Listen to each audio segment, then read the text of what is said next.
Even at that time, he was a little envious of Chun, he who could still maintain his original intention after being washed out of the blood pool. Along the way, he could see his loyalty to the Hope Survivor base, and he could also see that he was at the critical moment. His reliability in breaking out things and his ability to be the best among his peers. But why does he still have such a gossipy side? You need to pay more attention to the affairs of this young couple. So you have already figured out that Sister Guantong has a crush on Chen Tao? Chen He looked at him with a serious look and blinked curious eyes. Before Zhang Bufang could speak, he hurriedly said, "So it's not all. A woman who appears to be fierce is actually a real man in essence? I didn't even expect that Sister Guantong actually has a gentle side." "Yeah, right," Zhang Bufang said calmly. "I'm so envious," Chen He exclaimed, slapping his legs. "Why don't you find a girlfriend yourself?" Zhang Bufang asked. Holy shit. The kid was so excited that he even uttered curse words. He almost jumped up and said, "I really think about it too. When I used to work secretly for the Hope Survivor base, there was a good-looking sister in the team. Whenever I get hurt or messed up, she will give me all kinds of things and make delicious food for me. That was a big sister with a good figure, good looks, good cooking skills, gentle speech, and pretty good skills." Chen He obviously felt very fond of this memory, and he clapped his legs again and started dancing. Said, "At that time, I was young, frivolous, and ignorant, and all I wanted to do was take on tasks and run tasks.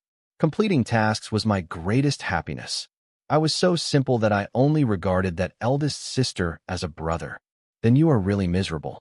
Zhang Bufang couldn't help but feel a little sympathy for the other party. "Lord Buddha, you are not bad in appearance, and your skills are very good. Not only do you have a background, you also have money, and you have a good figure. Your appearance and IQ are always online. You are only in your 20s, and you are at the peak of your life." Chen He praised Zhang Bufang without hesitation. Zhang Bufang raised the corners of his lips a little proudly when he said this. But next, Chen He said, "I think you are much more pitiful than me, Lord Buddha. You can't even find a girlfriend like this. Can he beat the child? The child is too naughty and disobedient, so just give him a spanking." Haha. This statement caused Taylor to snicker. Zhang Bufang looked up at Chun He with a very indifferent expression, with just a few big words written on his face. "Shut up." When Chun He looked at him like this, he immediately sat down with a serious expression. Seriously, he put his hands on his knees, looked straight ahead, and said, "Actually, I didn't say anything just now. Lord Buddha, how much longer do we need the cold wind to blow? Let's go back." A group of people finally left the northern wasteland. Chen He was very active. Under his guidance, Zhang Bufang and his party not only took the wrong way, took a long detour and wasted so much time, but also a group of people arrived. When I arrived in the main city, I was basically unkempt, and when I entered the city, I was disliked by many people. In response to this, Chen He waved his hands and said nonchalantly, "As long as we have the strength, it's not important how we look." This made Zhang Bufang want to beat the child like never before. The main city, also known as Chaoxing City, was originally one of the main cities where the destruction broke out. Later, under the joint efforts of the former Chinese military and the survivor base, the traces left by the zombies have completely disappeared. This city, it is a place where major forces come and go. Although it was originally managed by the former military of China and representatives of the Qianjiang survivor base, after so many years, other forces might as well have been mixed in because many forces gathered here. Chaoxing City became prosperous. If Zhang Bufang hadn't rummaged through his parcel and finally found the currency in circulation, they would have faced the northwest wind and slept on the street tonight. Chen He was originally responsible for food distribution and financial management on the road, but this kid took a detour. Lost it.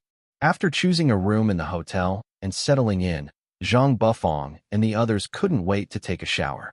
They felt like they were getting moldy every day. Today they finally had a good rest. It can be said that except for Zhang Bufang, everyone else basically went to sleep at this midnight. Why didn't Zhang Fui sleep? Because when he was about to choose to sleep, the communicator suddenly lit up and bursts of red light flashed around him.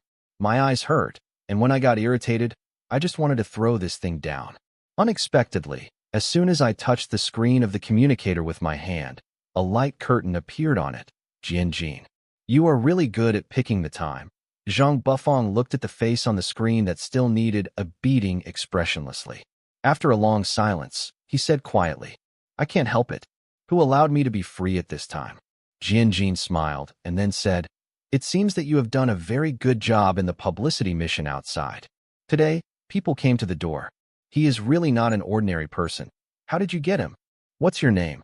Zhang Bufang remembered that day when he looked at Dugua. His mentality was really unsettled, and he threw Dugua's package back to him. He didn't want to say a word to Dugua, so he just said, You. Go wherever you like. Just don't die. We will find you in a few days. He said his name was Lao Chung. He didn't say the specific name. Just let us think of him as someone with the last name Chung. Thinking back on it, Jian still thought the scene was quite interesting. A masked man in black clothes, the same clothes that Chun he dressed up as a man in black to deceive Lao Chung, was stopped when he wanted to enter the base. He stayed there in silence for a long time and ignored all questions. If anyone was impatient, he felt even more impatient and greeted him with a punch. The escort took the person away, but halfway he said that he wanted to see the owner of the base. When he came to the conference hall, only Jian was there.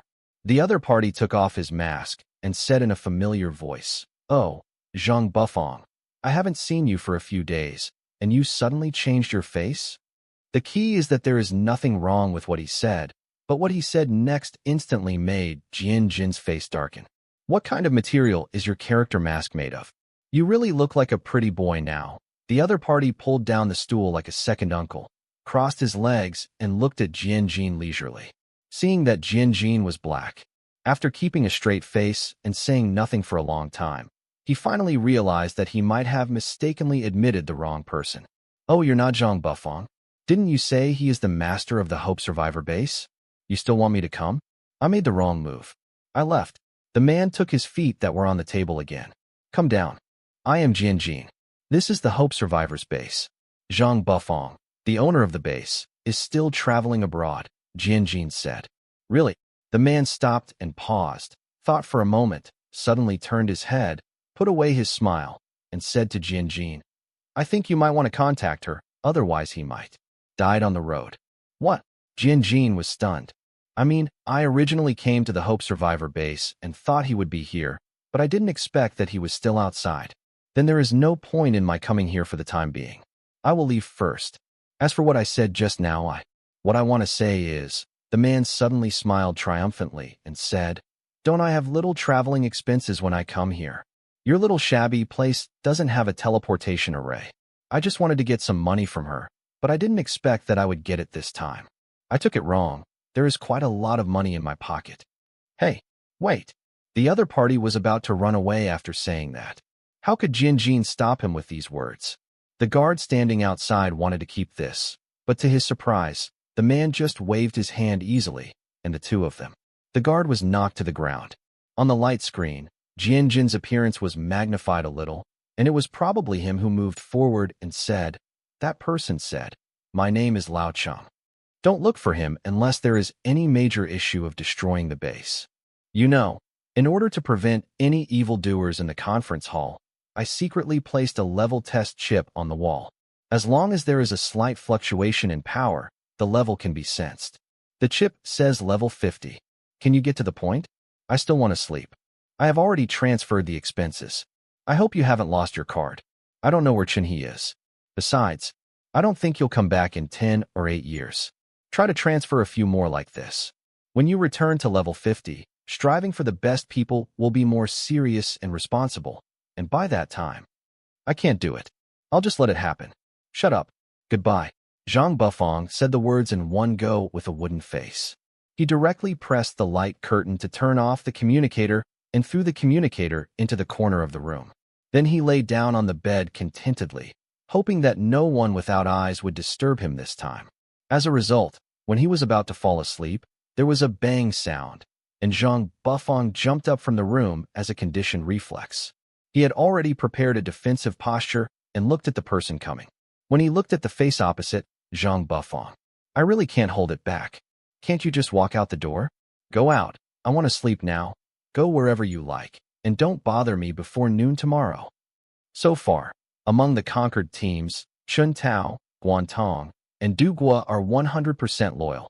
Their levels are level 35, 35, and 40 respectively. Jianjin's loyalty is 75%, and Chunhe's loyalty is 75%.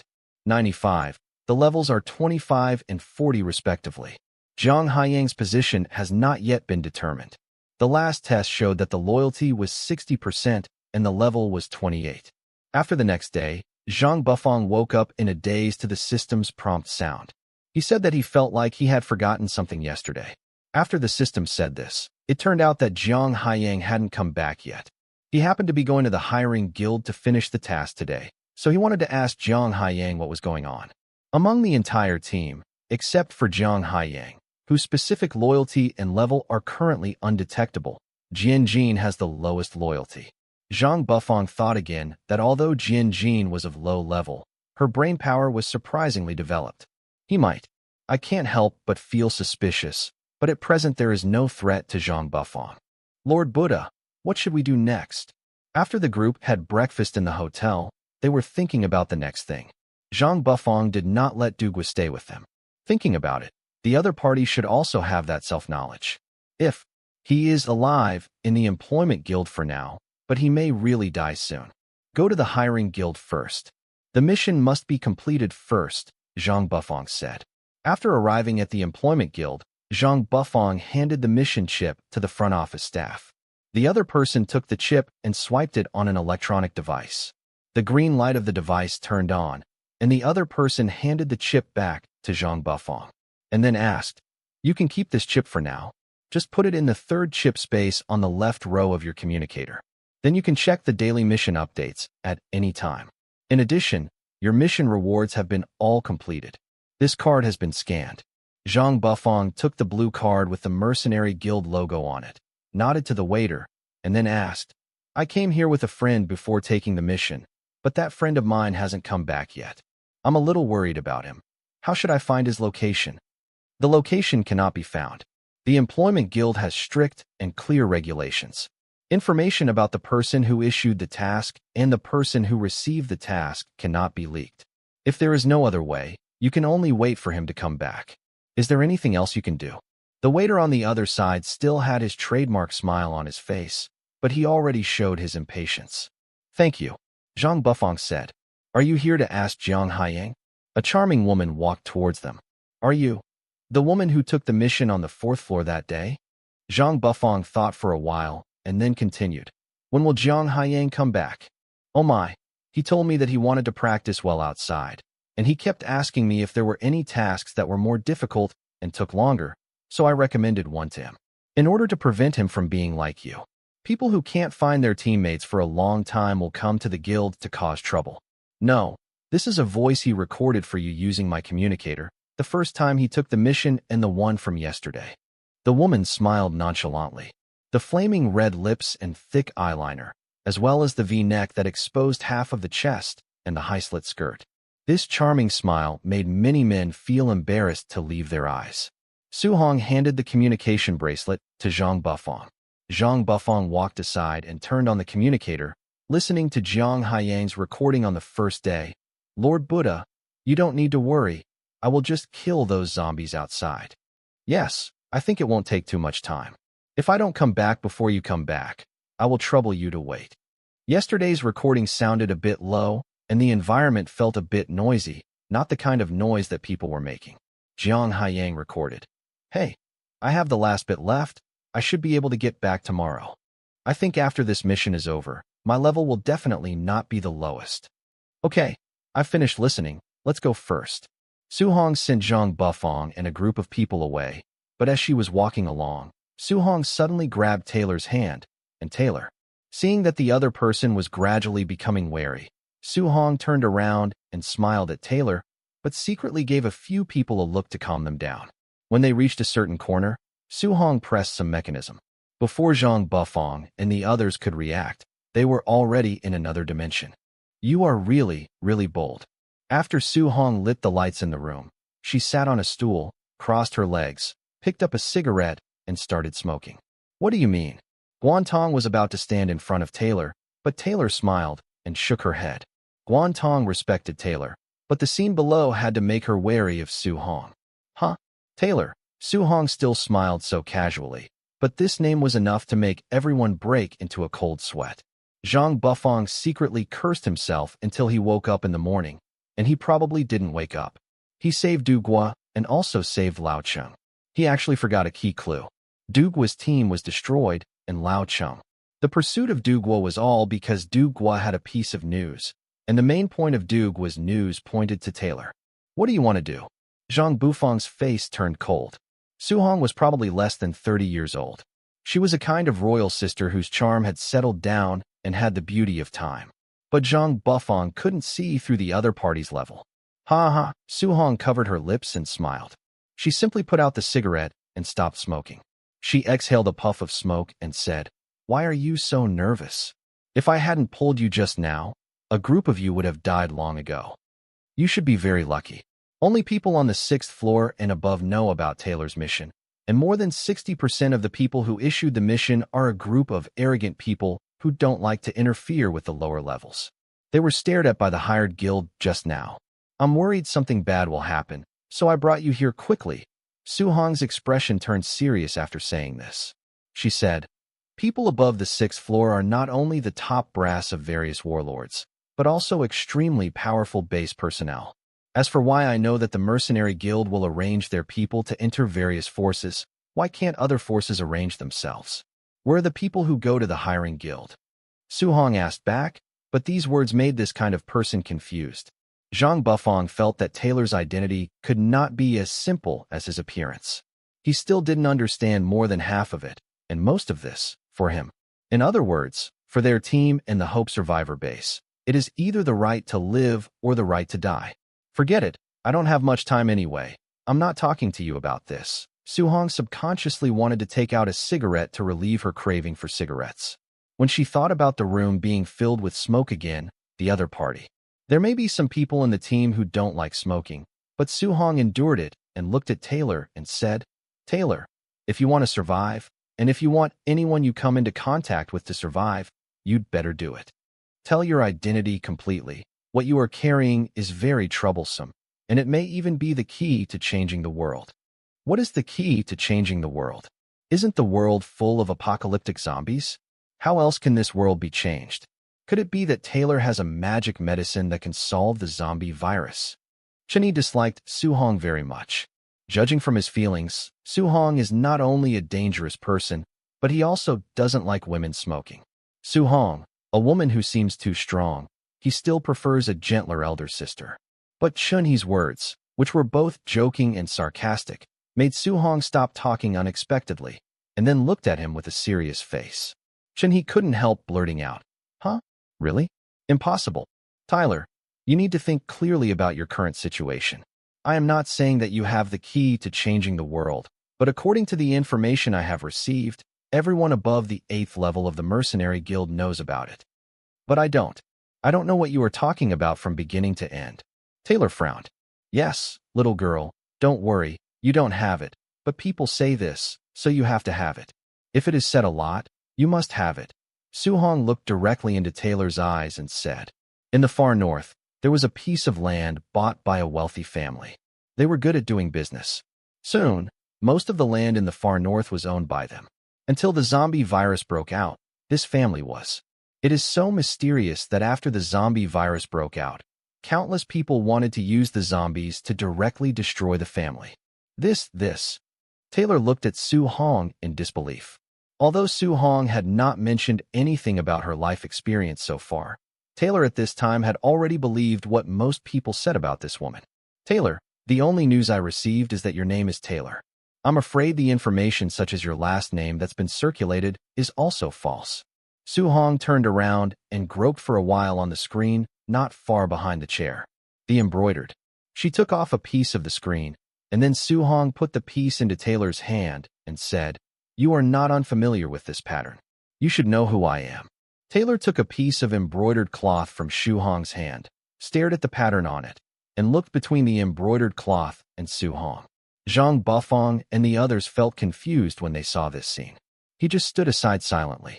Then Taylor pointed to Zhang Bufang and his party. "My dear, you must know that your family branch is no longer able to protect you. All you can do is to seek a shelter now. I know you are independent, but now, Taylor, you have to bow your head. You know that you have left a person who protects you. Even survival is a problem. Su-hong glanced at Zhang Bufang and said, before Du Guo went to take this task, there were already more than 10 people who wanted to get this task. I made some changes on the task list. Hands and feet, you caused only one person to take over. I originally thought that the family could get rid of these people, but I didn't expect that an accident had already happened. Zhang Bufang, since he can bring you back intact from number 3, then he must have a way to keep you alive, Su-hong said. Zhang Bufang, if you are willing to take Taylor in, I will pay you a large sum of money every month. I hope you can treat her well. Su-hong sat on the chair again, regaining her previous charm. Image of woman. Huh. Zhang Bufang doesn't understand very well now. Wouldn't it be shameful to take me if you asked me to take you? Although Taylor is indeed top-notch in appearance, and he likes that exotic style very much, but he can't judge people by their appearance. I have no other choice. Taylor looked very sad and a little depressed. Zhang Bufang felt that these two people might have to stand for a long time and were tired anyway, so he simply dragged a stool aside to sit on it. The rest of the people were either sitting or standing, asking Zhang Bufang what he meant with innocent eyes. Sit down, the other party wants to negotiate terms with us anyway, Zhang Bufang shrugged. Then they would just find a seat and sit down, and they would remain silent throughout the whole process, just like a crowd watching the show. Zhang Bufang, you are the base master of the Hope Survivor base. You were able to defeat the same base master Typhoon 2 months ago. I believe you must be very strong, but at your current level, you want to protect Taylor. It's still too weak. Come to the Mercenary Guild more often in the future, and remember to pick up missions with a high mortality rate. Isn't it embarrassing for you to accept a mission with a 30% mortality rate? Su-hong suddenly began to say to Zhang, distribution, why do you blame him for this? He took a mission with a mortality rate of about 30%, but he was doing something with a mortality rate of 80%. If you come to hire a guild in the future, I'd like to see if I can mention the reward bonus to you. In addition, you hope that the survivor base needs large-scale rectification. It's impossible not to use money. The money Jin Jin gave you is also a waste. After scraping together and squeezing it out, my monthly fee can alleviate the economic congestion in your base. Su-hong said, are you checking me? You don't think that anyone can come to the Mercenary Guild, do you? Those who are less than level 25 can't even enter the Mercenary Guild's gate. How come you didn't notice that when you came to the 4th floor, you felt the pressure on your bodies explode? But when I was halfway up the stairs, I felt the pressure drop sharply.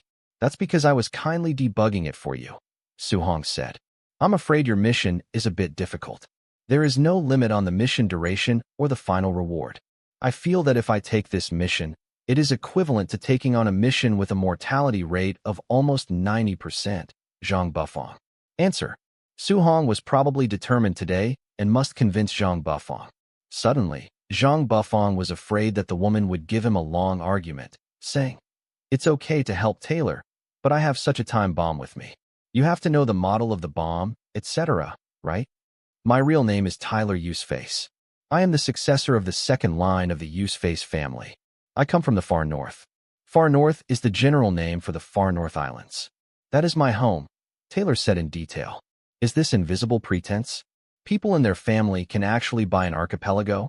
Before the zombie virus broke out, land was undoubtedly the most expensive thing. Now zombie outbreaks may appear anywhere, and land has become human, something that people might avoid. Their family could have bought an archipelago in the prosperous technological era. How rich was that? My family is in trouble, so I came here. I was forced to avoid the troubles of my former family enemies. In addition, I don't know why the senior management of the Employment Guild spread rumors that I have something that can change the world. I don't know who is a 7th level or above person. Why am I wanted? My current level strength is actually suppressed. Taylor took off the black neckband around his neck, and Zhang Bufang could immediately feel that this woman's level had changed to 40. As for the safety issue, I just want you to provide Taylor with a temporary place to live. I don't want you to take care of her all the time. During this time, I also hope to see Taylor take a further step under your leadership, so I say, hold this chip and trigger it at a critical moment to notify the guards raised by the Yushi Faisi family. Su-hong added, okay, but Su-hong, you haven't finished what you said. You know, What you said is 70% true and 30% false. As a result, I can't tell which ones are true and which ones are false, so I can only choose. I don't believe them all. Zhang Bufang looked at Su Hong and said, "You are just trying to find someone to take advantage of. It is impossible for me to be someone who could die at any time for you without knowing anything about it." Su Hong, Taylor, Zhang Bufang called the two people's names in the next sentence. Although he looked at Zhang Bufang with a smile on his face, the smile was already chilling. Zhang Bufang dared to 100% guarantee that the other person would. This woman named Su Hong underestimated his ability. Taylor's identity cannot be so simple at all.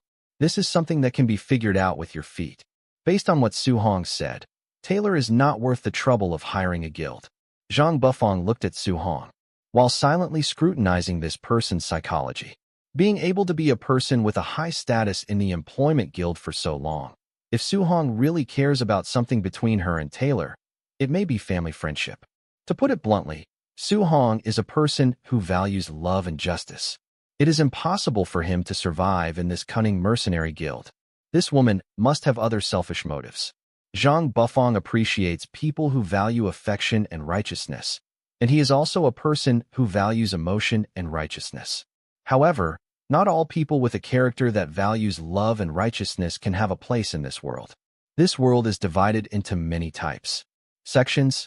Each person's character is like their attributes. Only those whose attributes belong to this section can survive. What? Do you think the benefits I have given you are not enough? Su Hong raised her eyebrows. Oh, not enough? Of course that's for sure. What you gave me is far from enough.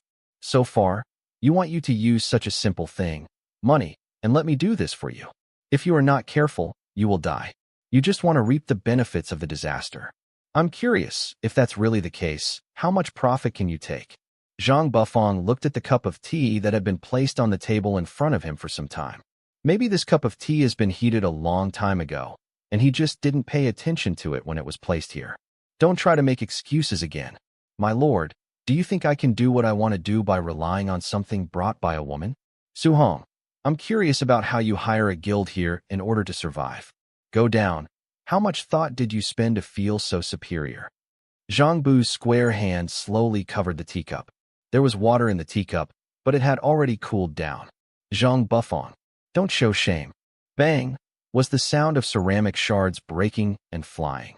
Su Hong, in order to promote you to this position in the mercenary guild, your family must have spent a lot of good things, right?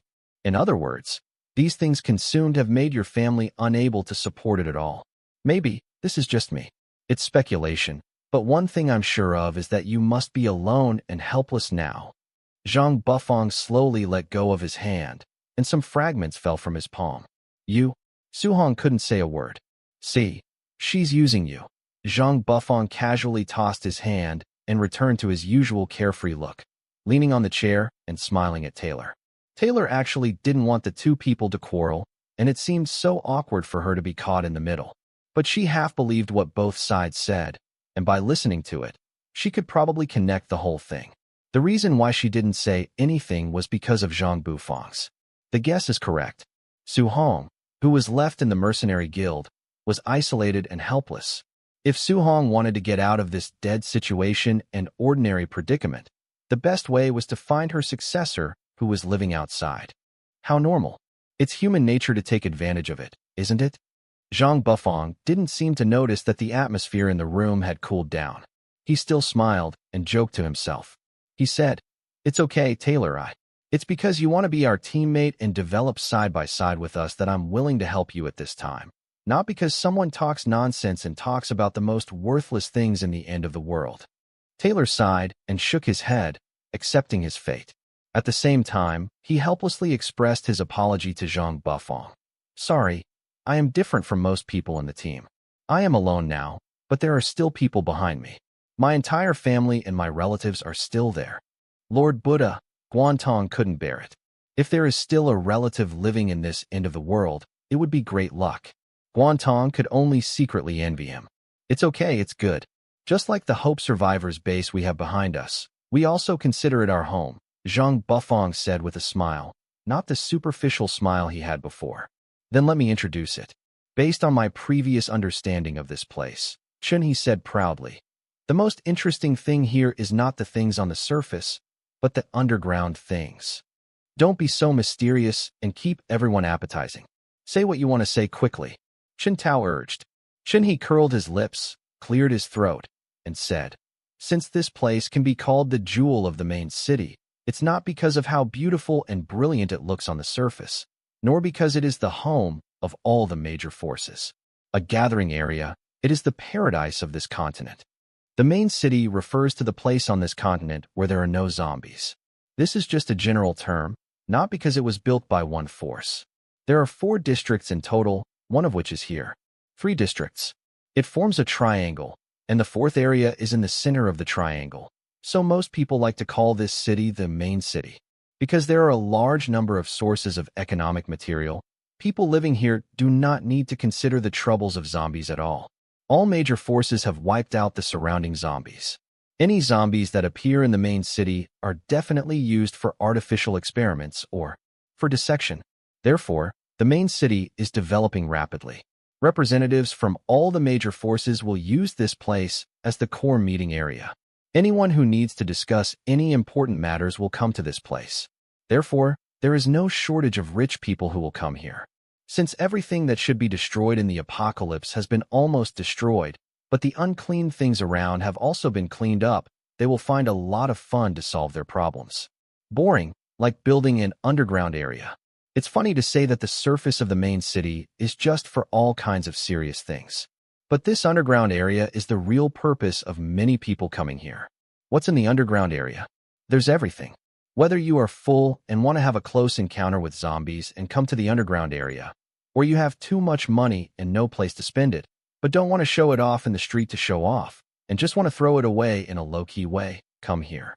In the underground area, maybe you are a militant and want to get the rights you deserve, or to have a fight with your equal opponents. Come to the underground area. Or you are a collector, or maybe you are a high-level person. If you need some rare treasures or weird gadgets, come to the underground area. Or if you are really nostalgic and miss the world of the past, of course you can also come to the underground area. This place is just like that city in the past, lively and prosperous. Likewise, it has its fair share of filth and its fair share of nobility. The underground area is a place suitable for plundering and spending huge sums of money. Do you understand? After Chunhee danced and talked for a long time, he looked at the several stunned people in front of him. Maybe they were not necessarily stunned, but they all seemed to have dull eyes and didn't know what they were thinking. What? Chunhee still recalled his own time and said with some emotion, it's a pity that I was young and ignorant.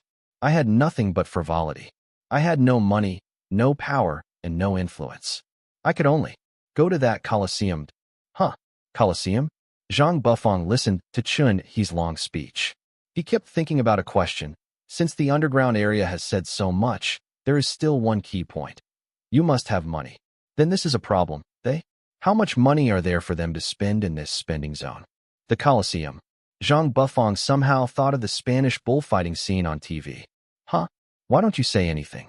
Chunhee finally discovered that these people had different thoughts. What is the Colosseum? Zhang Bufang still asked in a dignified manner what Chunhee wanted them to ask. I entered this place when I was relatively down and out.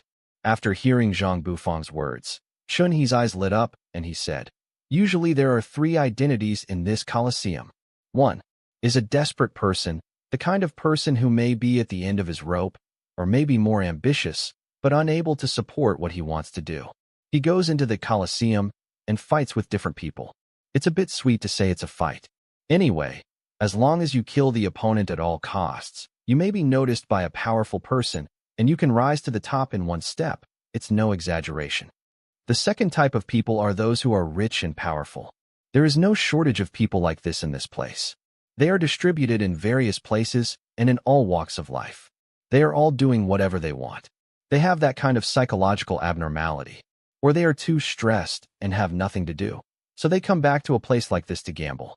Which of the 2 people on the field will survive? The winner can get a lot of money. Of course, most of these people are not short of money.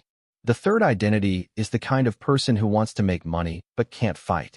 They will bet with others in the audience on who will win. This kind of person is more miserable.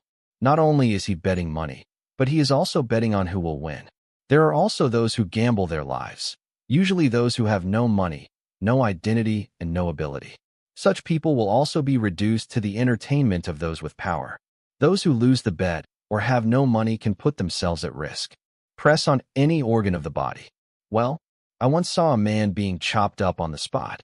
Yes, the people in the audience are the most perverted.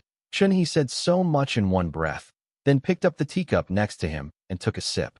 He caught a glimpse of Chun Tao glaring at him, and he was sure that this teacup belonged to Chun Tao.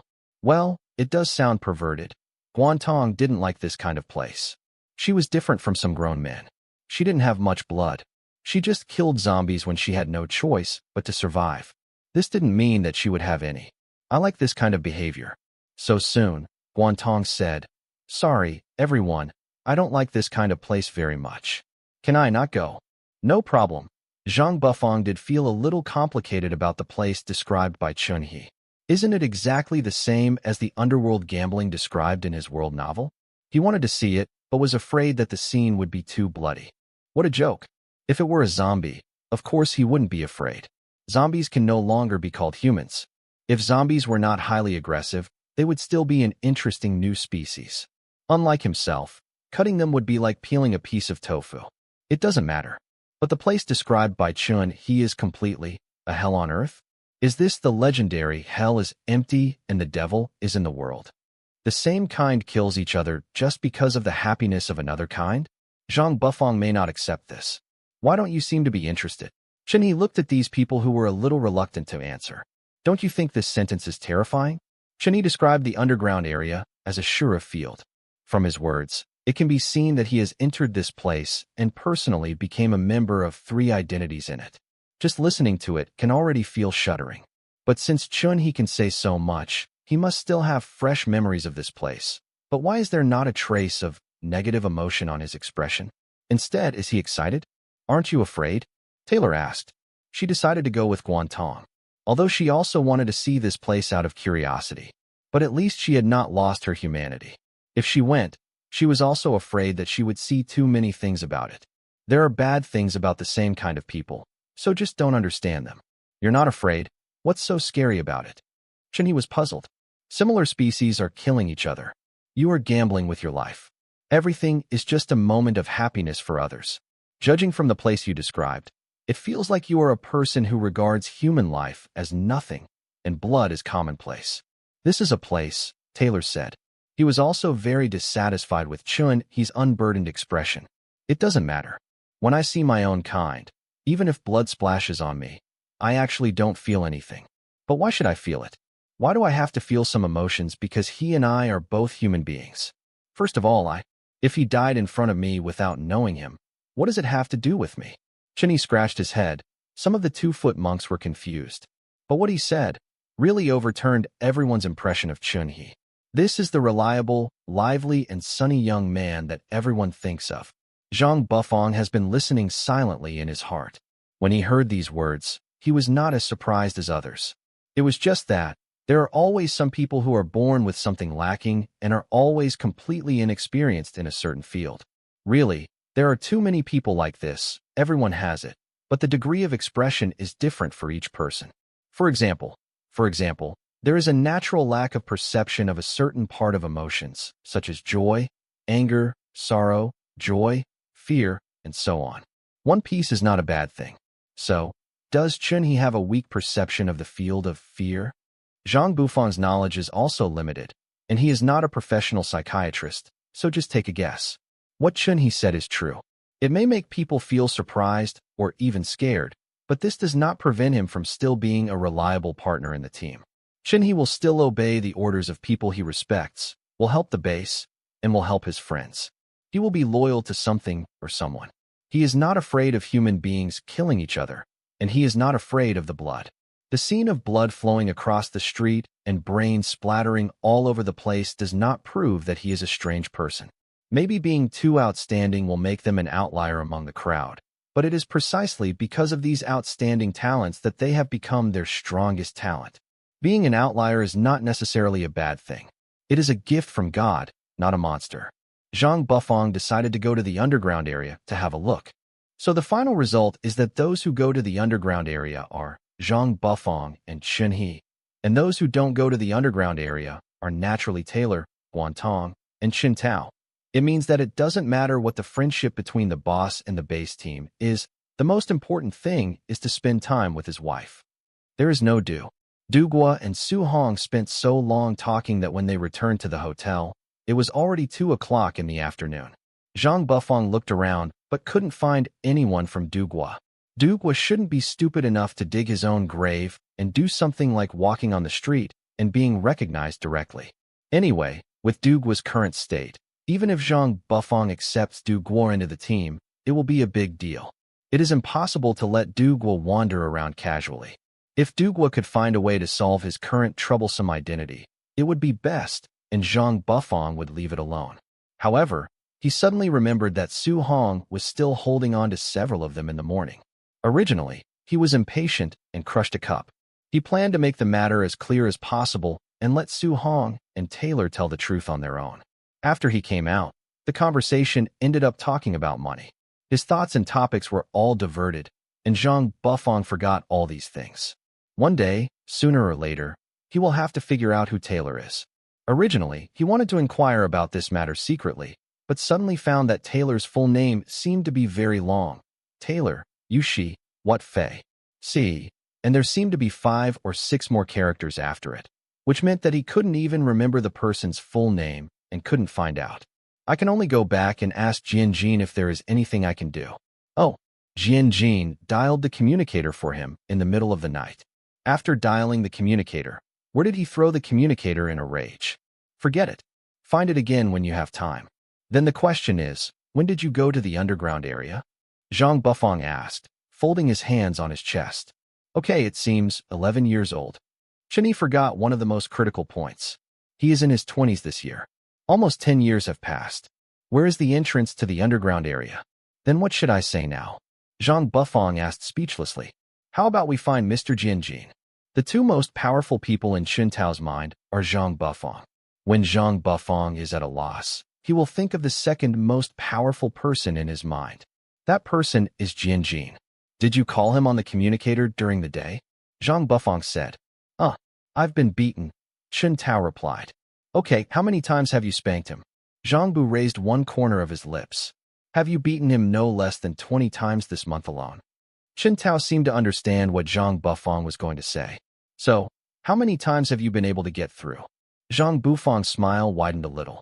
Not once, not even once. Qin Tao was stunned for a moment, then covered his face. Lady Jianjin is like a jack of all trades. She knows everything and is proficient in everything. Of course, except for the level, she does not follow the footsteps of the public. But she knows everything and knows everything. You don't have to ask. It was a problem for him.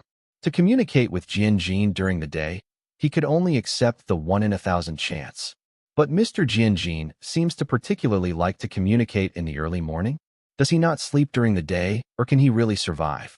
Maybe we can attract the attention of the underground area, Chun He suddenly said. Zhang Bufang looked at the place where they had been standing for almost half an hour.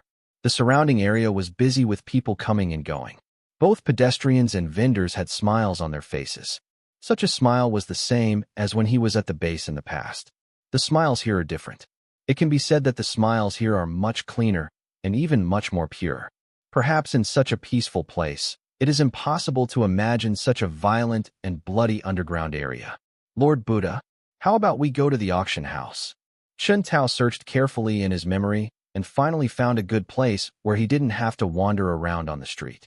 Before Zhang Bufang could ask, Chen He said, although this auction house is also divided into an open area and an underground area, there are also many good things in the open auction area. For example, news, intelligence, and all kinds of things that Buddha could not imagine. Qin Tao recalled the limbs at the auction house. The auction house also sold hands, feet, and legs, although he looked at those limbs and they were extremely beautiful. Slender and beautiful, but he really doesn't have that kind of hobby. Yes, body parts can already appear openly in this auction house. No, Chun He's memory is from 10 years ago, so there will definitely be more interesting things in 10 years. Zhang Bufang probably understood what Chun He meant. If he wanted to attract any attention, He would either buy something at a place like that for a high or astronomical sum, or sell some weird treasure. Zhang Bufang subconsciously opened the system panel and saw that there was still a lot of balance displayed on the system. It should be possible to buy something that was not available in this place, but first her things had to be bought by someone, so Zhang Bufang asked, "What are those people's preferences?" "Good-looking things." Chenhe thought for a while and found that most of the things he had seen seemed to point to a certain point, that is, good-looking. This time and space is so developed. Is it true that Yin Go has not escaped his fate? Zhang Bufang thought. There are some unsightly things, but there are very few of them. I think you are pretty good-looking, Lord Buddha. As he spoke, Chenhe suddenly mentioned Zhang Bufang. When the latter glared at him, Chenhe quickly waved his hand and said, "I used the wrong word, it's handsome." Handsome. In my impression, Lord Buddha will come up with many interesting things. So what will Lord Buddha come up with this time?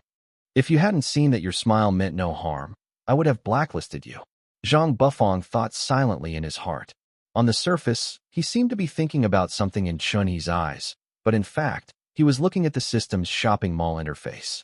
Are two-dimensional beautiful girls welcome here? System, is there anything that is very beautiful but also has many practical uses? Zhang Bufang asked the system in his mind. Detecting world aesthetics, testing items that look good and are practical. Test result, none.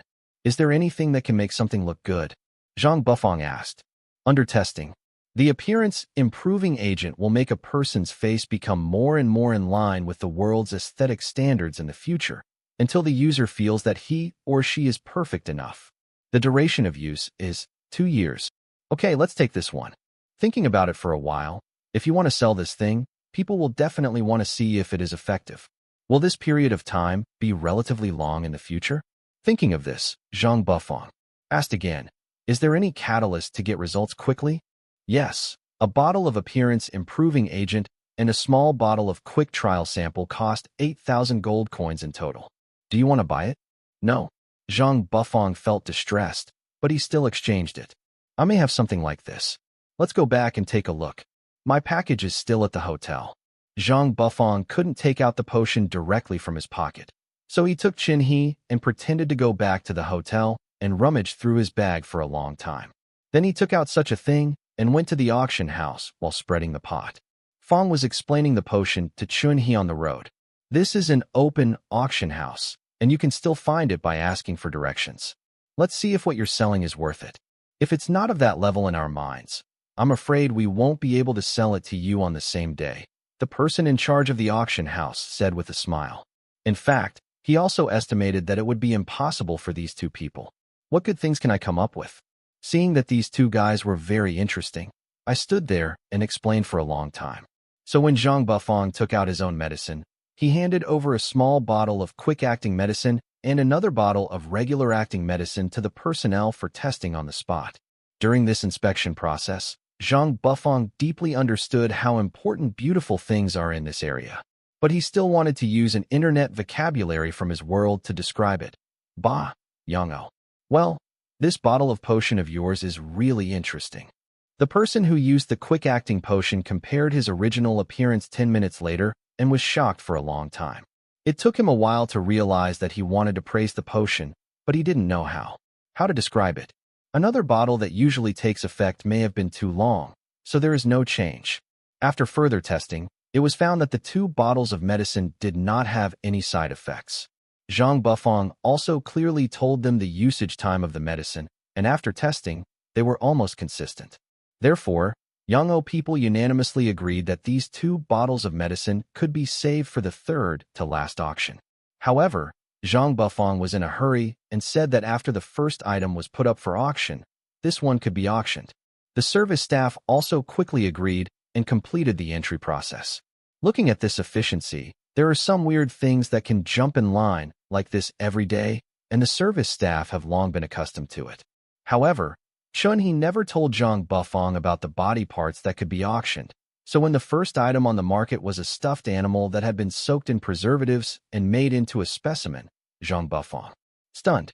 The hand was white, with a reddish tinge all over the knuckles, and the blood vessels and skin in some places were well preserved.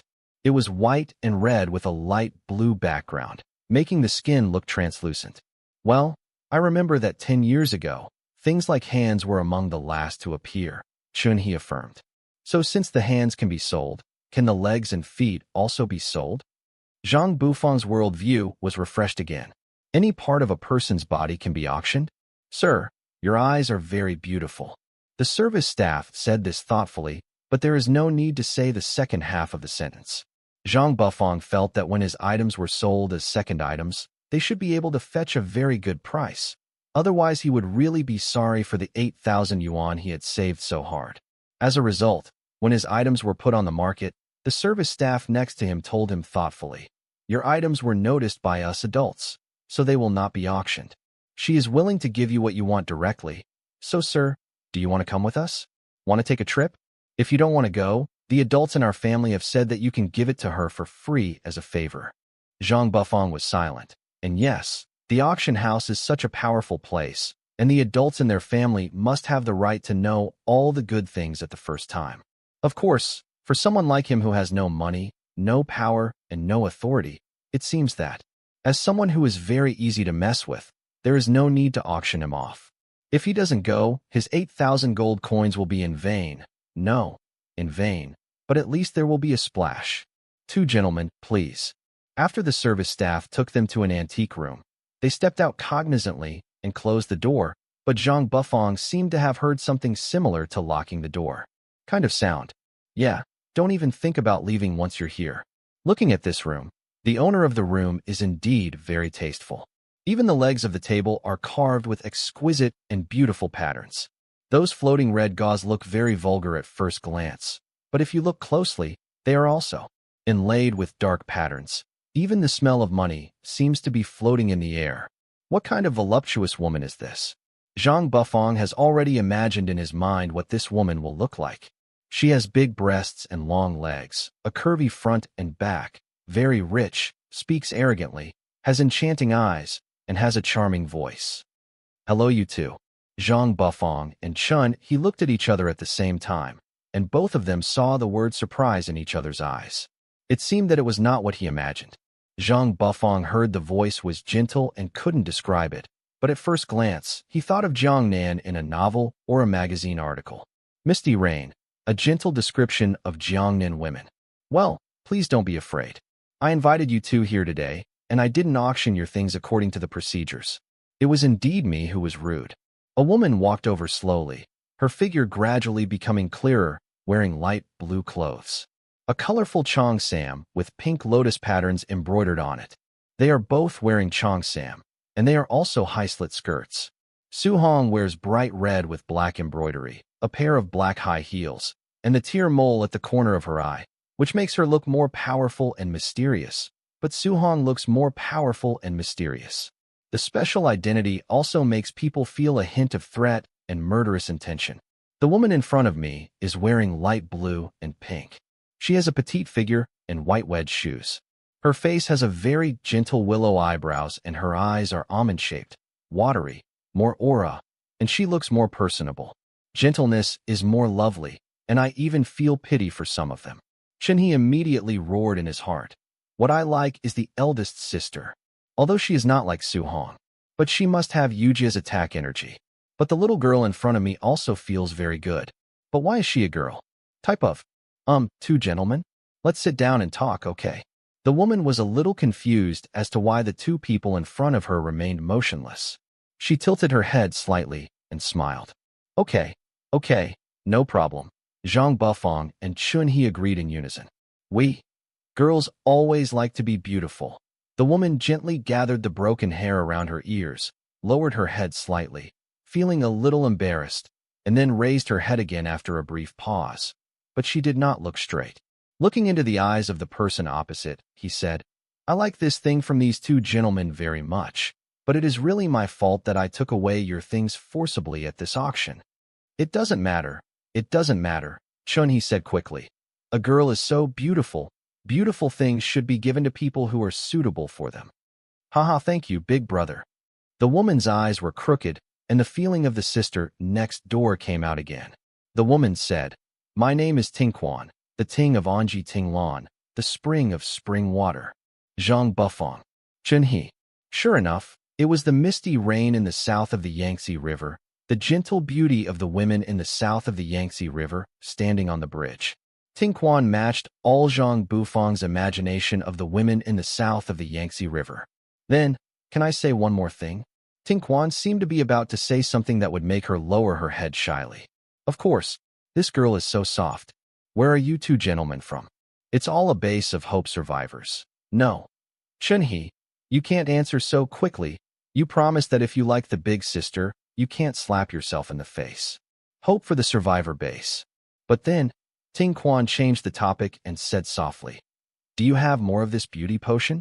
Whether it is a quick-acting one or something ordinary.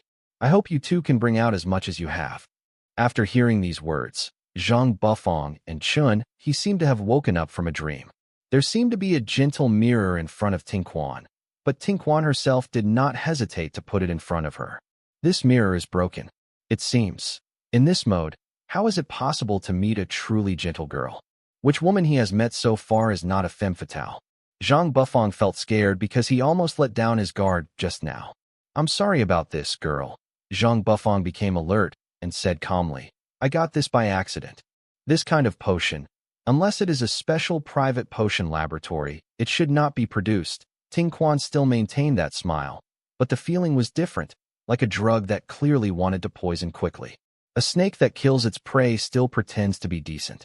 I'm embarrassed to say that I have never heard of the Hope Survivor base. Ting Quan seemed to be very dissatisfied with Zhang Bufang's answer. She lowered her head slightly, but was already looking directly into Zhang Bufang's eyes, which gives it a sinister feeling. So if what you say is true, I will make two judgments. First, I hope that the survivor base is a hidden good feng shui treasure that has not been discovered by us. Second, even if it is not there, you have to make me one. Chenny felt very stupid for his idea just now. But there is nothing I can do, girl. Zhang Bufang pretended that he did not understand the obvious threat in Ting Xuan's words and smiled apologetically. How does he choose like this? There is no choice at all. Which of the two choices given is more reliable? If he really exchanges a few more bottles for the other party, first of all, will the system expose this? Let's not talk about the other party. It must be a bottomless pit. I ask for and ask for again and again until I get tired of it.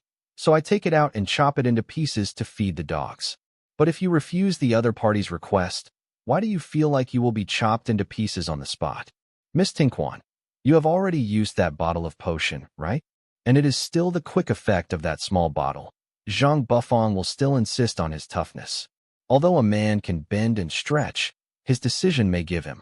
It would bring endless trouble, but he couldn't bow to a woman, and besides, the other woman was not in a position that could completely threaten him to a desperate situation. Threats are nothing more than putting down harsh words. Who wouldn't? What? Ting Quan's smile disappeared immediately. I already said that the potion was obtained by chance.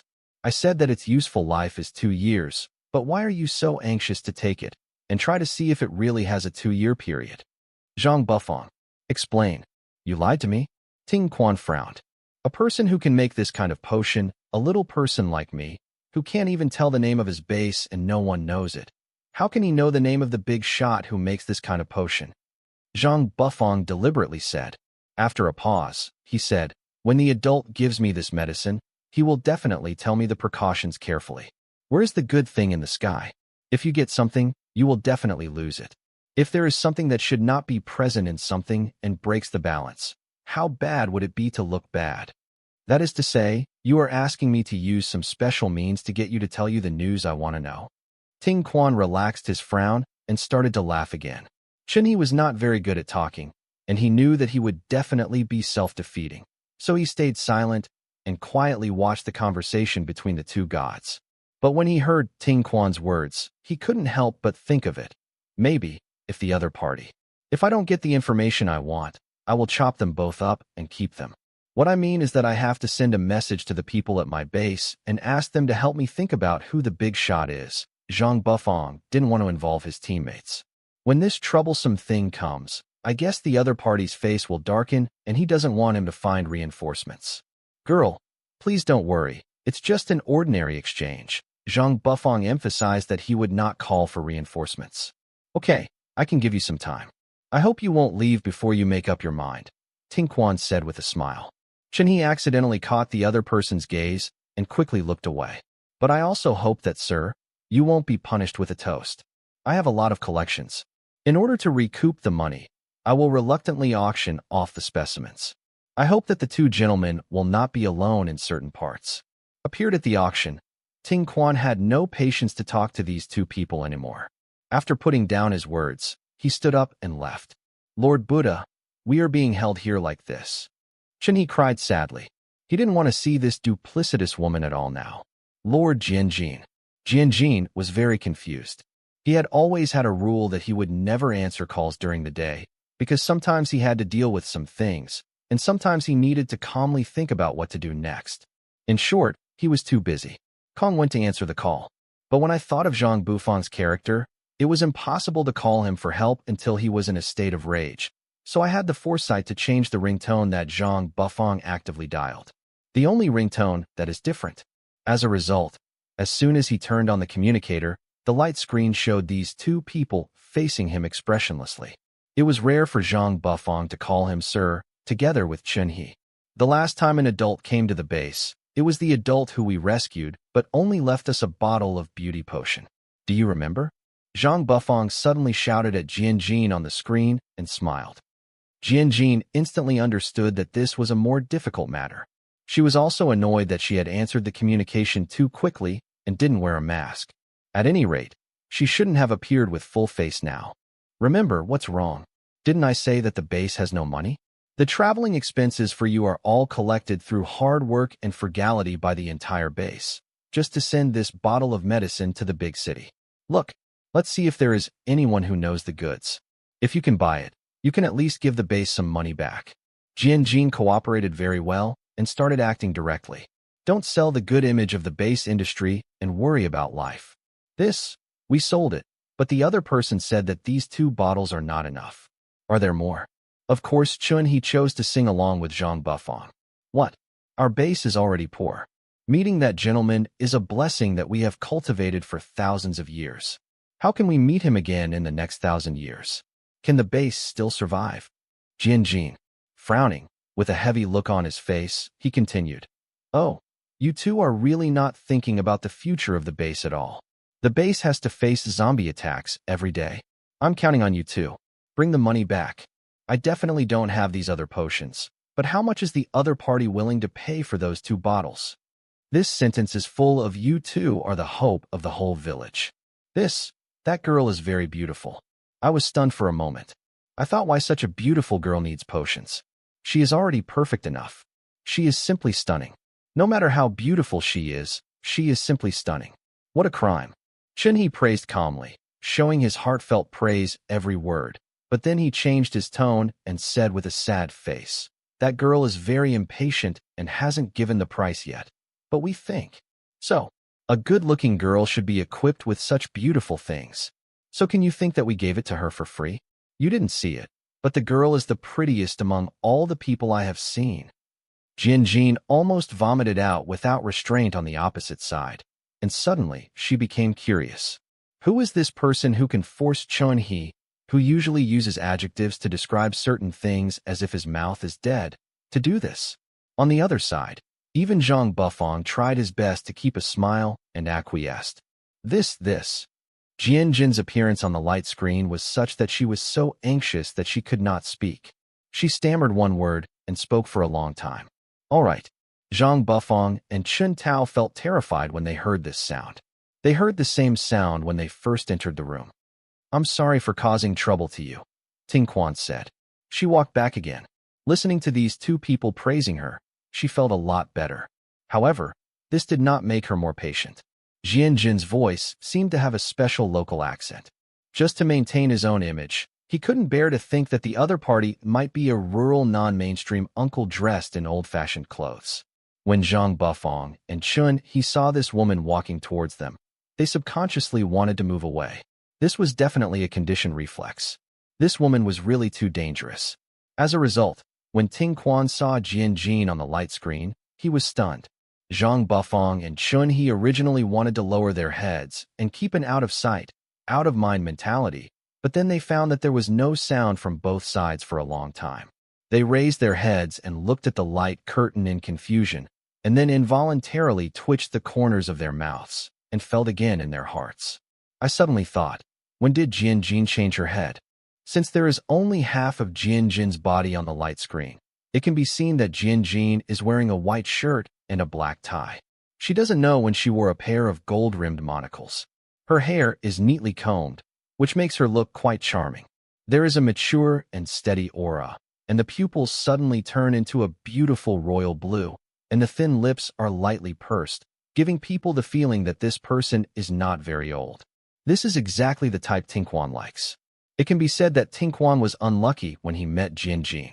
Unfortunately, Jian-Jin had been hiding in the Hope Survivor base for so many years, so he would inevitably be confused by some miscellaneous people, so he spent a long time. Taking the time to study IQs, I have expanded a lot and learned a lot. Zhang Bufang and Chun, he could only see that Jian-Jindu's pupils seemed to be moving slightly, but they didn't know what the other party was doing. Zhang Bufang thought for a moment silently. Maybe it was that kind of brainwashing the other party with his eyes. I'm handsome. I'm very charming, and I'm your type. And then the loop continues endlessly. You. Ting Quan instantly forgot who he was, looking at Jian-Jin's face for a long time and reluctant to look away, repeating one word. Huh. This subwoofer cannot be Jian-Jin's voice. Ting Quan seemed to have suddenly realized something, and quickly turned his back to the light. Feeling that it might not be enough, he took a few steps forward and hid behind the red gauze. Zhang Bufang and Chun, he were in a state of complete shock that they could do such a coquettish thing, because they clearly saw this fake, gentle and shy neighbor sister. They blushed and turned into the girl next door who is gentle and shy to Jian-Jin Jun. Zhang Bufang silently gave a thumbs up. Jian-Jin raised one side of her lips and quickly returned the same gesture. No, I'm sorry, big brother. Tinquan took a few steps back to the light curtain after a while. Zhang Bufang and Chun, he seemed to glare at the two of them when they saw this woman. Of course, Chun he didn't know what this meant. Zhang Bufang thought about it carefully and pulled Chun he to stand aside silently without speaking. Jian-Jin also admired the speed of this woman's hair change. It seemed that it had only been more than a minute just now. At first, when she looked at this woman, she should have just put on her eyebrows and eyeliner. But now when she looks at this woman, her face is much more refined. It doesn't matter, I didn't expect that she would be such a beautiful girl. Jian-Jin naturally chose to praise her first, and then pretended to be slightly distressed, trying to make her voice gentler. Jian-Jin thought. I had seen the doting tone of boys towards their lovers, so I tried my best to say, I'm sorry, girl. We really don't have this potion. Just when Ting Quan wanted to say something to perfect her gentle image, Jian-Jin said again. But girl, you are really more exciting than what Chun he described. Critical hit, Ting Quan. I'm the one who wants to say sorry to you, sir. I've put you in such a difficult situation. Still like this, I accidentally disturbed you. It's Ting Quan who didn't think carefully. I'm so sorry. Oh my God. Chun he watched the two people's silent exchanges from the side, dumbfounded and dumbfounded. Zhang Bufang silently covered his face. He was really strong. Miss Tinquan, can you come closer to the light curtain? Jian-Jin suddenly asked.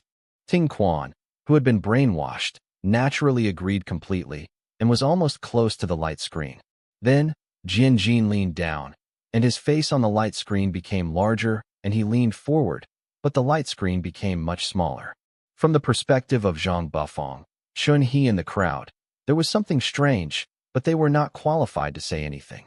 From Ting Chuan's perspective, Jian-Jin had turned into a life-sized person, as if he was leaning over to kiss her. The forehead is the same. Zhang Bufang and Chun Tao are relatively stupid people. They don't know how to talk to such a gentle and lovely girl as Miss Tinquan. I hope she will bear with you. As for the potion, we really don't have it. And in my eyes, the girl has already. It's beautiful enough, isn't it enough? Tinquan was completely stunned on the spot, probably because he was intoxicated by the other party's deliberately disguised subwoofer, and he didn't realize what was going on with him. Okay. I haven't had time to explain to the two gentlemen just now. In fact, the 2 bottles of medicine are still well preserved, and we are estimating the price. Of course, our prices can be kept absolutely fair. It's true that each one is better than the other with his eyes wide open. Then I'm sorry to trouble you, miss, I still have a lot of things to do here, Jianjin said apologetically. He saw Zhang Bufang and Chun Tao's thumbs up on the side. It's okay, sir, let's talk later. When the light curtain closed, Ting Quan's eyes shifted to Zhang Bufang and Chun Tao. For Jianjin's sake, Ting Quan still maintained a little patience for the two spectators. He cleared his throat and said, "Since Mr. Jianjin has asked me to ask for your help, you two haven't asked me yet. Let's have a good time visiting the auction. It's my fault for interrupting. I'll send someone to take you two back to the hotel. You can pack your things and come here to stay for a few days." And then use his communication to harass Jianjin endlessly? Zhang Bufang felt as if the scene he just saw had refreshed his understanding of the world. After Zhang Bufang and Chun he returned to the hotel, because there were people from Tingquan following them. Zhang Bufang and Chun, he did not reveal their identities when facing others. They just reassured everyone that they were just going to the auction house, just staying for a few days. Others in the team were a little worried about this, but Zhang Bufang had repeatedly stressed overtly and secretly that he had his own plan and could guarantee his safe return. Of course, as a reward for living on their property these days, Zhang Bufang's communication device was confiscated by Tingquan, even though Tingquan already had Jianjin's communication number. I don't know what brand of ecstasy drug Jianjin gave to Tingquan. Zhang Bufang and Chun he could not do anything except walk around the auction house. It seemed that Jianjin said something. Tingquan gave Zhang Bufang and Chun he a little face, expanding the scope of activities of Zhang Bufang and Chun he, and occasionally participating in a few auctions. You really exceed my imagination every time. When Zhang Bufang was finally able to get in touch with Jianjin, he couldn't help but say these words. "Thank you," Jianjin said very politely, but the two of them didn't have much time to chat, so they still had to seize the time to talk about serious things. Jianjin began to talk about the plan she had thought about in the past few days. "Look, I can probably analyze what's going on in Tingquan, but further research is needed. You fascinated that female devil. She was like a snake and a scorpion in front of us, but she became a real little lamb in front of you. Do you think I can see something?" Zhang Bufang was helpless. "I want to take another look to see if what she showed about me is true. I have always maintained a persona that is obsessed with base management, dull and rigid yet elegant." Jianjin thought about the past few days. He had a conversation with Tingquan's light curtain. Tingquan would tell him the time of the next communication in advance and ask him if that time was convenient. Every time he communicated, he would start with Zhang Bufang and Chun he, and then introduce the news about Jianjin in a roundabout way. Come out. The next thing is all the messy, trivial things. When Tingquan is confirmed, she is like a girl in love. She will try her best to chat with the person she admires or want to know more about the person she admires. But Jianjin felt that the time of the light curtain was not enough. He spent the rest of the time to check the auction in the main city, but the senior staff of the auction could not find it. Jianjin was afraid that he would not grasp it for a while, just like a ring. It would be bad if the plan that was followed one after another was suddenly disrupted in the middle, and the entire base was ruined. How could I tell? The other party only looked at your face, so she reluctantly kept her grace for me. I guess if there was nothing to restrain her, I might be missing arms and legs now. Zhang Bufang said, "I just hope you can guide her a little bit. For example, you must try to hint her and make her think of me." Jianjin said, "What kind of operation is this?" Zhang Bufang didn't understand. So after Zhang Bufang was silent for a moment, he said, "What kind of hint?" "For example, there is no word of my name in a certain sentence you said, and it even sounds like it has nothing to do with me, but it can make her think of me."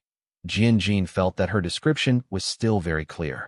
But for Zhang Bufang, who knew nothing about it, this was just like the abstract paintings at the art exhibition. They were either blank or a bunch of dots and strips. In short, they contained all kinds of profound things, but he accepted. Mysterious, and can't see anything. "I don't know how. I can't do it," Zhang Bufang said with a sullen face. "With these few words of yours, I think what you said is very unrealistic. I think if you can really do it, you can try to follow." Chun He said this. "Forget it." Jianjin frowned slightly, waved her hand, and said, "Look at this person. Does he sometimes do something that sounds particularly stupid? Does he suddenly giggle or say something to you? As long as your attitude gets better and better, it will be fine." "Okay." Zhang Bufang felt that he should be able to see this. Although he could not see Tinquan many times, he did not necessarily get the information he wanted directly through Tinquan, but Zhang Bufang. Another question came to mind, and he really wanted to ask it. Don't you think this woman's smile is weird? She looks like that, an old Montenegrin monster wearing a girl's skin. Zhang Bufang recalled that he had seen Tinquan smile before. He didn't know how to describe it, but it did make him feel like the old Black Mountain Witch in the TV series. Not only was she vulgar, but she also had a particularly devilish smile. What kind of metaphor are you talking about? She is still a girl after all. Jianjin suddenly scolded. Before Zhang Bufang could speak in confusion, Jianjin continued. Tinquan is a very good girl. You are living here, and you are still a guest after all. You should pay attention to whether you will bring anything to the host's house. Come on, how can you let a little girl get into trouble because of your affairs? Seeing Jianjin's suddenly serious look, Zhang Bufang probably understood. Tinquan was elusive and suddenly stood behind him. Sir, why are you still helping outsiders to speak? We are from the same base. Then we can only play it out to the end. Zhang Bufang may even feel that after such a few difficult days, his life will be better. Beautiful because of the contrast. Nonsense. Miss Tinquan is very gentle. You have to be naughty and make people feel embarrassed. Jianjin hadn't finished her words yet. Ah, Mr. Jianjin. Tinquan appeared now. Jianjin remained calm, thinking, I'm just waiting for you to come out and interrupt me. Then she looked at Tinquan, seeming to show a little bit of embarrassment. Jianjin said, I'm sorry, girl, it's Xiaozhang Xiaochun, isn't it? Be sensible. If you have offended the girl in any way, I hope that the girl can forgive you. If it doesn't work, I will kick them out. No. Both brothers are very nice, but Tinquan is always busy with other things, so maybe the etiquette is not good enough, Tinquan said. Tinquan, please stop defending the two of them. You and Xiaoqin should come back as soon as possible. You are always relying on others. What are you talking about? And you are asked to go out to do errands. You can't find anything, and the maintenance cost of the base is too high. If you can't bring him back, why are you two so inefficient? Jianjin was a little unhappy. Looking for something? Why didn't you tell me before, sir? What do you need, sir? Maybe Tinquan can help. Well, I took the bait. Jianjin said. Things are more troublesome, alas. I am largely responsible for the fact that the base is in such a dilapidated condition. I am afraid that this thing can only be thought about and will become something that is out of reach. Sir, just say it. We are friends. I will definitely help. Tinquan blinked and said firmly, well, I'm afraid it would be embarrassing to say it out loud. Jianjin looked like he was hesitating to speak. She repeated a sentence 3 or 4 times in a long time, but she didn't get to the point. Sir, Tinquan will definitely not sit idly by and ignore his affairs. Tinquan has benefited a lot from the conversations with him these past few days, and he is also worried about what he should do to repay him. There was a man at the base who was really stupid. He went out to bring his friends back to the base. Unexpectedly, he offended someone along the way and was beaten up. The key is that the person who beat him seemed to recognize him. Similarly, this person is hiding in the base and can't get out alive. The people in the base told me not to give up on everyone. Jianjin said these words as if she had made some great determination. I heard that there seems to be a thing. After using it, his name will no longer be on the wanted list. Alas, I am also in a state of riding a tiger now. My knowledge is too shallow, and I have no idea what this is about. Ah, this is the first time Jianjin has shown such a tired expression in front of Tinquan. It is perfect and completely worthy of his previous foreshadowing. This seems to be the elimination order of the Mercenary Guild. Tinquan carefully recalled the description of this thing. She has the ability to remember everything that passes through her hands. Among them, the one described by Jianjin. The most powerful thing is the elimination order of the Mercenary Guild. That thing is indeed hard to find. After all, once the Mercenary Guild releases a certain task and pursues someone, it will never fail.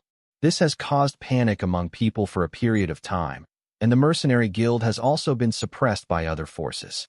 In fact, it was a helpless move, so the Mercenary Guild discovered something called the Elimination Order, which could only be used once and could be used on anyone. It is a pity that the Employment Guild may have issued such things during that special period. It seemed that there were only 1,000 of them at that time. Tinquan has also received some in recent years, so she happened to keep them. It seems that this is a good opportunity for E and Mr. Jianjin to further develop their relationship. Tinquan thought in his mind. I can find it. Sir. After Tinquan reacted, he seemed to realize that he had been silent for a long time without speaking, and hurriedly explained, I was thinking about this just now. But girl, Jianjin doesn't have the ability to get things.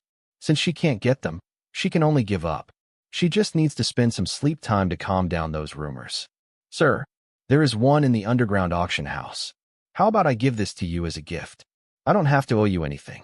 I always feel guilty. Tinquan smiled quite innocently. This? Jianjin hesitated for a long time before agreeing and said, I'm going to cause you trouble again. I said that everyone in your base is really troublesome. Such a good Mr. Jianjin is already busy enough, and you have to ask him to spend time dealing with such small things. The people in your base are all eating. Is it free rice? Since you two have such a good boss, you must respect him. You must show 12 points of respect. Where can you find such a good person? Really? When Tinquan took Zhang Bufang and Chun He to the underground auction house, he kept talking about this matter, as if he was talking about an enemy who had not paid back the money for a long time. Zhang Bufang could tell now that Tinquan might have been successfully brainwashed.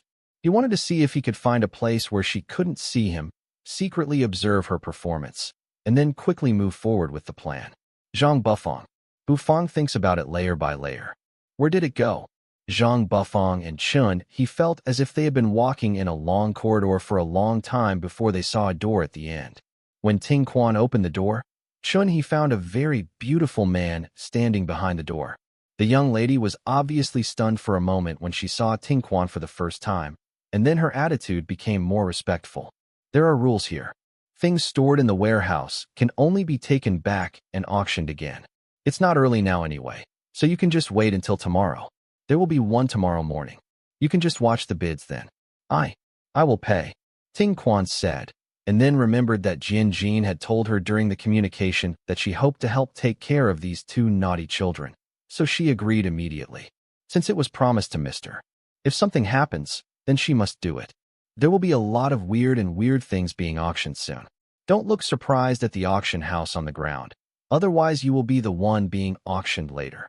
After Tinquan finished speaking, he waved his hand to people. Take Zhang Bufang and Chun He out. Zhang Bufang and Chun He have no status at all here.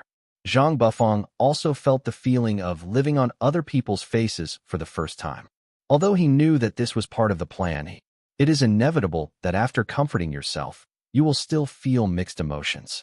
When the auction started on the second day, Zhang Bufang and Chun He, with the help of Tinquan, the face of the auction house, chose their favorite location, which was a separate compartment on the second floor. Sure enough, the above-ground auction house pales in comparison to this underground auction house. After all, in an above-ground auction house, the objects auctioned are completely dead objects, without life or soul. But in this underground auction house, it is as if a living creature is being auctioned off in a frenzied manner. The key is that auction items like this are very popular with mainstream people in underground auction houses. The scene even felt uncontrollable. Zhang Bufang could clearly see the faces of the auctioneers sitting on the first floor.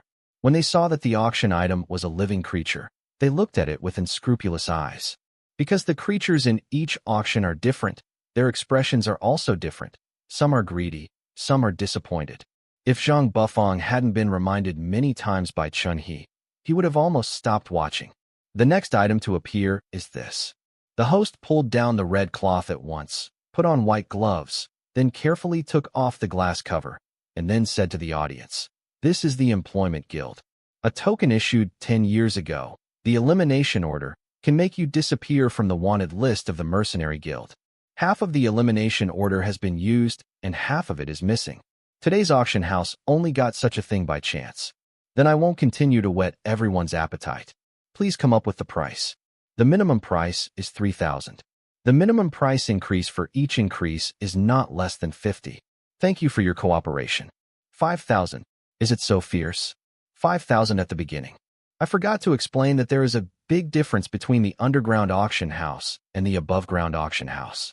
The above-ground auction house can be purchased with popular currency, but not here. Most of them use points here. Points come from many things. This time, there are adults who are paying for it for you. Anyway, I don't want to go into details. The attitude of this service staff was not good. After Ting Quan left, he began to look down on Zhang Bufang and Chun He. Be respectful. Zhang Bufang has been holding back for the past few days. He can hang around the main characters for the sake of the plan, but it doesn't mean that he is so depressed that even a servant would laugh at him. Zhang Bufang said. He glanced at the service staff and said, since I have the ability to ask Ting Quan to bring him here in person, how low do you think my status will be? The temperature of the tea is too low. Go and change it. Zhang Bufang looked at the small teacup placed next to him. He picked it up without drinking. He just glanced at it and threw it back to the other party. With a pop, it was ready. The porcelain was just gone. Oh, I never thought there was someone like you in the underground auction house. Chun He naturally followed Zhang Bufang, and he swept the teacup to the ground, and then joked. I remember in the past, if a customer complained, the auction house would. If the service staff is not good enough, 2 months of salary will be deducted directly. If the customer reports that the attitude of the service staff is really excessive, I remember it seemed like he was about to pull it off and chop it up. It was the first time I experienced being packed into a bag of garbage, and the last waste recycling in life. I'm sorry, He couldn't say anything, so he could only squat down and pick up the ceramic tiles on the ground with both hands. Only when they were all sorted did he have the courage to raise his head, hoping to save them. Try it for a moment and say, the villain is also blind. The villain himself has no culture. Can you hope that the 2 adults will spare the little one more? I advise you to change the tea first. Zhang Bufang didn't really want to buy it. Yes. The service staff quickly backed away. 6,000, 7,000, 9,000. Another person said 9,050 without giving up, and the price of the elimination order was quickly raised to 9,500. 10,000. Chun He looked anxiously at Zhang Bufang, who had never reported the number.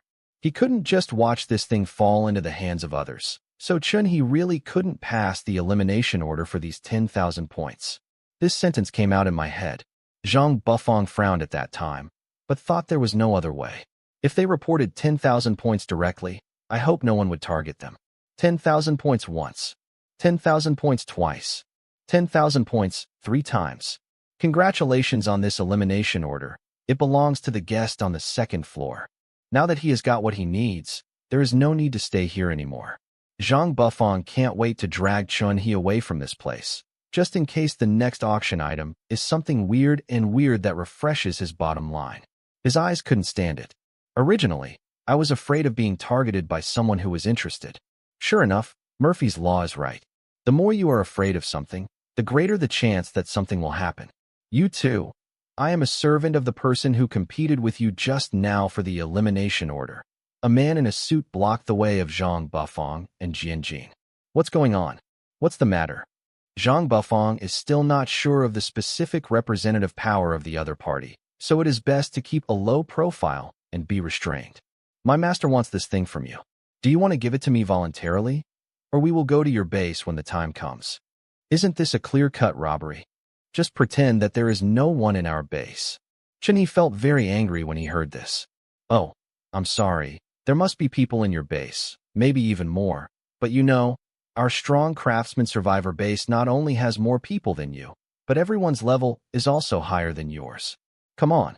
This started to be a direct threat. What? I hope the survivor base doesn't have a name at all. What's the name of your base? Why don't you hurry up and take the things with our master? Otherwise the master will get angry in a while. Let alone you people. The base will be flattened by you. This servant said fiercely. Huh? What? Jiang is planning to directly threaten my guests on my territory. Ting Quan appeared at some point, wearing a long black cheongsam. The makeup on his face became a little more mature, and his image changed. She was very big, as if she had transformed from the kind of girl next door to a royal sister. This cold voice also brought out her aura. Oh, I'm sorry, sir, but we really need this kind of thing. Instead of selling it to such a small base, why not give it to a strong craftsman? Will it save you a lot of trouble and bring you greater benefits? What about the interests? This level gap is obviously very large, even across 1 or 2 levels. but the dialogue can still maintain a state of pride for both parties. This servant is really confident. The strong craftsman, he calls him, is it possible to overturn the power of one's hands and even cover the sky with one hand? It seems that the wind of strong craftsmen has been blowing a little harder recently. Ting Quan even stopped smiling. This person just came to tear her down and destroy her. My lord, I still hope. Although this servant maintained a slightly bent posture, it was hard to tell whether his tone was more humble or more arrogant. The only thing that could be determined was that what he said was truly shocking. Go back. I don't care who your lord is, how much power your lord has, and how much area the big influence covers. These two people are my guests. I don't care if they are some Hope base, but they are on my territory. Then it must be under my protection. Tinquan said. Hope Survivor Base? The man played with the communicator in his hand. It only showed the information about the Hope Survivor Base that he had checked in the past few days. It was obvious that he was very disdainful of this small base. I have never heard of such a small base, but it is not easy to have a level 45 person in such a base. The man put down the communicator, leaned back on the chair, closed his eyes, and said, Then wake up those two people. Pa! A slap passed by. Zhang Bufang was knocked unconscious for no apparent reason. Before he passed out, he heard a little bit of the conversation and understood what was going on. His anger was still building up. This slap made him wake up instantly. Naturally, Zhang Bufang had not yet. When he opened his eyes, his hand attacked the person in front of him. They grabbed one of his arms and twisted it in the opposite direction, then grabbed the other person's head, put his face to the ground, and hit him hard. The person fainted immediately, and blood continued to flow from his nose. Then he kicked the man several meters away. Zhang Bufang touched half of his face lightly, and it hurt. It was probably swollen from being beaten. Zhang Bufang looked at Chun He, who was still awake, and then turned his attention to the person sitting on the chair opposite. Then the man opened his eyes, squinted at Zhang Bufang, smiled, raised his hand, and patted it a few times. There are other guards in the room, but they will not act rashly without the master's order. The master is a moody person, and they may be punished inexplicably if they do something. Who are you? Zhang Bufang's eyes were sharp and his tone was unkind. Ha ha. The man laughed, still leaning on the chair with the same lazy look, turned his head, half squinted his eyes before fully opening them, and said, Who do you care who I am? Ha. Zhang Bufang's mood simply sank into the abyss. Even when he was outside, he repeatedly stressed to himself not to cause trouble, but at this moment, the idea of beating this man was already ready to come to his mind.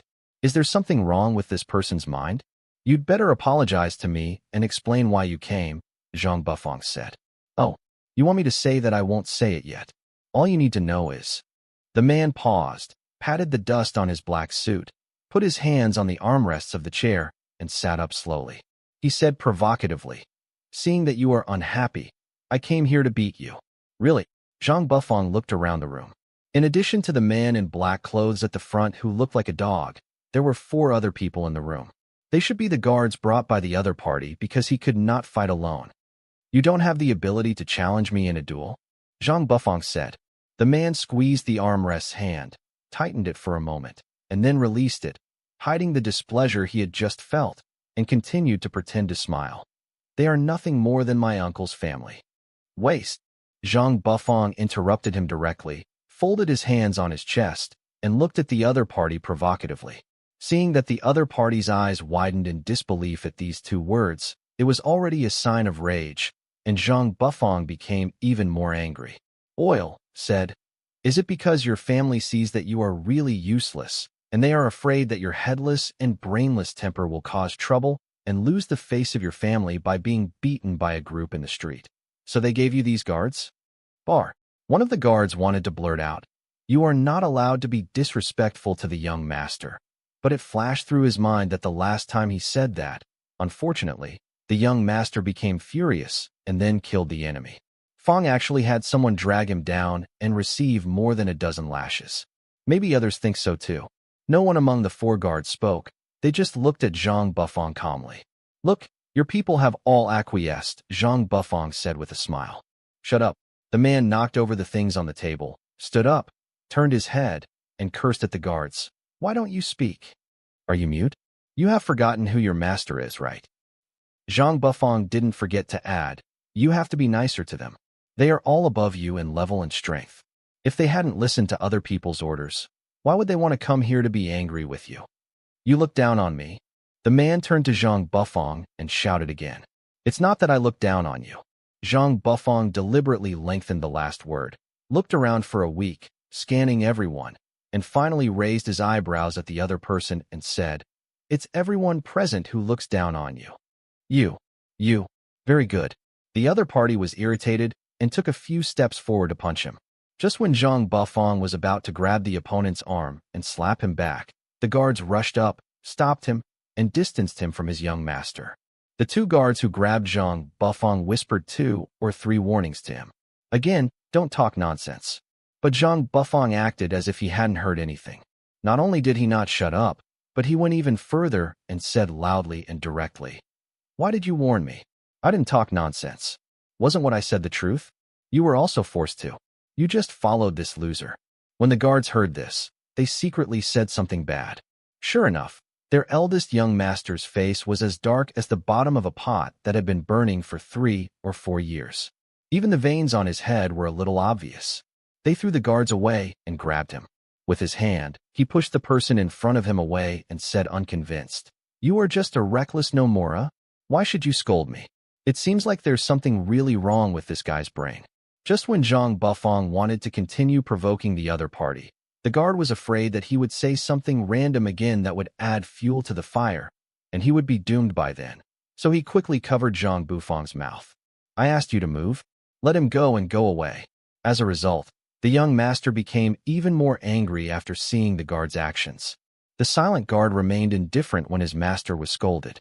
He even stopped himself and covered his mouth. From the looks of this eldest young master, it seems that he is just like what Zhang Bufang said. These guards were indeed forced to come to him. He was just too useless. The family was afraid that he would cause trouble, so they stepped forward to stop him and Zhang Bufang. When the fight started, it was precisely because Zhang Bufang said the right thing that this group of people felt guilty and tried to cover Zhang Bufang's mouth. Let him go, then get out. Do you hear me? Young master, this man has his own intentions. Cut the damn nonsense. Get out of here, 4 of you. Young master, you really don't have the strength to challenge this person in a duel. The guard was tired and didn't want to play the boring cycle of you explain and I won't listen with the young master. Zhang Bufang said something above that is indeed good. Their levels are not low. Why should they be so timid? Shrinking and obeying this person's unreasonable instructions? But because their superiors have other requirements for them. If they can't protect the young master well, they won't be able to do his job at that time. They can't leave this irrational ancestor here alone. The man named Zhang Bufang is very danger. This eldest young man is definitely a representative of moodiness. He suddenly became quiet and silent, which made several people in the room find it troublesome. No one dared to say a word. They must have anticipated the violent storm that this old man was about to come. You have a good way of stirring up people's hearts, Zhang Bufang, the man said viciously. Zhang Bufang shrugged, not surprised that the other party actually knew his name, and said, it's okay. Isn't this almost a success? It's a pity. Tie him and the other one lying on the ground. Tie them tightly. Wake that person up again, the man ordered, as if he felt how dangerous he was just now, and sat back on the chair again. I thought that I had to stay a certain distance away from Zhang Bufangbao's food and accommodation. System prompt. There are corresponding rewards for choosing 1 this time. 1. Teach this man a lesson. 2. Choose silence and wait for rescue. No system reward. Does this still require a choice? It must be 1 choice. Zhang Bufang himself wanted to teach this arrogant man a lesson. If there were systematic rewards, that would be the icing on the cake. It would be even better. The system has received the host selection. Selection 1 is in progress. After the system prompts went silent, Zhang Bufang and Chun, he were almost tied up. Anyway, he couldn't defeat this group of guards alone, and Zhang Bufang had other plans in mind, so he simply didn't resist. So why did you arrest me? It must have taken a lot of effort to arrest people from behind the auction in Tinquan, Zhang Bufang said. But the eldest young master seemed to have an idea and felt that not saying a word to Zhang Bufang was the wisest thing to do. So he just drank his own water and ignored Zhang Bufang. Since you don't tell me, I'll make my own guess. Zhang Bufang began to think to himself. When I think about it, the most important thing to me is that auction. I haven't offended anyone recently, and I haven't made any quarrels with others. Conflict, you are the one who cannot get the elimination order. Think about it. Your behavior is understandable, right? Ting Quan said that you are from the Jiangjiang survivor base. I thought about it. I have no culture, and the Jiangjiang survivor base only knows a little bit about it. Zhang Bu. Fang's words were indeed provocative, and he wanted to see how long this person could endure. Are you the weakest one in the base? Your face is getting darker and darker, but you can answer me. You are the weakest one in the fund, and you are laughed at by others. Although you say you have the supreme status on the surface, in fact, you know secretly that you have lost weight. Many people are sarcastic, right? Then let me take a look at your level first. Actually, when I look at you, I feel that you are younger than me. It is normal for a young person to be impulsive, right? After all, you are just a younger brother. Therefore, for a child who is moody, uncertain, and has low self-esteem, if you really keep poking him in the heart, you will definitely face the other person's 100% rage. If you have a plan but fail, you will be like Zhang Bufang. The other party can't beat you, but they have helpers. And you really don't have the power to resist, so you can only be beaten. Zhang Bufang thought for a moment that this was one of the few times in this world that he was beaten passively, and he really didn't fight back. Don't slap him in the face. Zhang Bufang casually turned his head and avoided the kick aimed at his head. It was said that Zhang Bufang was being beaten, but the calm and unhurried manner of the other party made the young master even more angry. It felt like being hit on the other side, just like hitting cotton, without any pain or itching, so that the other side continued to provoke. That's all you can do. But why haven't you woke up the person next to me? I'm being beaten, so I have to include him, right? He and I are both from the same base, Zhang. On the one hand, Bu Fang wanted to implement his own plan, but on the other hand, he also felt that brothers should share blessings and share hardships. So when someone kicked Chunhee immediately woke up from the pain and didn't understand what was going on. When Chunhee opened his eyes, what he saw was Zhang Bufang lying on the ground being beaten by several people. But the key was that Lord Zhang was still in the mood to smile at him. So Chunhee, who had just woken up and didn't understand what was going on, had only one thought at the moment. Does it really not hurt? Hit him. What's the matter? You were all stunned when he woke up. To be honest, Zhang Bufang's tone really didn't sound like a passive one. If someone who didn't know the situation saw it, they would think it was wrong. Zhang Bufang is the boss of these 4 guards. Hey, you fought between the 2 of us, so what else do you want to do? Zhang Bufang really deserves a beating at a certain point. He is not the kind of person who only knows how to fight, how to disgust his opponent, or make his opponent even more angry than himself. Then he still has many ways. For example, in the current situation, Zhang Bufang felt that it was still very practical. In fact, he really didn't feel pain. Those people did use a lot of force. He couldn't resist, but it didn't mean that he couldn't use his own internal strength. Come to defense. But Chunhee may be more miserable. The other person seemed very speechless. After saying a word, he didn't know what to say, which made his fierce expression seem a bit dumbfounding to Zhang Bufang. What other colors do you want to show me? Zhang Bufang said. Lord Buddha. Chunhee would not use his internal strength to strengthen his defense. As a result, even though he was beaten for a shorter time than Zhang Bufang, the degree of beating he received was worse than Zhang Bufang. He could only be weak. Called out. If you can, come and beat me. I'll beat you right here. If you beat me to a pulp, I'll count on your ability, brother. Zhang Bufang became playful. In his opinion, the other person is just an unreasonable child. Every little bit of provocation is intolerable. Okay, this man couldn't stand it anymore. He got down from the chair in a few steps, walked up to Zhang Bufang, and punched Zhang Bufang. Lord Buddha. Chunhee was worried, but he could only be pinned to the ground and unable to move. Zhang Bufang, you are really... Boom. The time the young master spoke was almost the same as the time he was pinned to the ground. What am I really? Zhang Bufang had already known that he had already spent enough time when he came over. How could he trap him with such a low-level thing as ordinary hemp rope? He had long wanted to tease the other party. It was also good to relieve his boredom in the boring post-auction venue. Zhang Bufang would still be annoyed if he went directly back to Tinquan. He would have nothing to do there all day long, and occasionally there would be such small things. The interlude is also good. Don't come over here. Your eldest young master is still in my hands. Zhang Bufang just led this man back several steps in a swaggering manner. No, Lord Buddha, you. Chenyi was about to cry without tears. This was in stark contrast to Zhang Bufang. Zhang Bufang held the master of this group of people hostage, but this group of people did not. Did you also hold him hostage? Don't worry, I'll talk after I've had enough fun. Zhang Bufang hurriedly interrupted his teammates. We have been in a stalemate for so long, and I still don't know your name. Come on, brother, introduce yourself. Zhang Bufang became so playful that he almost pushed his teammates into the fire pit. Zhang Bufang. He leisurely grabbed the young master's neck and clamped his hands with the other hand to ensure that the other man could not move. Chenyi felt like he was about to be suffocated by the big guy next to him. I accepted both your scolding and your beating. What do you think of my look? Why don't you just let me have some fun?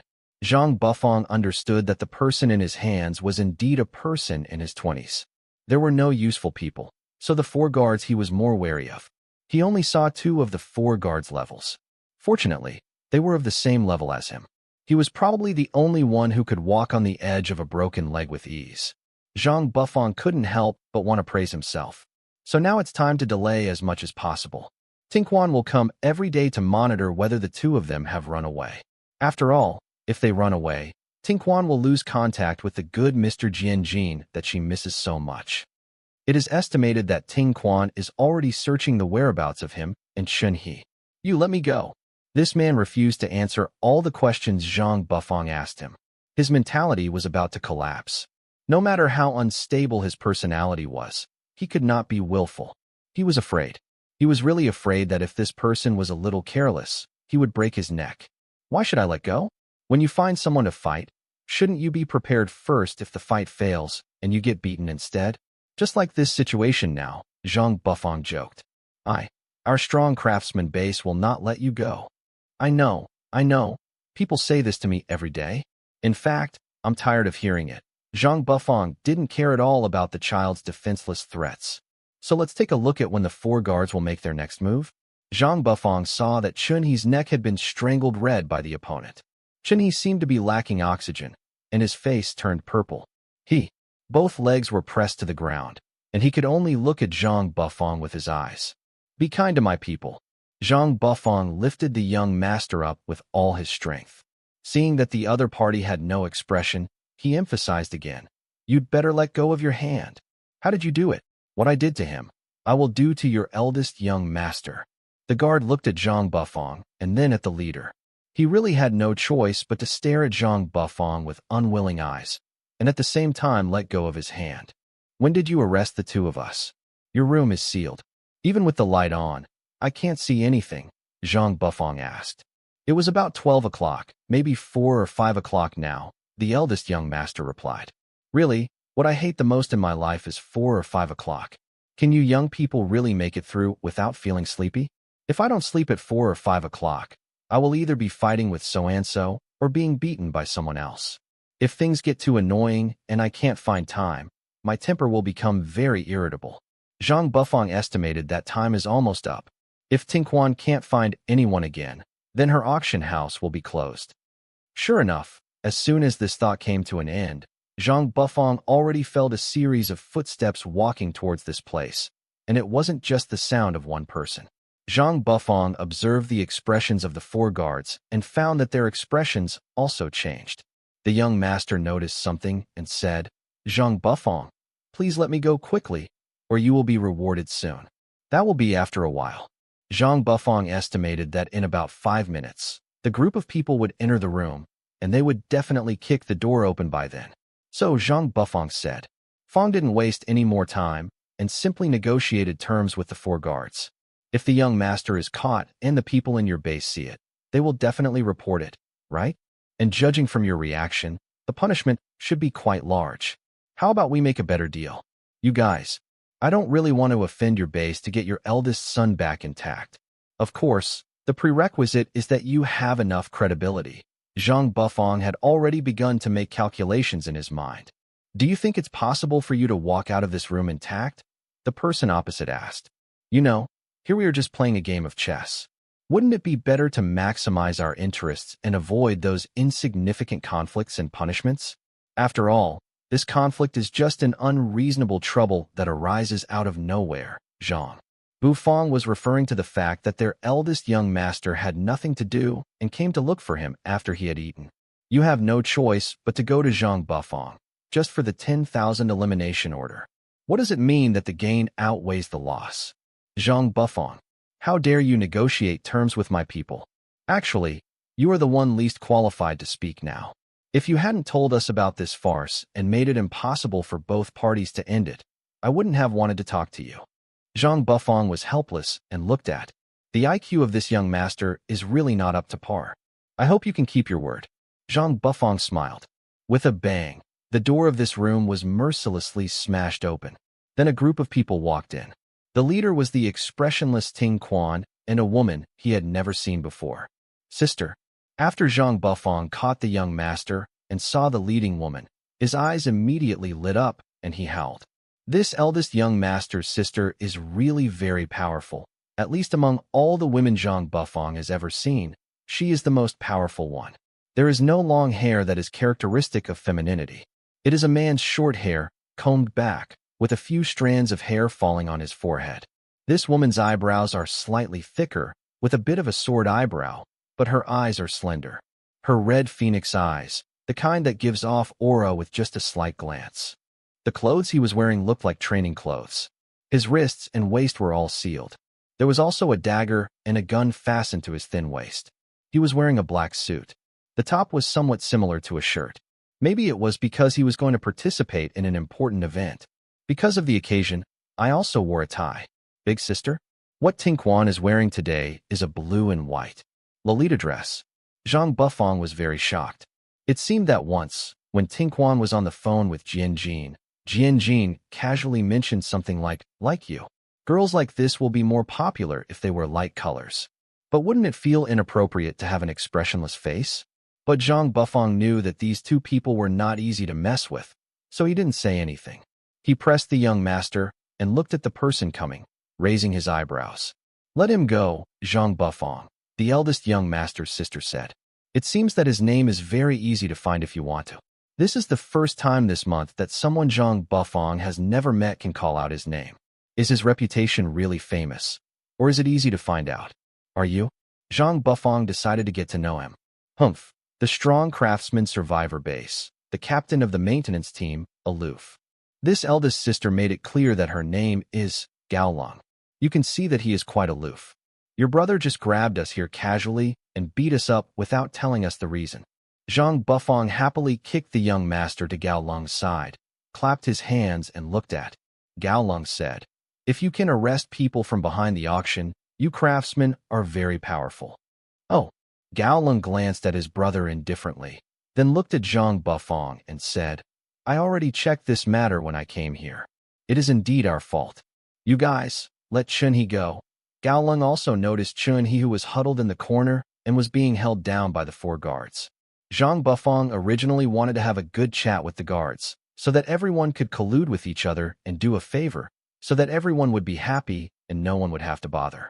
Now, this person is indeed cold, and is not at all. There is no need for them to make up anything.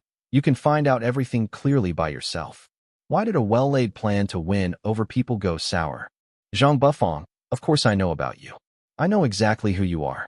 I want to be the master of the base. No matter what, I have to ask for an explanation when I encounter this kind of thing, Gaolong said with an expressionless expression, then turned around and walked out while saying at the same time, there happens to be a suitable place outside. Then Zhang Bufang and Gaolong stood on this stone platform. This place was usually used for training. In fact, after leaving the room, Zhang Bufang realized that this place was still a little far from the auction and was the survivor base of strong craftsmen. You can see a training place. When someone is sent out on a mission, they can come to this place, firstly to rest, and secondly, to find someone to compete with and hone their own strength. The people of Qianzheng usually turn a blind eye to this young master. After all, he is a young ancestor. He wants to turn the world upside down only once or twice. Fortunately, he himself can't think of it. No matter what big thing happens, the strong craftsman survivor base itself is very strong, and the mess caused by this little ancestor can be dealt with one by one. The strong craftsman survivor base is a place that absolutely advocates the supremacy of force. Therefore, although Gao Lung is the daughter of the owner of the base, she is still on an equal footing with everyone else. She was thrown into the training ground in the base since she was a child and has gradually reached her current position. It can be said that she has perfectly inherited her father's traits. That part of the fighting gene. The strong craftsman survivor base will build a special training ground. It is called a training ground, but in fact it is not used for training. It is to bring together the people in the base, the kind of people who are not willing to live a mediocre life now, too. The round system is used to eliminate those who lost each game. There are 100 people in a group, and only 20 people will be left in the end. If you still want to climb to the top, only one person will be left among these 20 people. Gao Lung is the kind of woman who not only stands out among 100 people, but also excels in any subsequent competition. People on the training field are not divided into men and women. As long as they compete with others, they will show their full strength, regardless of gender, regardless of status, only strength. The training ground at the Strong Craftsman Survivor Base can be said to have brought the 4 words, winner takes all, to the extreme. If you don't accept it, you can fight me. There is nothing that cannot be solved by a good beating. If I lose, I will naturally treat you as my uncle. Of course, whatever you say will be fine. But if you can't beat me, there will be no problem. You are qualified to make irresponsible remarks to me. This kind of rule is very popular not only in the training ground, but also in the entire Jiangxi base. So, what you mean is that I want to play a game with you. If I win, you will naturally apologize. But if I lose, I have no right to ask for an apology or anything. Zhang Bufang listened to Gao Lung explain to him. Dadwa, I summarized what it meant. Yes, I advise you not to treat me as a woman. The battlefield is full of blood, and there is no difference between men and women. Gao Lung took off the weapon on his waist and pointed to Zhang Bufang's several wooden items that were brought up. Weapon, said, you cannot use the weapon that comes with it. We will provide it for you. Just click until it ends. Zhang Bufang looked at Juju as aloofness. He thought for a moment and then asked, but you are level 38. In terms of level, it is unfair. Oh, so what? I challenge you, don't I know this? Gao Lung answered Zhang Bufang's words very coldly. I admire you very much. You are very bold and forthright. But what I advocate is that the competition is fair, and I am not the only one who can represent the Hope Survivor base, Zhang Bufang. Zhang Bufang admired the other person for being a woman who could say such a thing. He has such advanced ideas, but when he talks about fairness, he does not refer to gender inequality between men and women, but to hierarchy. He knows how difficult it is to fight beyond the level. For example, when he was level 40, he challenged the number 3 of level 50. Even though the system gave him a 5-level promotion, he was still not sure. He used his team to barely win. A cross-level challenge completely challenges a person's actual combat experience, one's own reaction speed, and luck. If someone is level 38 and he is level 45, the result will be a win or a draw for both parties. It is not respectful enough for both parties. Chunhee, can you reach level 38? Zhang Bufang was 8 levels behind level 38. He could not completely control his level. During the fight, he managed to stay at level 38 smoothly. Chunhee, who is only level 38 at level 38, is more convenient and fair to suppress. No problem, but obviously, Chunhee still cared that his opponent was a woman. Gao Lung was used to her opponents discriminating against her gender, but her opponent, who was more anxious about fighting her, kept dilly-dallying. Gao Lung became impatient and frowned, but did not say anything out of politeness. Respect your opponent, Chunhee. Zhang Bufang put down these words. Chunhee was not a hard-thinking person. After Zhang Bufang got off the stone platform, he silently stepped aside to watch the battle. Chunhee seemed a little restrained at first, but it was probably that his opponent's strength exceeded his expectations. Chunhee, who originally wanted to give in, fought. You have to become more and more serious. There are still big problems with Chunhee's movements and his series of tricks. Apart from the few servants who obeyed their master's orders, the only people watching the battle were Ting Quan and Zhang Bufang. Ting Quan looked at Chun-Hee's movements. Her level was not high, and her understanding and practice was not as good as others. Moreover, she had not thought of raising her level to a point where she would stand out from the crowd, so when she met someone with a higher level than herself, as a human being, Ting Quan would suffer easily most of the time. If he couldn't keep up with this level, he would use tricks to make up for it. Ting Quan is better at using quick-changing movements and various moves to suppress his opponents, giving himself the upper hand in the fight. Chun-Hee's level is high, which is good, but there are a lot of messy parts in this movement. If those messy movements can be removed, this movement will be much cleaner and neater. In the same way, there will be fewer flaws in it. It seems that you have quite studied these things. Zhang Bufang actually didn't know which movements were messy and redundant. He could only look at Chun-Hee and Gao Long, and he could tell which were good opportunities to attack the opponent. Catch. Don't we all have to learn? There are so many people coming and going in the auction house, so it's naturally troublesome. When you meet someone with a higher level, you have to be stronger, but it's so embarrassing if you can't keep up with your own level, Ting Quan said. It's really embarrassing. Zhang Bufang asked out of curiosity. Has the base trained you since you were young? Will you be taught many things, such as skills in the fighting process, techniques for making moves, and leveling up? Ting Quan gave Zhang Bufang a look of, "Are you uneducated?" Zhang Bufang shrugged helplessly and said, "Actually, including you forces and so on, you think I know, but in fact I still know most of them. I really don't know." After all, when he came to this world, he relied on the system to upgrade. If he wanted to learn any moves, he would have to work hard for a long time to get one. Although such moves can be seen in his mind immediately, in the end it is more important. Many skills can only be learned step by step. Zhang Bufang thought back to all the fights he had fought since he came to this world. He actually felt that it was amazing that he could leapfrog and win in the past.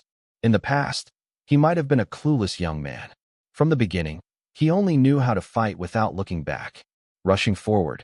Only now have I learned many methods through countless battles. So not only Chun-Hee also worked for the Hope Survivors base for many days. Maybe Jian will teach him? Or will he have someone special to teach him? But Zhang Bufang, Guan Tong, and Chen Tao, the three of them made it through all the way through their own hard work. Therefore, Zhang Bufang planned in his heart that one day he would find someone to take a good look at his moves and moves to strengthen himself. The kind of person who struggled all by himself and finally stumbled along the way for several years, only to be caught up with the kind of newbie who was taught by someone in a few months. Zhang Bufang had experienced this kind of feeling, except unwilling. I really couldn't find any words to describe his feeling at that time. Yes, Ting Quan answered perfunctorily. She didn't quite believe Zhang Bufang's words. Of course she had found out about Zhang Bufang's background, but she had only found out about Zhang Bufang's coming to Hope for Survivors. What happened after the base? Zhang Bufang may have been just an unknown person before. To those who wanted to find out the information, Zhang Bufang seemed to have parachuted into the Hope Survivors base and then kicked the owner of the base down. If someone hadn't instigated it, it would have been really troublesome to achieve this level of success. However, Zhang Bufang actually did it, and he was really the kind of person with no background. We just start training when we are 4 or 5 years old. Before we get clear instructions, we are not allowed to show up in the crowd. We train in isolation for more than 10 years, and then go out to practice for a few years. Like me, after training. After that, he came directly to work as a defender. Ting Quan didn't feel very good about his current status. How could she really be as rumored by the outside world? She has no ability to establish such a complicated trading house. She seems to be very powerful. No, she is also working for others, and her salary is not that high. It all depends on the mood from above. It's okay.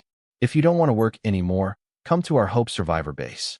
Jian will definitely be able to support you. Zhang Bufang may have been joking. Sure enough, Ting Quan blushed when he heard Jian's name. He didn't know what he thought of, but he was also very helpless. He glanced at Zhang Bufang and said, "You think people in my profession can just leave if they want to?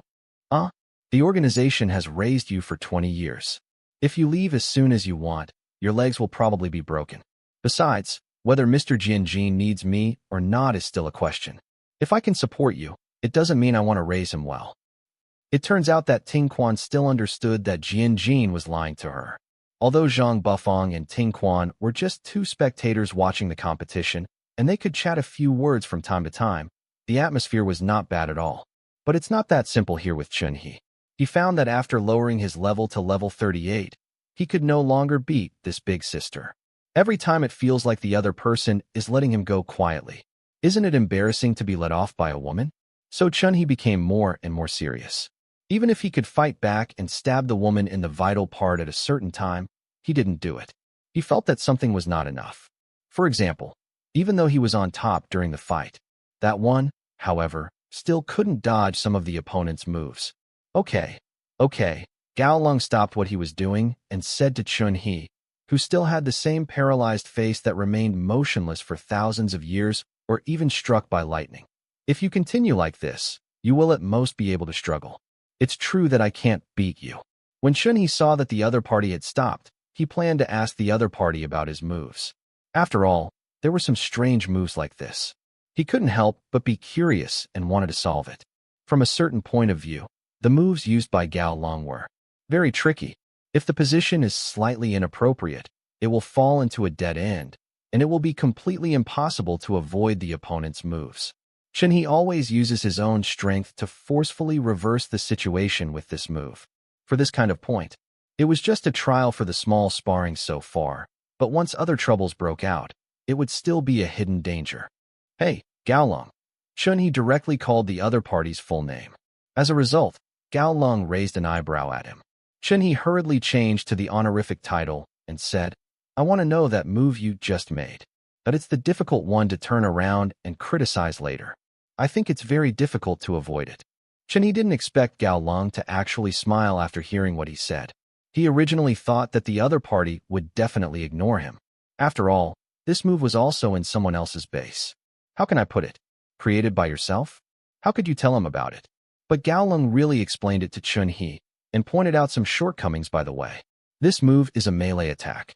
It is not used very often because it requires predicting the opponent's next move and then finding a good angle to attack. If you cannot seize the opportunity, most of it will be useless, Gao Long said. When he opened his mouth, he found that Chunhee was listening very seriously, so he was naturally willing to say more. Just use brute force to break away like you just now. As for the question of why you can't dodge, first of all, it's because my prediction is relatively accurate. Even if you dodge, I will have the next combo. Secondly, there are a lot of messy things in your movements. For example, when you are kicking, what are you doing with your hands? Put them in the air to play. People who have received a lot of training in Gao Long can't understand at all why there are all those bells and whistles in the moves. And there are no useful actions. You can use the communicator to record your own movements, and then watch it yourself. There must be more than one move used during the fight. I think the video you watch yourself is much better than what I can tell you directly. Then Gao Long said. He didn't plan to say anything more, so he turned around and walked towards Zhang Bufang. Sorry, since the match was lost, then a loss is a loss, and there is nothing to be embarrassed about. He apologized very simply, but the expressionless look on his face still seemed a bit strange. I've learned a lot from this, isn't it? It can be considered a relatively friendly discussion. Zhang Bufang responded with a smile as a friendly gesture. My brother is indeed in trouble, but for the sake of this competition, I can still remind you not to mess with the strong craftsmen. There are too many people with bad tempers among the strong craftsmen. It's not me this time. If you do, I'm afraid others won't listen to what you say, and they will just slap you on the head and face, Gao Long said. Young Master Changjiang, you should take a detour when you see him in the future. No one can control him up and down the Zizazongquan base. I am sorry for his mistake this time, but at the same time, I still need to give an explanation to my superiors. I need an objective description. Gao Long originally wanted to say that there is an unwritten rule in the base. As long as you dare to beat the strong craftsman master, you must be prepared to be beaten. As long as this little ancestor does something wrong, the management, he just hits the person on the opposite side. Gao Long does not agree with this approach of beating the other person without asking the reason. Unfortunately, her body is not able to change now. Anyway, that's all she said. How to understand it is also the other party's business. When the apology comes, she will naturally find out more about the matter. So since there is no need to talk to other people, she is aloof. He simply turned around and walked away. It's snowing, Tinquan said suddenly. Huh. Zhang Bufang was of course the one who had the biggest reaction. Didn't you say that 80% of Southerners have never seen snow? I don't know if this data is true, but Zhang Bufang rarely sees it. The group of people who are snowing. When it snows for the first time, the snowflakes are not very big and melt when they fall on the face. Zhang Bufang looked at the small snowflakes flying in the sky. It probably won't take long for the heavy snow to come, and then the thick snow will be able to cover it. Thick 3-story swing steps? It's a pity that I can't stay here anymore. I have to go back to the auction house soon. Zhang Bufang nodded casually again. After making an evaluation of this first light snow, Tinquan seemed to suddenly remember something particularly important and quickly pulled the two people back to the back of the auction. Tingquan's boss actually found out about Zhang Bufang and Chunhe and told Tinquan that they could be sent to the underground area. He also said, anyway, these two people may have come here for this underground area, but they have been there all the time. That's all. That very indifferent attitude became tougher after a few words of instruction, and he even asked her inexplicably. It's just boring. That Jianjin belongs to Zhang Bufang and his group.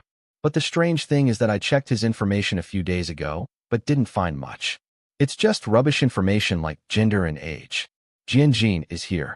The Hope Survivor base may have been there for more than 5 years. Do you want to? As a subordinate, Tinquan could not guess his boss casually. Even when he was communicating with the light screen of the communicator, Tinquan still bent slightly and lowered his head. Dig him over here. You can find a place to get the capital and come here to play, Tinquan said. Why does this underground area feel so much like a casino? Zhang Bufang looked around for a week. The underground area is actually the negative floor of the auction. The first negative floor is for transactions. Starting from the second negative floor, the smell changes. As soon as you enter, you can smell the smell of smoke in the air. The smell of smoke is filled with perfume. It couldn't be covered, so the two smells mixed together gave Zhang Bufang a headache. Oh, and there's that money smell that you can only smell when you walk in. The second floor below is an entertainment club. It is no different from the casino Zhang Bufang saw in the original world where the upper class were reveling in money and wealth. It was nothing more than women, money, and cards. That's it. Tinquan looked at Zhang Bufang and suddenly felt funny and said with a hint of ridicule in his tone, You must have never played before. Children, you should go find a place first to see if you have the capital to play. What kid? Chunhe sighed at the side. It doesn't matter if you don't have money. You can go play that. You don't need money. Tinquan pointed to a relatively deserted table and then pushed the person to the table. On this table, there are many cards placed on the edge. The cards are painted with different styles and form a circle. There are 2 or 3 rolling balls outside the circle. There is a red button in the center of the table and 4 dice next to it. The tabletop in the middle section is hollow, like a mechanical hollow watch. You can see the gears. By the way, in order to show the Western style, it is engraved with large and small European patterns. Coupled with the spotlights on the ceiling, this golden noodle seems to be. It hurts the eyes of those who flash. Sitting at the table was a man wearing a hat, black round sunglasses, and a black windbreaker. Sure enough, the big guys are all so pretentious. However, thinking about things like casino laws, Zhang Bufang did not dare to gamble at all. After all, he was still a good young man in society, let alone participating in such a scene. I could only think of the movies I had seen about casinos. You brought a new person here? The man asked Tinquan. Yeah. You have to be careful. He is a new customer after all. Tinquan didn't have a good impression of her teammates, but since these 2 people were the ones the boss wanted to watch, she still had to remind him. I know. The man waved his hands carelessly, crossed his hands casually, looked at Zhang Bufang and Chunhe, and said, Hello. You too, please sit down. I'm 17. After Zhang Bufang and Chunhe sat down out of curiosity, Zhang Bufang supported his head with one hand and took the tall wine glass handed over by the waiter with the other hand. But he was on guard and did not intend to drink it. Chunhe was the rule. He sat there and did nothing. When he was running missions for the Hope Survivor base, he did not come into contact with the second negative floor. He just remembered that this kind of place has more than one floor. What Tinquan brought them to was not a real underground area. You 2 are new here. How about you play a game first and try your hand at it? Lord Buddha, the underground area may not be here, Chunhee whispered. Well, Zhang Bufang replied, then raised a fake smile and said, then what are the rules of the game? This place is specially for newcomers to play. 17 seemed to mean something, and there was something in his words, but he couldn't think of a reason after careful examination, so he didn't mind Zhang Bufang's cold expression and started to explain. This table is nothing more than a place for poor people that doesn't require money. However, due to the special rules, it later became a table only for excitement. The playing cards on the table depict organs or any part of the body, ranging from the head, entire arms, legs, to hair and fingernails. In order to match the atmosphere of tension and fear, the cards are black and white. 3 colors of red, and various complex patterns are drawn next to the main things on the card. It is to throw the dice to decide who will turn first. When both parties A and B are involved, a safer way to play is to guess which card the ball will stop on. If you lose, you will be given money or there will be other penalties. Of course, this is a gameplay that has been eliminated. For Zhang Bufang and Chunhee's team, there are 2 teams, A and B, with 17 people in one team. The rule is, Party A is the main player and does not participate in the game punishment on the card. Each side has 2 dice, and whoever throws the higher number will win. Party B does not use money as a bargaining chip, but rather uses his own body as a bet. If Party B wins, he can get points that can be exchanged for cash.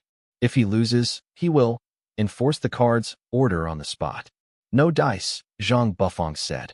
In this world with advanced technology, who knows if the dice are controlled by others? Under 17's probing eyes, Zhang Bufang still had the same indifferent expression and said, change the cards. Paper cards, from ace to king. Are they called Big King and Little King here? Zhang Bufang recalled that all the cards he had played were landlords. King? What is the other name for trump card? We call it Joker here, or Ghost card, or Clown. 17 smiled without caring. He took the silver playing card brought by the waiter, pulled out 2, and faced. Zhang Bufang shook his head and said, the ghost cards this time are black and red, representing night and day respectively. After spreading out all the cards for display, the waiter shuffled the cards, took them, and finally asked the 2 people on the side for their opinions, saying, are you sure about exchanging limbs for money? Why does this feel so uneconomical?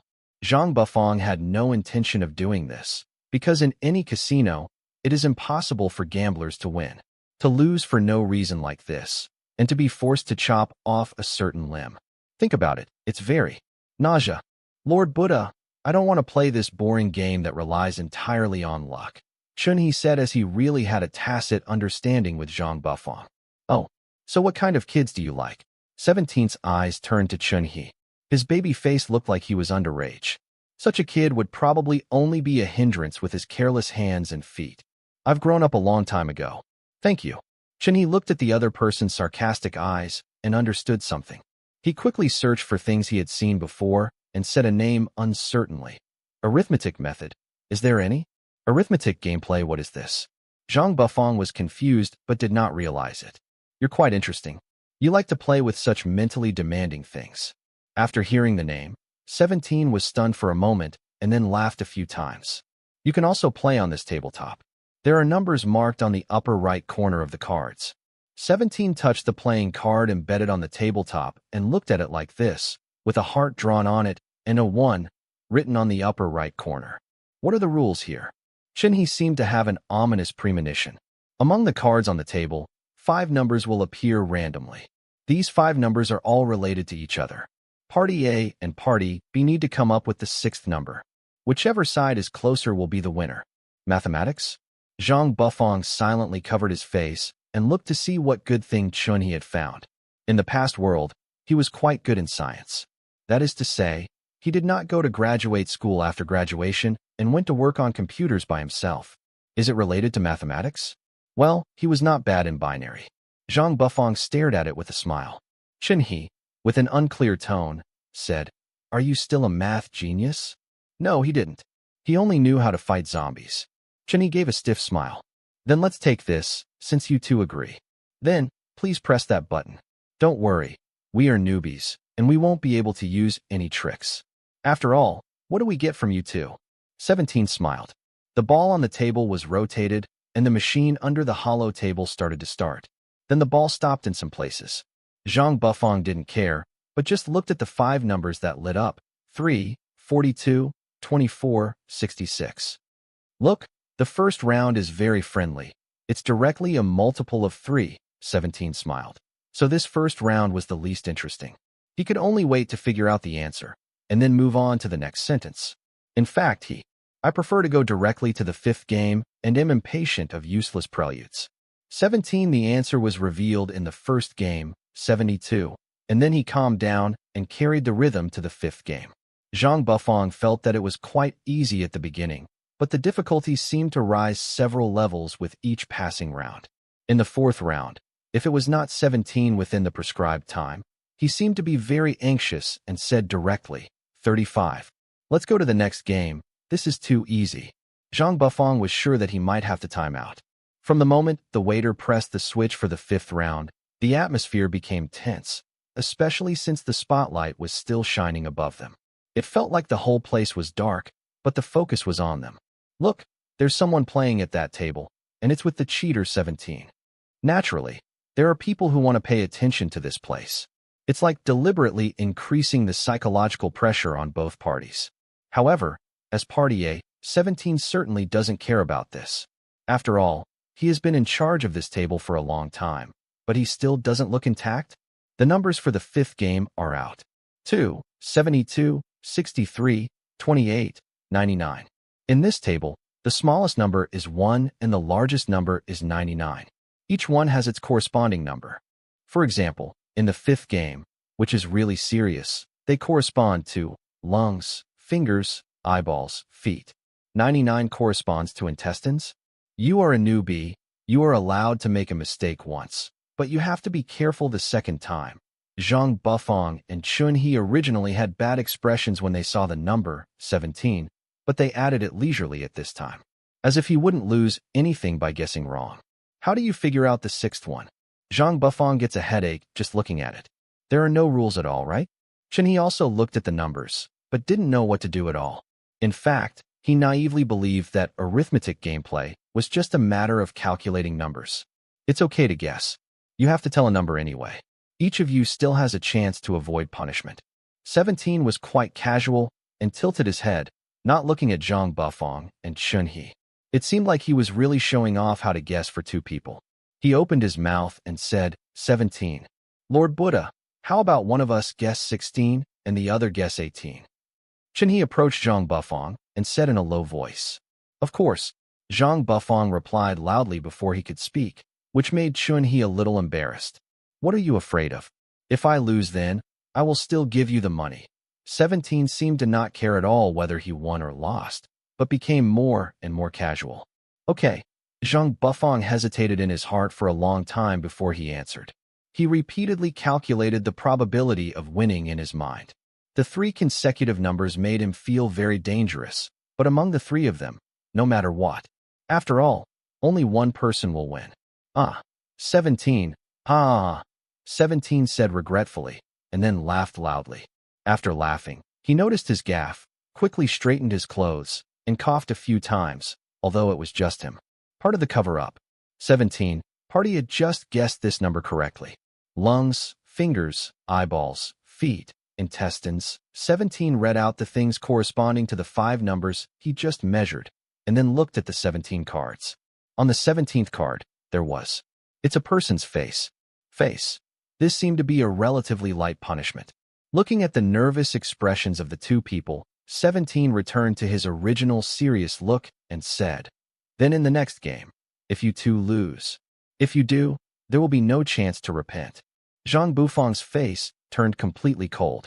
What kind of arithmetic method is this? In fact, in the final analysis, they are still guessing. They can't calculate the rules at all.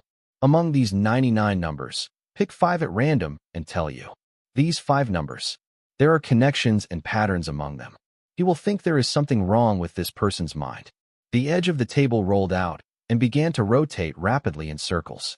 Chun-He was not like Zhang Bufang, who completely concealed his mentality. On the surface, he had an expressionless look. Chani could not control himself. His mood was relaxed, and so was his face. So his nervousness was fully expressed.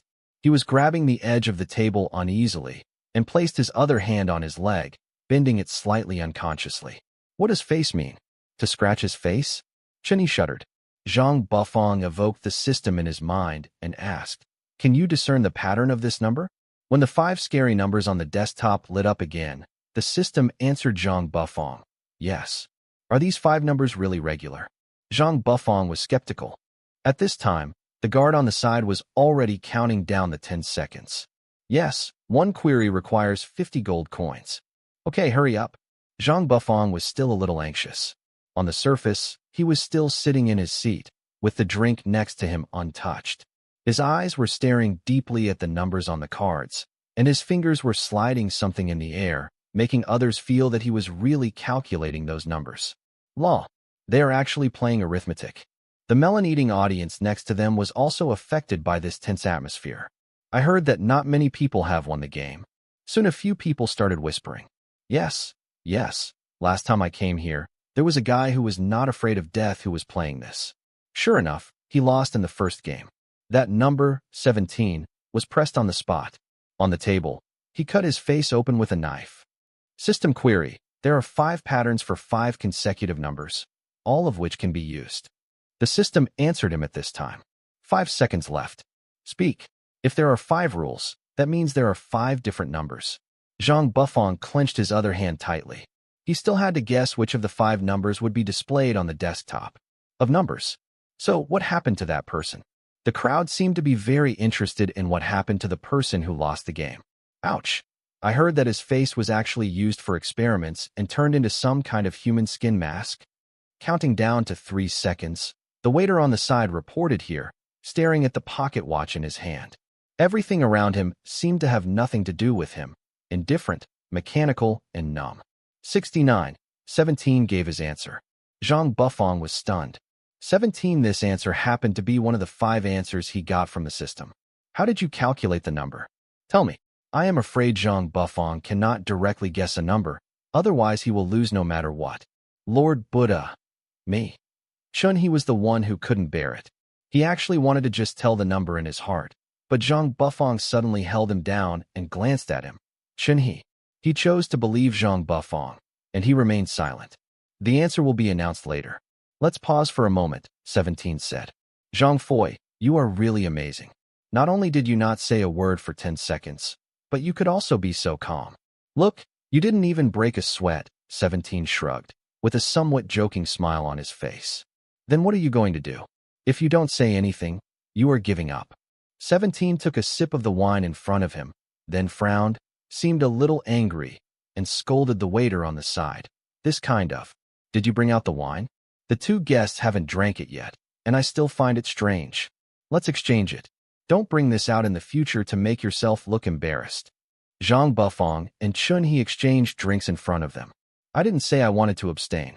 I already have an answer, but I'm afraid there is more than one answer, Zhang Bufang said with some confidence after listening to all the explanations given to him by the system. Oh, tell me. 17 defined this behavior as a death struggle. The 69 you mentioned can be an answer, but the 5 numbers you gave did not specify the specific rules. I have other ways to derive several other answers. Zhang Bufang stood up. 69 can be an answer. Zhang Bufang pressed the red button in the center again. The correct answer was displayed the second time. Sure enough, when the 6th number lit up, it was on the card 69. 69, toes. Similarly, 37 can also be used as another answer. Zhang Bufang did not look at the number 69 that lit up.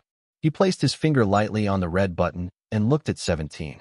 17, the smile seems a little different from before. I have been here for so many years, and I can still hear that there is more than one answer. The crowd began to sigh silently. If you only give 5 numbers for this kind of calculation, then the answers will naturally be very many. You just choose any one. Zhang Bufang pressed the button. The number 69 plate went dark, and then the number 37 lighted up. Look, I was thinking a few games ago that the answer in the first game was a multiple of 3. You misled me. I thought the answer would be larger than the 5 numbers that were lit up, and they must be related to multiples. Zhang Bufang smiled. But in the next 3 games, you just said the answer directly, leaving me no time to think. However, in the last game, I calculated more than one answer. This is very interesting. I thought I would make a mistake. Zhang Bufang glanced at the number 37. 37, ankle. It seems that your machine is very user-friendly. When an answer doesn't work, you can press it a few more times. By the way, Zhang Bufang suddenly turned his attention to a waiter next to him who had been silent and pointed. Looking at the other person, he said, "Take out the remote control from your pocket." This waiter had received good training and was able to remain calm in the face of such situations. He still kept an expressionless look and looked at Zhang Bufang innocently. "Don't pretend. I saw you doing something in your handbag during the last game. If you don't take it out, I will search your place," Zhang Bufang threatened. The other party took a look at 17, and as expected, silently took out a square object and put it on the table. Then let's come to the third answer, 4. Zhang Bufang doesn't care anymore. Look, he bluffed the whole audience, didn't he? As soon as the red button is pressed, the number 37 plate goes dark and the number 4 plate lights up. 4. Fingernail. Would you like to see the fourth answer? Zhang Bufang didn't want to give the opponent a chance to react. The outcome of this game had already been decided, starting from the moment he interrupted 17. The fourth answer won. Zhang Bufang looked at 17's face that had completely turned cold. Zhang Bufang could feel the murderous intention that spread instantly. It seemed that he didn't believe that he had lost like this, and it was very unacceptable. 1 exactly corresponds to the card in front of you, and what is drawn on it is heart. There was already a bit of provocation in Zhang Bufang's eyes. Then do you need me to tell you the fifth answer? Now I want to confirm that if I press this square thing, the answer will change. Zhang Bufang simply muttered to himself, and everyone around him was silent. He pressed the button on the circle of the square box with his finger, and the whole hall seemed to hear the click sound. The last answer, 97. Zhang Bufang said just before pressing the button. All the original numbers on the table were removed, and then a number lit up. 97, teeth. That's right. What did you think of the shame of the last person who died on this table? Mask. If I remember correctly, that mask seems to have been brought. Gave 17. Huh. 17 really disliked Zhang Bufang's approach. No one at home had refuted him for how many years. Instead, he was silent for a long time before he sneered. 2,000 points for me. Take it. 17 took the 2 cards handed over by the waiter and threw them in front of Zhang Bufang. It seems that these 2-point cards have been prepared a long time ago. What else do you want to play? I can accompany you to the end, 17 said rather provocatively. But Zhang Bufang just picked up his own and took a look at it. This point card was just a card with a black and blue metallic surface. Half of it was a display surface. He didn't bother to know what the rules were for redeeming points. When he came here, I wasted half a day talking about things here and there without even entering the real underground area. 17, time is not enough. Your Excellency asked me to take them away. Ting Quan rushed over just in time. It was just the 2 of them early in the morning. Why bother letting me here? 17, the implication is that since the Lord has already chosen the 2 of them, why are they still wasting time by sending them to him? How interesting. Ting Quan looked like that gentle and pleasant woman to outsiders. Only when they got closer did they realize the snake scorpion looked beneath her mask. The person opposite is not Mr. Jin Jin, so why waste his loveliness and tenderness on these people? Ting Quan thought. You too. Come with me. Ting Quan turned around. Zhang Bufang and Chun, he looked at each other, seemingly helpless at the scene in front of them. After such twists and turns, both of them saw a little tiredness in each other's eyes. You are Zhang Bufang, and the other one, kid, who are you? 17 added this sentence before Chun-He left. Can a baby-faced person be called a child? Chun-He. Chun-He did not stop, but turned his head slightly back, and then added what he had said countless times. I am not a child. It doesn't look intimidating at all. I said you guys are really boring. Chun-He was in a good mood because of 17's words. When he was in a bad mood, he liked to talk a lot and started to mutter. Originally, I was just talking about being in the underground area from the beginning. I went there, but I couldn't get in for some reason. I kept it at your auction house for so long. I finally got in, but it was just an illusion. Didn't I bring you here? Ting Quan was not angry and pressed a button. It was originally a roadless corridor. Chunhee was walking at the end. Behind Chunhee, the walls on both sides suddenly closed together. Chunhee was so frightened that he took a few steps forward, then turned his head and stared at Ting Quan. But the other party ignored him at all. Chunhee, were you in the reincarnation field before? Ting Quan asked casually. Huh? That's right. Chunhee didn't intend to hide his past experience. He was also not surprised why Ting Quan knew these things, but Zhang Bufang didn't know, so he faced Zhang Bu again. Fong explained, I was homeless when I was a child. I was about 10 years old. I had no food to eat, and there was nothing I could do like begging outside. I had no choice but to come to the reincarnation field. Let's take a look and leave. I don't know what happened to the others. Zhang Bufang frowned and suddenly had a bad feeling in his heart. There are other people waiting in the hotel. Who knows? If we have to stay in this place for how long, we might as well leave early and get over it. Anyway, when I first came to the underground area, it was just to satisfy my curiosity. If it would cause unnecessary problems, then just cut it off. I'm afraid that won't work. After the wall was opened, although there was still a slightly dark corridor ahead, some noisy voices could be heard faintly. Ting Quan suddenly turned around and said, Isn't there a partner missing from your team? Don't you want to find him? Ting Quan smiled mysteriously, as if he meant something. One partner is missing? It's Jiang Haiyang. I think you guessed it. Go in quickly. I hope you get a good ranking. Ting Quan pushed the two people, then turned and left. Chunhee felt inexplicably irritated. He wanted to hold the woman, but as soon as he stretched out his hand, he was almost caught by the closed mechanism. Looking at the sealed wall, I really don't feel any dignity at all. The rules haven't changed, said leisurely on the other side of the wall. Lord Buddha. Chunhee was helpless. Then continue, Zhang Bufang said. The Samsara field is like an arena, as mentioned before, a place for fighting where you can place bets and get rich. The general rule is that people who want to challenge on stage will be randomly divided into 4 groups, and each group will be divided into 2 at a time. Using a hexadecimal system, one group will have 10 people, and the first place people in the last 4 groups will be. Let's start the competition again. Pick the first place among 80 people. The first place person will get a great reward. Of course, the way to win is to knock your opponent down, and you can use any means. During the game, people in the audience will place bets. The winning side can add points to the losing side and get a share based on the points they have pressed. If you take all the belongings, the bet will be won. That is double the return, and you can indeed become rich. But I have also introduced that there are many people in the audience. Most of them are rich people. They come here just to see the bloody fighting scenes and to see how the bettors push themselves step by step into the abyss. That's it. It's just boring money to pass the time and satisfy the excitement. Jiang Haiyang seems to be here with them, Chunhee said. Chunhee and Zhang Bufang arrived at the registration site and signed up on the spot. After a few minutes, they were divided into groups and could go up. Lord Buddha, we are now on the first floor of the reincarnation field.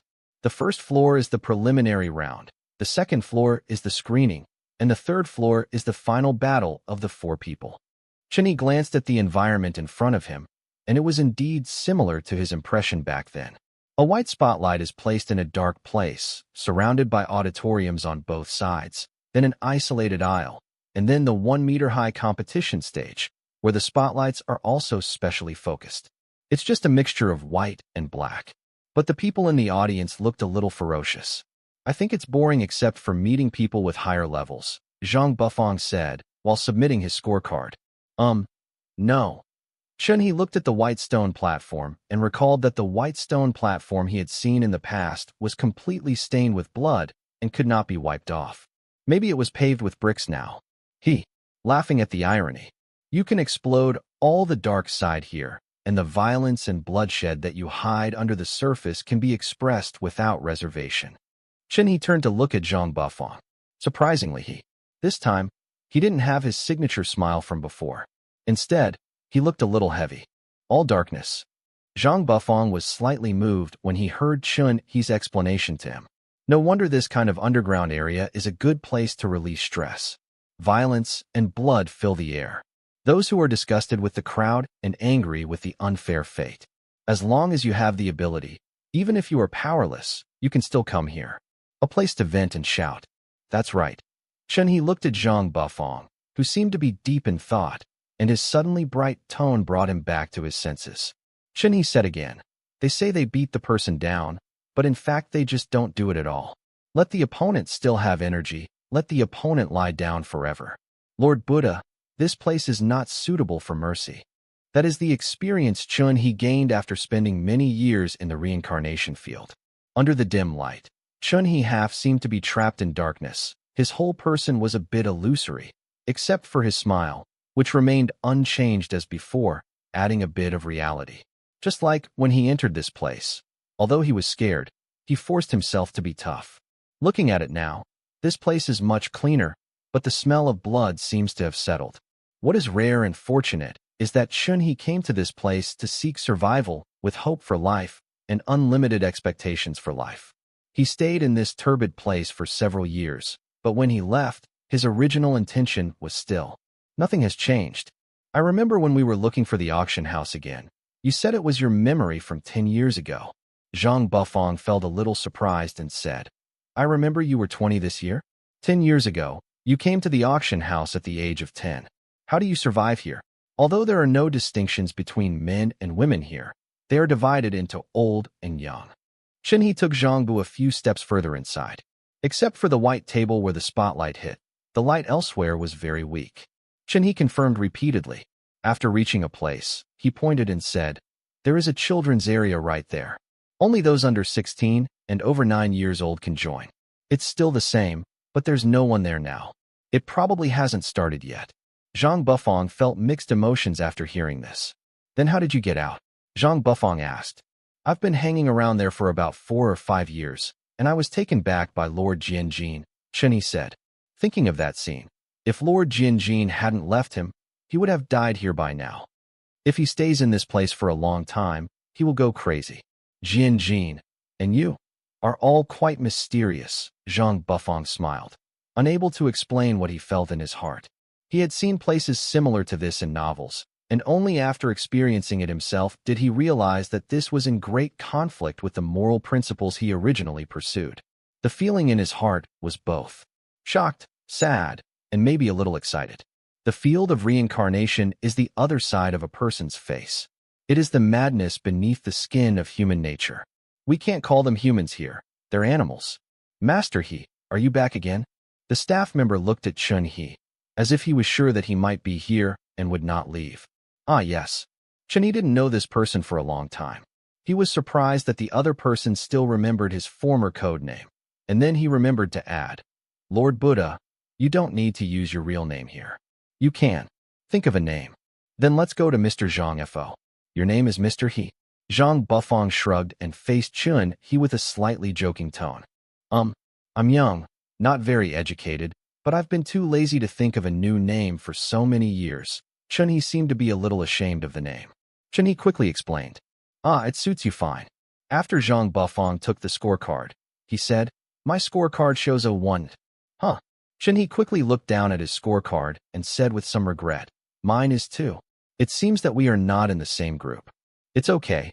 It's good if we are not in the same group. Then we won't have to fight each other," Zhang Bufang said indifferently. We may encounter a decisive battle on the 3rd level when the time comes," Chun-Hee said. "You are so confident that you are on the 3rd floor? It doesn't matter if we fight each other. It's all about learning." Zhang Bufang gave Chun-Hee a reassuring look. "Lord Buddha, you must not be kind-hearted after you get on stage. You will win on stage by any means necessary." Chun-Hee emphasized, thinking quickly, and then added, "The pace is very fast. There is a prescribed time. Try to do it within 10 minutes. Finished. Then the 2 people were forcibly taken to their respective areas. Zhang Bufang still didn't know how big the venue was. In short, when he stepped on the white platform, the square platform was about 10 meters long and wide. He looked at the other 3 groups not far away, and the ones in the distance due to lighting problems. The children's area, that is not clearly visible. Soon he had nothing else to think about, because the audience began to become lively. "Okay, please be quiet." The voice spread. It was like an announcement on the radio and could be heard by the whole audience. "All the players in the 4 groups of the 1st district are here. You can place your bets now. The 2nd district competition will start in an hour. The 2nd area is the children's area, right? Okay, let's start drawing lots to determine the order of playing." Zhang Bufang was in the third game. He now retreated to the designated area of the contestants and looked at Chun-Hee, who was drawn to the stage in the first game. Chun-Hee entered the reincarnation field at the age of 10 and stayed for 5 years. He was taken away by Jian Jin at the age of 15. So Jian Jin was 19 at that time? Chun-Hee seems to be 20 years old this year. Even though he hadn't stepped into this place for 5 years, Chun-Hee didn't feel unfamiliar at all. He didn't like this place, which was a nightmare process for him. But he also had to come here, and with the victor's attitude that year. Identity out of here. This is the first time to compete in the first district, Chun-Hee thought to himself. There are always people who have been homeless since childhood. When she was a child, she had nothing to rely on. She was hungry and fainted on the street and could not do anything. I don't know who heard someone say, I want to see this kind of child go to the reincarnation field and be beaten to death. At that time, I still remember that another person said, maybe this kid can still be a few people. Then, he was dragged to this door. He was confused and didn't know how he got in. Anyway, he stayed in a dark place for a few days and had to listen to someone explain the rules here every day. But for him at that time, there was food to eat here every day, so it didn't matter what he did. Until he took the stage for the first time. Now I am not as scared as I was back then, and I don't want to have no strength at all and only get beaten when I get on stage. But the experience I gained back then has to be used again. Level 40, Master He. The broadcast reported the levels of him and the opponent. There were several voices in the audience. I remember there was a man named Mr. He a few years ago. He was still a little kid at the time. Let me take a closer look. Oops, it looks a bit like it. That kid was incredible back then. He said he didn't stay here after winning the first place in the competition and was taken away. Why is he back today? Nostalgic? Ha ha ha. He was once ranked first in the second district, so forget it. I just want to remember this round and bet on him. Chun-Hee listened to these voices with no expression at all. This feeling that brought him back to his old life was very uncomfortable. He didn't have the extra mood to talk or move any muscle on his face. The level on the opposite side. If you are lower than him, you can win quickly. Sure enough, during the fight, there were noisy sounds in the audience, including joking whistles, people who might have bet their bodies, shouts of panic and fear, and the desperate shouts. The sound of letting the other person die. Zhang Bufang was very surprised by this scene. He looked around at the competition personnel. There were no expressions on those people's faces, but they seemed numb. They were too lazy to say anything unrelated to the competition. All actions are redundant, but Chun-Hee was still used to it. Skillfully dodging the opponent's hidden weapon and seeing the opponent fall to the side due to his attack, Chun-Hee stepped forward. Not surprisingly, the opponent attacked again. He had used this trick before, pretending to be injured while lying on the ground in order to arouse the other party's sympathy. Later, he felt that this trick was extremely low level, but since there were still people using it, he didn't mind letting the other party fall into this trap. One kick will knock the opponent over. Suddenly, he remembered that when he was a child and kicked another child to the ground, someone in the audience shouted, and the voice was particularly clear. As long as you kill him now, my points will be doubled. Go ahead, you loser. What are you doing standing there? Chun-Hee looked at the man who fell to the ground in front of him with complicated eyes. Destiny is to copy what happened at a certain point in time over and happen again. For example, right now, someone once said something to him, and someone is still repeating it. Kill him. Double the points. Hey, why are you still stunned? Is it your points that are doubled, or mine? After confirming that the other party had no ability to resist, Chun-Hee suddenly turned around, faced the direction of the voice, and asked loudly. The volume in the audience dropped for a while, but it recovered instantly and even intensified. Of course it's mine, the man in the audience replied. Your points have nothing to do with me. Why should I listen to you? Chun-Hee frowned. I bet all my money on you to win. I have to think about my own interests at this time. Why? I don't want to. I don't want you to get out early. What are you going to do? Chun-Hee clenched his hands. Sure enough, what should have changed has not changed. Chun-Hee was too lazy to pay attention to this disgusting voice. He turned his head and looked at the man again. Forget it. He didn't want to make the choice he made back then. I have one. Please listen. Chun-Hee said, knowing that communication devices would be installed at each stage. His voice was not loud, but it could be transmitted to the referees. The rule is to knock the opponent down. So Chun-Hee walked off the field naturally and ignored the curses. The first floor is just such a simple screening. On the second floor, there will be a chance for a buy. Chun-Hee returned to the resting area of the second group, closed his eyes and rested, waiting for Zhang Bufang to appear. As for Zhang Bufang just spent some points to ask the service staff to find out. In this kind of boring, violent game, the reward for the first place in the end is very generous. Not only does it have high points, but there is also a condition, money, power, and beauty. Moreover, here in the reincarnation venue, it is connected with the auction house, including the gambling venue they just went to, and the news is the same. If you become famous in a certain venue, the news will also spread to other venues. This place advocates the supremacy of force. As long as you are strong, you will receive absolute respect and preferential treatment here. Especially things like the reincarnation field, which are built to seek huge profits and stimulate the other side of darkness. Everything in it. People are absolutely extreme, and force is supreme. Therefore, the simplest and crudest method is used to manage this extremely chaotic area, to fight violence with violence. The third scene, Zhang Fui. It's your turn, the staff member urged him. Auditorium. This name is really. The voice sounded a little sarcastic. Lord Buddha? There are very few people here who can be called Lord. The way you look at a man, let me tell you, a man with this kind of look will never allow himself to fail. How old are you? Zhang Bufang looked at the other party, feeling a little reluctant to do anything. Chun-Hee began to repeatedly emphasize to him not to be merciful. He felt that it was possible, but of course, the premise was not when his opponent was such a young boy. 17. What's wrong? He and Zhang Bu are exactly one head and neck apart in height. Oh, it's okay, I'm 20. Zhang Bufang flashed to the opponent's side. He was originally prepared for the opponent to react and attack him, but this person seemed to have no idea that there was such a trick. Zhang Bufang pointed the blade at the back of his neck. This kid. I fainted. Okay. Zhang Bufang didn't have any special emotions and looked at the referee's seat. Then in the third game, Zhang Fui wins. Please prepare for the fourth game. The pace of the game was faster than originally expected. First, Chun-Hee defeated one person in 3 minutes in the first game, and then Zhang Bufang won in 13 seconds in the third game. These two were like the drumbeat that drove the rhythm of the game. The first level competition, which was originally expected to take 2 hours, was shortened to 1 hour. In order to wait for the start of the second level, Zhang Bu almost fell asleep in the rest area. Perhaps because the rules of this competition were relatively strict, he stepped down from the stage. There must be no physical conflict later. Announce the list of people promoted to the first level. Zhang Bufang and Chun-Hee don't care about this. They must have their names. For individuals, there are only 3 games on the second floor. If there happens to be a bye, it means an extra 10 minutes of rest time. Zhang Bufang happened to have a bye in this group. For his group, he had a good idea of the strength of the others, and his level could completely crush him.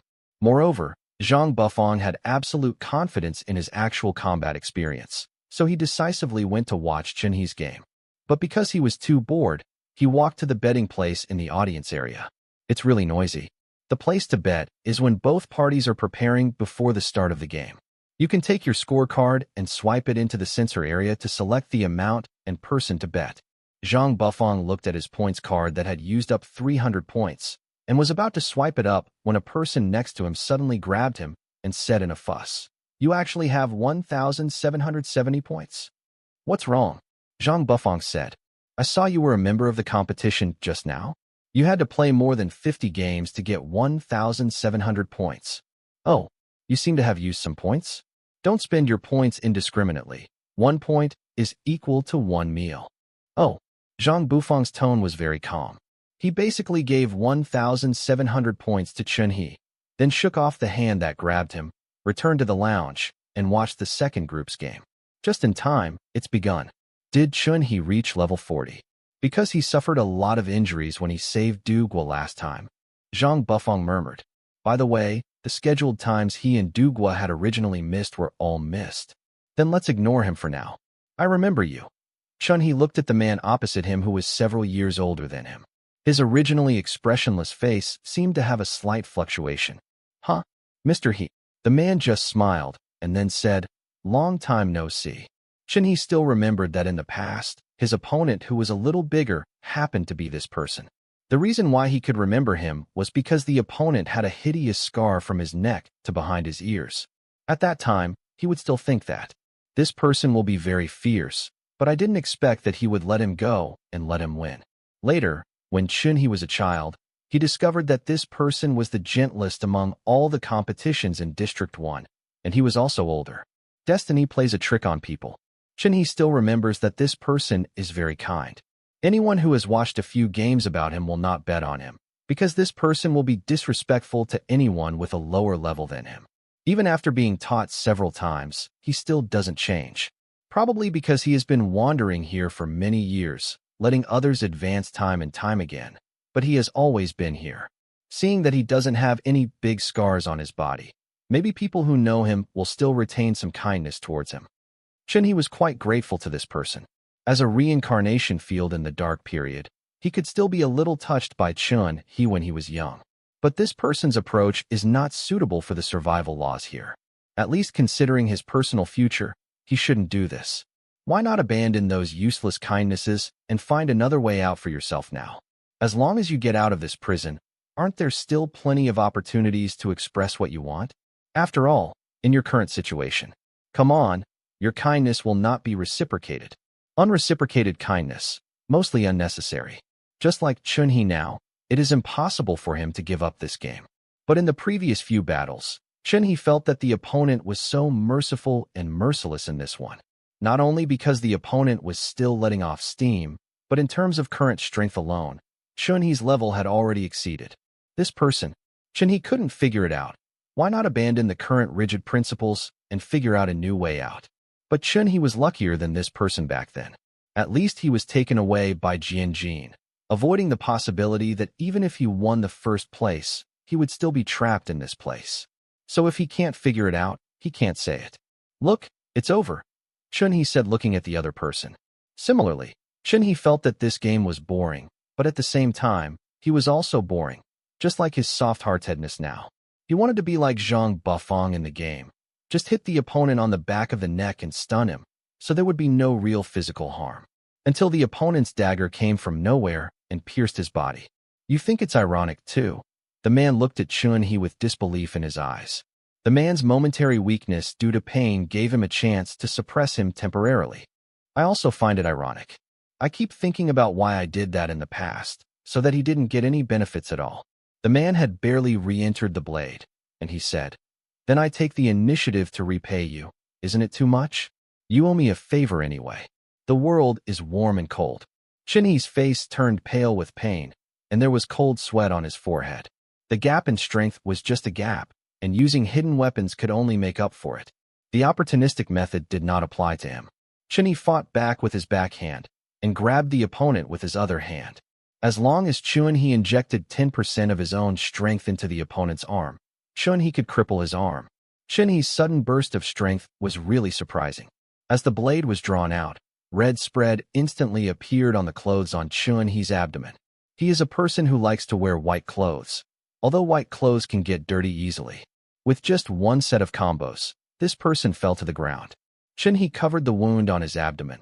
His face was surprisingly cold. In fact, he had no special emotions in his heart. There was no resentment or anger. Why should there be? It should be like this. A boring game. The second individual game on the second floor, Zhang Bufang received a bye again. Chun-Hee simply bandaged up at the end. He heard someone in the audience asking why he was such a coward. Why didn't he take revenge on that person severely? Chun-Hee knew very well that his personality was different from that of most people. Even in this apocalypse, he was alone. He did not advocate such bloody violence. The game just now was nothing more than an interlude. He would not be hurt again. Bang dash, the man who was playing against Chun-Hee was thrown out violently. This man probably accidentally knocked his head on a corner, standing on the edge of the stone platform, and blood flowed down. But it has nothing to do with him. Chun-Hee. The third individual game on the second floor, Chun-Hee was directly promoted. Because the strength of the person who had a bye in the previous game was so different from him, he didn't even need to fight to know who would win and who would lose. Zhang Bufang sighed. It seems that he met a militant. The name you gave me is really disgusting. What qualifications do you have to call yourself master? He started to be verbally provocative. Zhang Bufang was not in a good mood just now because Chunhee was injured. He didn't want to say a word and looked at his opponent with a cold face. He basically planned to direct all his anger on this person. It just so happens that this person is level 43. Are you using your bare hands? The other party felt that Zhang Bufang had no weapons and simply looked down upon the big knife in his hand. Zhang Bufang was very indifferent. Why not? The broadsword slashed down his face. Zhang Bufang turned slightly to one side and grabbed the other blade with his right hand.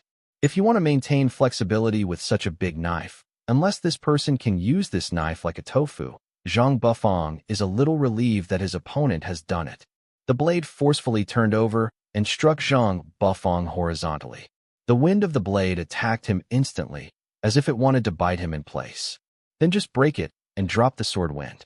As soon as his own pressure was released, you could see the knife trembling obviously. Zhang Bufang accumulated strength with his right hand and pushed his left hand along the side of the knife, made a beautiful turn in the air, and landed on the ground. Zhang Bufang flipped his right hand, already anticipating the opponent's left-hand attack tendency. Zhang Bufang took advantage of his strength, and his body rose into the air again. His right hand still clamped down on the opponent's left hand. With the other hand, he pressed down on the opponent's head. He jumped up, turned around in the air, and easily stepped on the opponent's head. Underfoot. Are you kidding me? Yes, what's wrong? Zhang Bufang showed a joking smile. After making the opponent bend down, Zhang Bufang quickly came down and bent back to avoid the opponent's attack that had no technical content and was mixed with anger. Don't you know that such a messy attack will make you? Are the flaws huge? If it seems that the other party doesn't know, then he should let the other party know. Zhang Bufang put his foot on the ground, easily jumped over a circling knife swing, raised his foot, and kicked him. I lost my sense of balance while spinning around, and I knew how to hold my weapon firmly, so I almost cut myself when I fell to the ground. Why are you trying to fool me? He just fell down, but there was no serious injury. The man quickly stood up. His face was red with embarrassment. Maybe he was angry. Huh. You hot chick. You will be disabled at level 43. What the hell? I don't want to hear who you are greeting. Zhang Bufang simply gathered his strength with both hands, but he really dared to pick up the blade with his bare hands. No, what Zhang Bufang wanted to do was to destroy the knife directly. Look, he has already heard the sound of breaking. Zhang Bufang grabbed the opponent's wrist, which was still stunned in midair, and used some force. Anyway, the opponent was already stunned by the fact that his knife was broken into pieces. Zhang Bufang kicked the opponent's face without any courtesy. This time I really tried my best. Why are there two such capable fighters here this time? Are they just here to cause trouble? Hey, destroying this place for adults? Who dares? You're such a skilled person. It's better to go to the hiring guild and just pick up an order than to waste time here. Why do you care so much? It's better now. If we all bet on them, we won't get any money. Zhang Bufang didn't bother to wait for the announcement of the end of the game, so he walked off the stage and glanced at the people who were talking in the audience. As expected, they were so frightened by him that they shut up instantly. The competition time for the first and second groups was completed very quickly. When the third and fourth groups also finished the competition, half an hour later, the personnel who entered the third floor began to be announced. 1 group, Zhang Fui; 2 groups, He Xiao; 3 groups, Qigua; and 4 groups, Jiang. Zhang Bufang had never heard of who the 3 group of eaters were, although he himself had heard of very few people. As soon as the eaters came on stage, they were nagging. After Zhang Bufang beat them up, I found that this person had fainted a long time ago. In the game between He Xiao and Jiang, Chunhee could clearly see the person who walked in from the dark place. It is the Yangtze River. I'm back, was Jiang Haiyang's first sentence. Chunhee seemed a little excited. The depression of the game just now was gone, and he returned to his original lively and positive appearance. He was about to ask Jiang Haiyang what he had been doing these past few days, but when he thought of this, it was still a competition. Although the people he met in this competition were surprisingly simple, the seriousness that should be there still needed to be there. Chunhee just held back the words he wanted to spit out. It's a pity that the level is still not as high as yours. Jiang Haiyang found that he still couldn't tell Chunhee's level. Well, level 40. Chunhee simply mentioned. I remember when I left, everyone seemed to be around level 30, and I was only over level 20. Originally, It was an unnecessary game, but Jiang Haiyang deliberately engaged in melee combat with Chunhee. Both of them were very fast in their moves. It's quick, but in fact it's no different from a small quarrel. Let's talk about it first. You are level 36 now. I haven't seen you for more than 10 days. Are you going up a level every day? Chunhee was surprised by the other person's level. I'm awesome. We're only 4 levels apart. Let's compete. Of course, no problem. Did you learn this from Mr. Zhang Fo with bare hands? You haven't had a weapon for so long. Jiang Haiyang also didn't take anything and just fought with the opponent in close combat. Buddha's weapon seems to be his sword. I just haven't found one I particularly like, and you don't have one either. Chunhee caught the opponent's punch, raised his leg, and swept it away. My weapon is a spear, but it's a pity that I'm not allowed to bring it on the field, Jiang Haiyang said nonchalantly. But just like these two people, it is clear that they only fight on their own and simply compete with each other. Fighting in this way has nothing to do with the opponent's level. It all depends on their own quality and whether they have a thorough understanding of the moves. Brother Jiang, what are you doing? Are you so powerful? After Chunhee completely abandoned his own level bonus conditions, he could feel the huge changes in Jiang Haiyang. Each punch felt very powerful. Chunhee even felt a little. Hard work. It's a closed level, just to practice physical fitness, Jiang Haiyang smiled. Audience. No, we would rather watch the bloody and violent fighting scenes. These two didn't show their own level to fight at all. During this period of time, Jiang Haiyang worked hard to practice his physical fitness. He was better than Chunhee himself. After a lot of fighting and exchanging blows, Chunhee took the initiative to admit it. Lose. Lie down on your own, motionless, just staring at Jiang Haiyang with your eyes raised. Are you sure you want to abandon me at level 40 and fight with level 45 Zhang Fui? Chunhee said, Thank you, Xiao Chun, for letting me go, but I'm not done yet.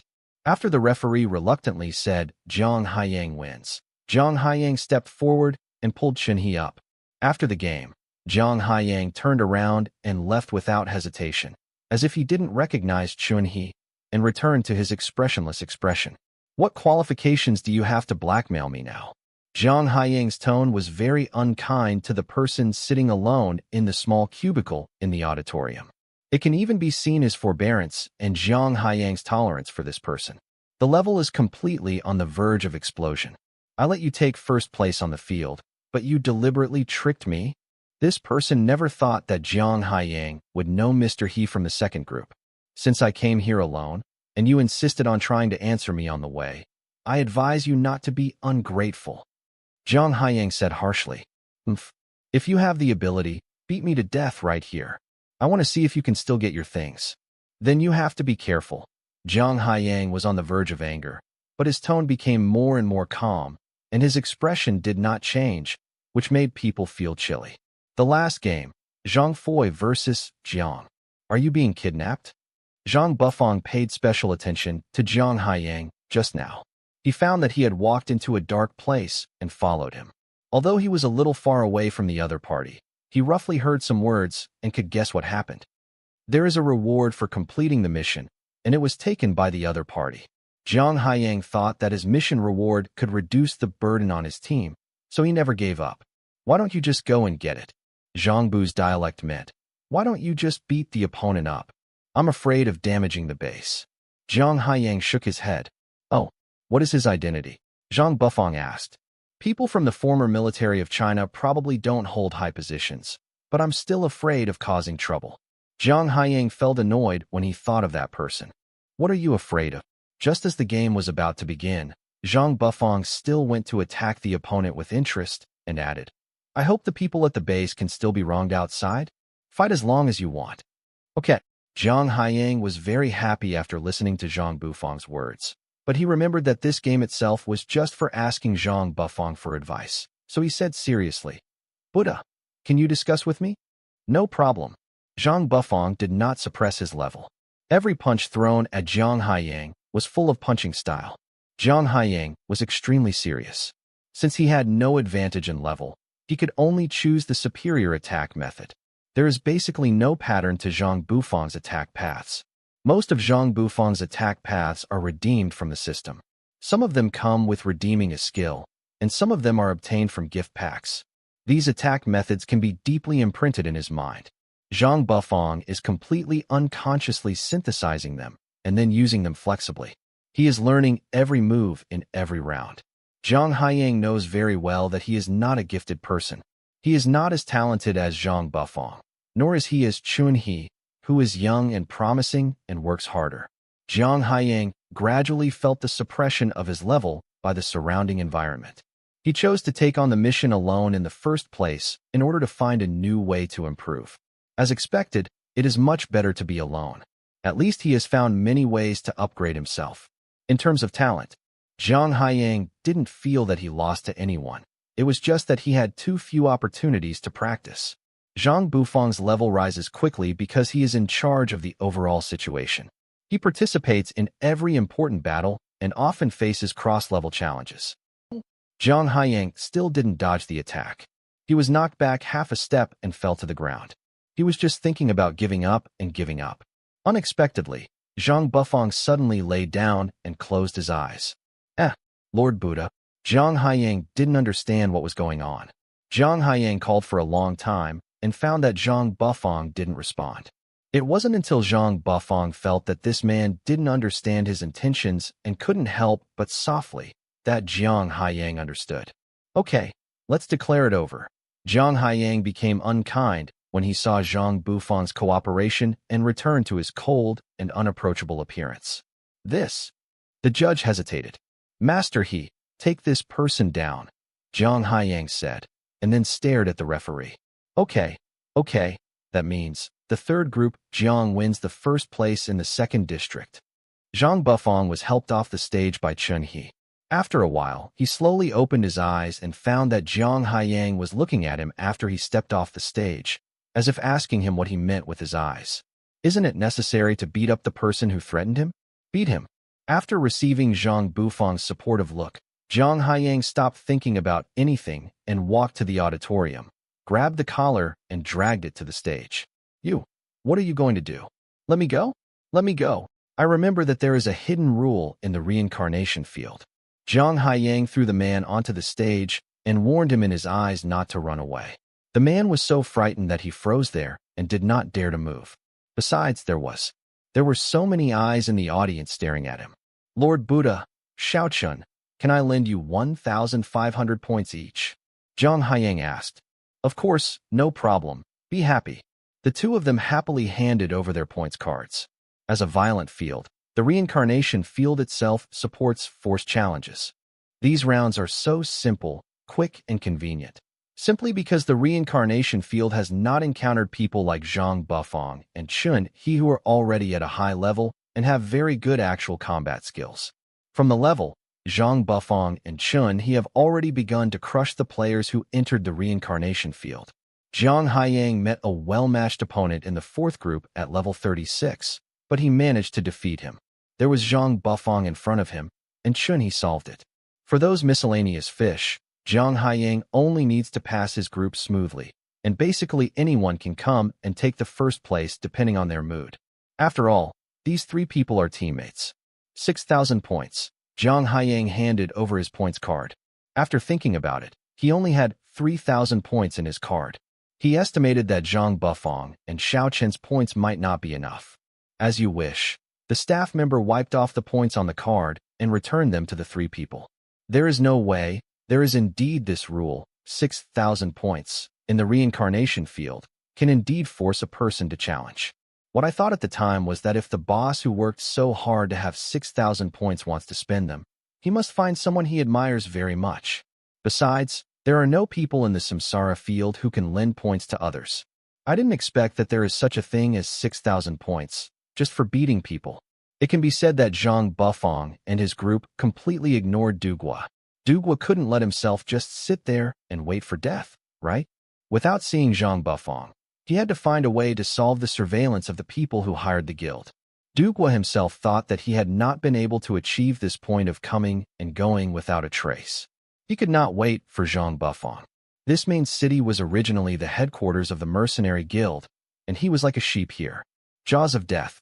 Dugua currently, firstly, does not dare to rush to the hotel to find Zhang Bufang and his party, and secondly, he does not have a communicator at all. Therefore, Dugwa chose to investigate the cause during this difficult period. Go and find out why all your teammates were wiped out. In the past few days, Dugwa repeatedly pulled out the information he had learned and thought about it carefully, but he could not get the answer. Previously, neither number 3, who came to kill him, nor Zhang Bufang, who came to help later, could. It is under one condition. He himself possesses high-value information. But Dugwa didn't understand that this news was just about Taylor. What abilities could a woman have? Not to mention that these boring news could shake the foundation of the mercenary guild? But this is what the outside world says. Even if he really doesn't have such a thing, he still has to bear the blame. Why did the mercenary guild want to kill people and silence them? Why did the news he received related to a poor princess of the far north nation? But Taylor, who was the center of the main storm, had no idea. If you want to investigate, you can only start from the source. Dugwa decided to go to the far north, the land of the people.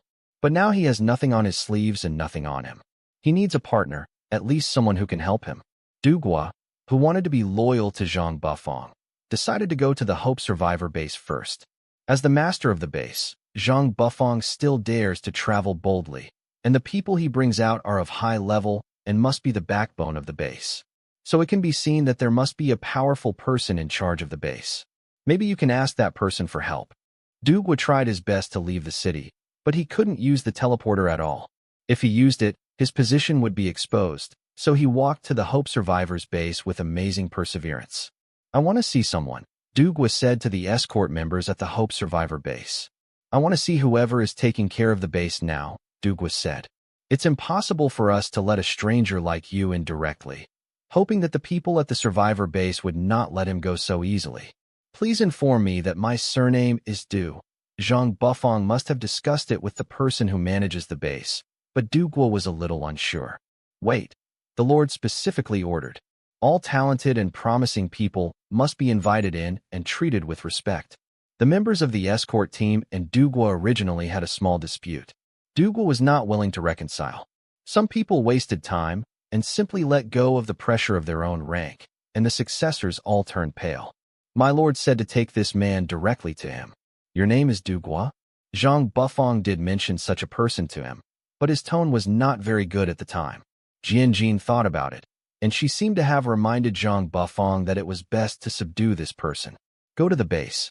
However, this person's current status is a bit dangerous. To use a metaphor, Dugwa is no different from a fugitive. What do you want to do? Jianjin can guess that Dugwa is also in a difficult situation and can run all the way here. If he just seeks asylum, Jianjin can be sure that he will put this in the next second. Throw the person out, or tie the person up, and then redeem him for a high reward. I want to investigate something, Dugwa said in general about his affairs, ideas, and plans. In other words, you want to investigate the ethnic groups in the far north? And you want me to help you? Jianjin summarized. Yes, Dugwa said. Can you guarantee that you can find out something? Jianjin first considered whether this trip was worth it for the benefit of the base. Jianjin asked again. Can you guarantee that you can definitely find out when you go to that place? If you find some clues, you will definitely be able to find information that is effective for us so far. Dugwa fell silent, clarified his thoughts again, organized his speech, and said, There is no way out for me now, sir. I am wholeheartedly following Zhang Fui, and now I am proving. My loyalty also proves my ability, but this is a special period in itself, and I need a little help.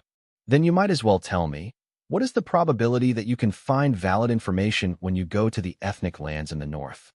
Jianjin asked. 70%.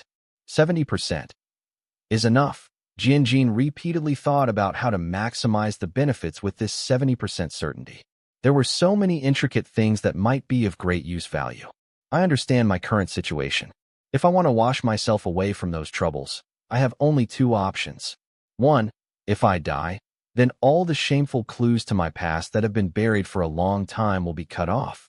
2. If I die, it's the 1,000 elimination orders issued by the Employment Guild. It has absolute credibility and can save me from disaster. But I can't die. From a personal perspective, I don't want to die. From a big perspective, I bear the fate of the entire team. They were innocently implicated. What I want to know is the reason for this. Dugwa said. Okay, Jianjin agreed. and added, "How do you want me to help you? Can you kindly ask me to come with you?" Dugwa thought, if Jian could be in charge of the base with only one person, she should be a very powerful person. However, in Dugwa's mind, being powerful means having a very high force value. "Oh, are you sure?" Jian smiled and said, "My level is too low." "Nothing. More than 30 levels are enough." Dugwa did not dare to check the opponent's level without permission. "I'm level 28. After finishing his words, Dugwa fell silent, and Jian looked at this man jokingly. "Even if I go to the far north, I'm afraid I won't be able to see through all the clues based on my own strength. I only have some strength, so I still plan to let Jian come with me. You are very courageous. Others come to me to ask me to send someone to help them, but you want to come to me directly." Jian smoothly pulled out a document from the side, picked it up, looked at it, and said, I discussed you with Zhang Bufang a month ago." Dugwa was stunned. "He told me that if I want to completely solve the problem you are carrying, it will be very troublesome. Tell me that if you come to the base to see me in the future, I must help you." Jian couldn't remember whether he said these words. At that time, it was just an attempt to recruit a member of the hired guild's dedicated team. Zhang Bufang also told me what happened later, so I went to investigate the matter. Jian handed the document to Dugwa and let him see it, while saying, "But I think there is something interesting. Yes, the people of the far north used a batch of things to trade with the mercenary guild. What can shake half of the mercenary guild? So, sir, have you wanted to check it out for a long time?" Dugwa looked at this information and did not see a reason. This information is all about the northern wasteland in the far north. Yes, how many people in Zhang Bufang's team did not follow him to the underground area? Jian asked. "Well, Guan Tong, Chen Tao, Taylor." Although Dugwa didn't have much contact with these people, he still silently remembered each other. "The protagonists of this matter are here, so we can set off first and let them come over in a few days." Jian seemed to be very confident in herself. The more she searched, the more she would be able to find the person hidden by the darkness. Jian believes that risking one's life to obtain these items will not do any harm to the base. "Well, this is about other information. You can take it and read it. I'll go and explain things a little bit, and then we can leave." Jian took out a few more documents, handed them to Dugwa, and then went about her own business. Gone. Dugwa roughly finished flipping through the documents. When Jian came back, he gave the other party a belt that could be wrapped around the body. There were pockets on the inside of the belt, as well as leg straps and wristbands. "If you want to check something, you have to run here and there. Why don't you think it's troublesome to carry a bag and take me with you?" Jian seemed to have no attitude towards the fact that she was a burden, and even vaguely preferred it. A feeling of schadenfreude. This person is really strange. Dugwa observed Jian's expression and could only come to this conclusion. "Then if you need anything else, just ask them directly, and prepare it for me, by the way. Thank you." Dugwa was taken out without saying a word. Jian picked up the communicator and dialed it. Another light screen was displayed in front of him, and half of the light screen was his own image. Mr. Jian. Judging from the tone of his voice, he knew it was Ting Quan. "Sir, are you looking for Zhang Bu?" "Mr. Zhang? But they are not here now." Ting Quan's light screen did not show his appearance, and the whole screen was filled with Jian. "I want to ask something," Jian said, intending to trick this person, but it seemed that this girl didn't need him to talk at all. "Girl, are you impressed by the task list issued by the Mercenary Guild recently?" Jian knew that there was a certain key to the auction house and the Mercenary Guild. I'm from the auction house, so I don't know much about it." "Really? I recently hired a guild to put things in the auction house, and I followed them once. One of the tasks was to find someone, but the people they were looking for were said to be dead. One was named Number 3, and the other was named Guogua." Ting Quan looked around carefully. She probably knew why Jian was looking for her, so she could only remind her carefully. A few days later, Jian and Dugwa successfully lived in the home of a certain ethnic group in the far north to help the villagers avoid being harassed by zombies. Dugwa felt very helpless about the strong xenophobia of the people in the far north, but there was no way. They still had no way to enter the center of the far north. They even said that they had no way to settle in the center of the far north and could only live outside. However, he did feel that Jian was in some trouble along the way. For example, When he needed to run fast or travel long distances, Jianjin's speed was 1/10 of his. Although he remained silent, he was quite perseverant. But this cannot prevent him from turning pale and fainting at any time. The clothes of your nation are so beautiful, Jianjin said. It is a very effective way to praise the people of the far north, who are a land outside the world. Due to the disaster in the northern wasteland, the people of the far north have moved some to the north. It is difficult to enter and exit the area originally. Moreover, they have a very unfriendly attitude towards outsiders, so for decades, there have been no visitors from mainland China to this place. It can be said that the people of the far north ethnic group are ignorant of the changes in the outside world. In Jianjin's eyes, they are simply easy to deceive. There is heavy snow all year round in the far north. In order to prevent the tribesmen from getting lost in it, everyone basically wears bright colors. At least red clothes are much easier to recognize than black clothes in the snow. Where are the men? Jianjin asked. Most of the men in the far north are drawn into the ranks of the royal organization. They wear clothes with special patterns, which are purple. As for those who have not joined the organization, they are just like us civilians, but they can wear whatever they want. The daughter of this family had a good impression of Jianjin and Dugua, thinking that since she could save everyone, they wouldn't be too bad. It's just that you can wear any color, but you can't wear blue and white. The girl added. Why? Dugua was helping to chop wood. I don't know where the wood was picked from. It had a very strange smell and was damp. We don't allow casual discussions about the royal family here. But the girl still took a look around and found that there were really only 3 people here. So she began to say with relief, with some dissatisfaction in her tone, it's snowing in the extreme north, wearing blue. It is easy to get lost when wearing white clothes, but the royal family is different. They live in the central area, and sometimes the sun can be seen in that area. They do not need to worry about their own lives, so they wear white and blue clothes to show off their power. I think you all look good no matter what kind of clothes you wear, Jianjin smiled. Really? In fact, I have long wanted to make a set of extreme northern clothes for you too. I think it will look good on them. And if you wear the blue and white clothes of the royal family, you will definitely look better. The girl carefully took out 2 sets of clothes from under the box and said, You can't wear these clothes here. They will hate you when they recognize you. I think you are going to other places, and these clothes will definitely come in handy. If it weren't for the pure good intentions in this girl's eyes, Jianjin and Dugua would have almost tried another way to figure out her intentions. Thank you, Dugua said, but they couldn't wait many more days. The more Dugua walked in the far north, the harder it was for him to calm down. He wanted to get to the center quickly, and he estimated that it was almost time to leave. He said apologetically, but we are leaving in the afternoon, and we need to bring the herbs needed by the center. The center is where the royal family in the far north stayed. Then I think you should leave now. The girl thought of the rumors she had heard. People in the royal family are very cruel people. If you go against their wishes at all, you will die. He said, bring it here as early as possible. People from the royal family are not easy to mess with. Take this cloth to wrap your clothes and leave quickly. Thanks for the hospitality. Dugua and Jianjin simply set out in the morning. Speaking of it, the people in the far north feel very big. Even though the land is large, there are few people, so they always walk through a place where no one lives at all. There are large areas of white, and the desolation of being deserted always gives people an inexplicable negative emotion. According to what the girl said, Sir, will we be dragged into the royal family when we enter the central city? Dugua has already changed into that set of clothes. This kind of loose and robe-like thing is convenient for him to hide himself.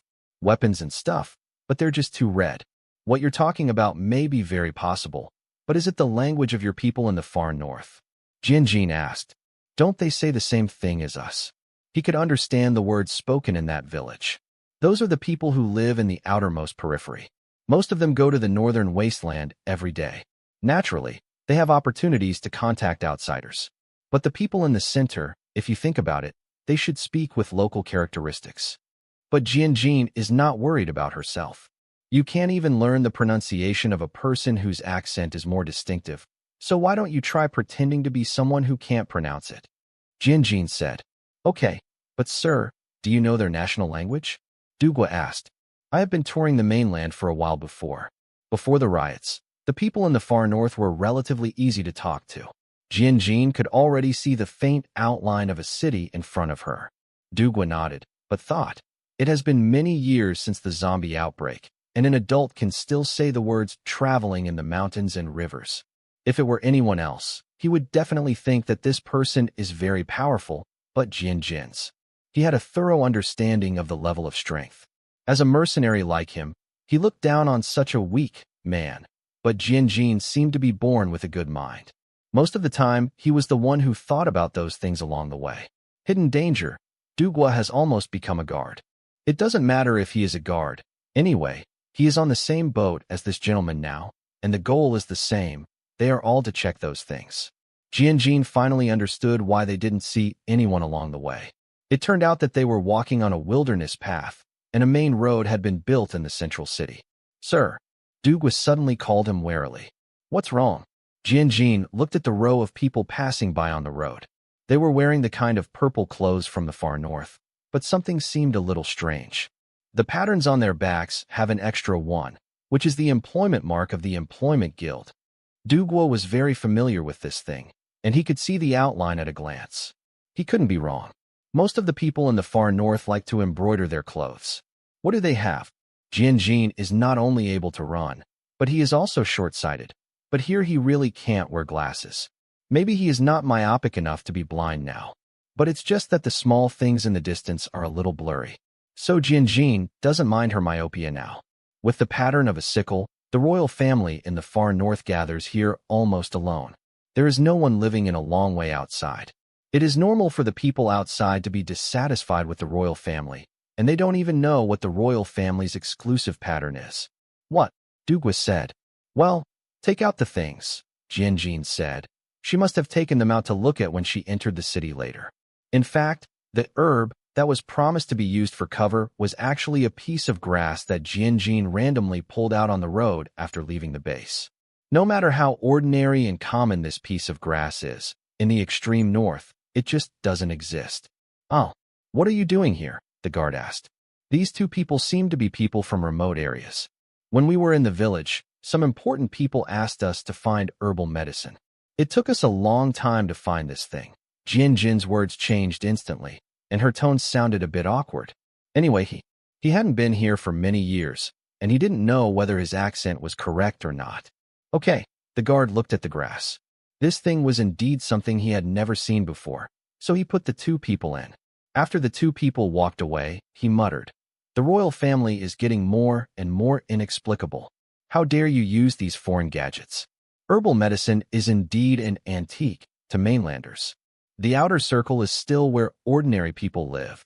Dugwa looked at the surrounding environment. Those are all rich people. Jian looked straight at the white towering castle in front of her. Are we sure we want to use this grass? Dugwa felt that it had no use other than to scare people. Of course not. Jian felt that this place had not changed much. According to his memory, he should be able to find that place, so he tried to lead Dugwa away, explaining as he walked. The royal family in the far north are arrogant, and the royal family in the far north are arrogant. The common people are rude, and these two people basically hate each other. In order to consolidate their power, the royal family will have certain exchanges with the people. They also specially built a fake thing called a relief area to specifically relieve those. Jian looked at this unique manor, which was a little more gorgeous, and then said, "Those who want to get rid of poverty and get rights, but do not have the conditions to exert themselves, these people have one thing in common, that just believe in the royal family." How to get in? Generally, there are two ways for such people to come. One is that they are brought here by those people in their own villages, and the other is that we come to them ourselves, but they have to go through selection. In order to show the generosity of the royal family, this kind of manor is open to the public, but only in the outer areas. Jian and Dugwa can walk in directly. There is a registration location in the outer areas. But Dugwa rejected Jian. "It's another round of competitions," Dugwa said with boredom in his tone. "Such troublesome things will take several days at a time. Sir, you have a longer-term perspective than I do. There are many more than me, but most of them are just about maximizing profits. But sir, I can't wait any longer. I don't want to cause unnecessary complications, and I don't want to delay it longer and longer."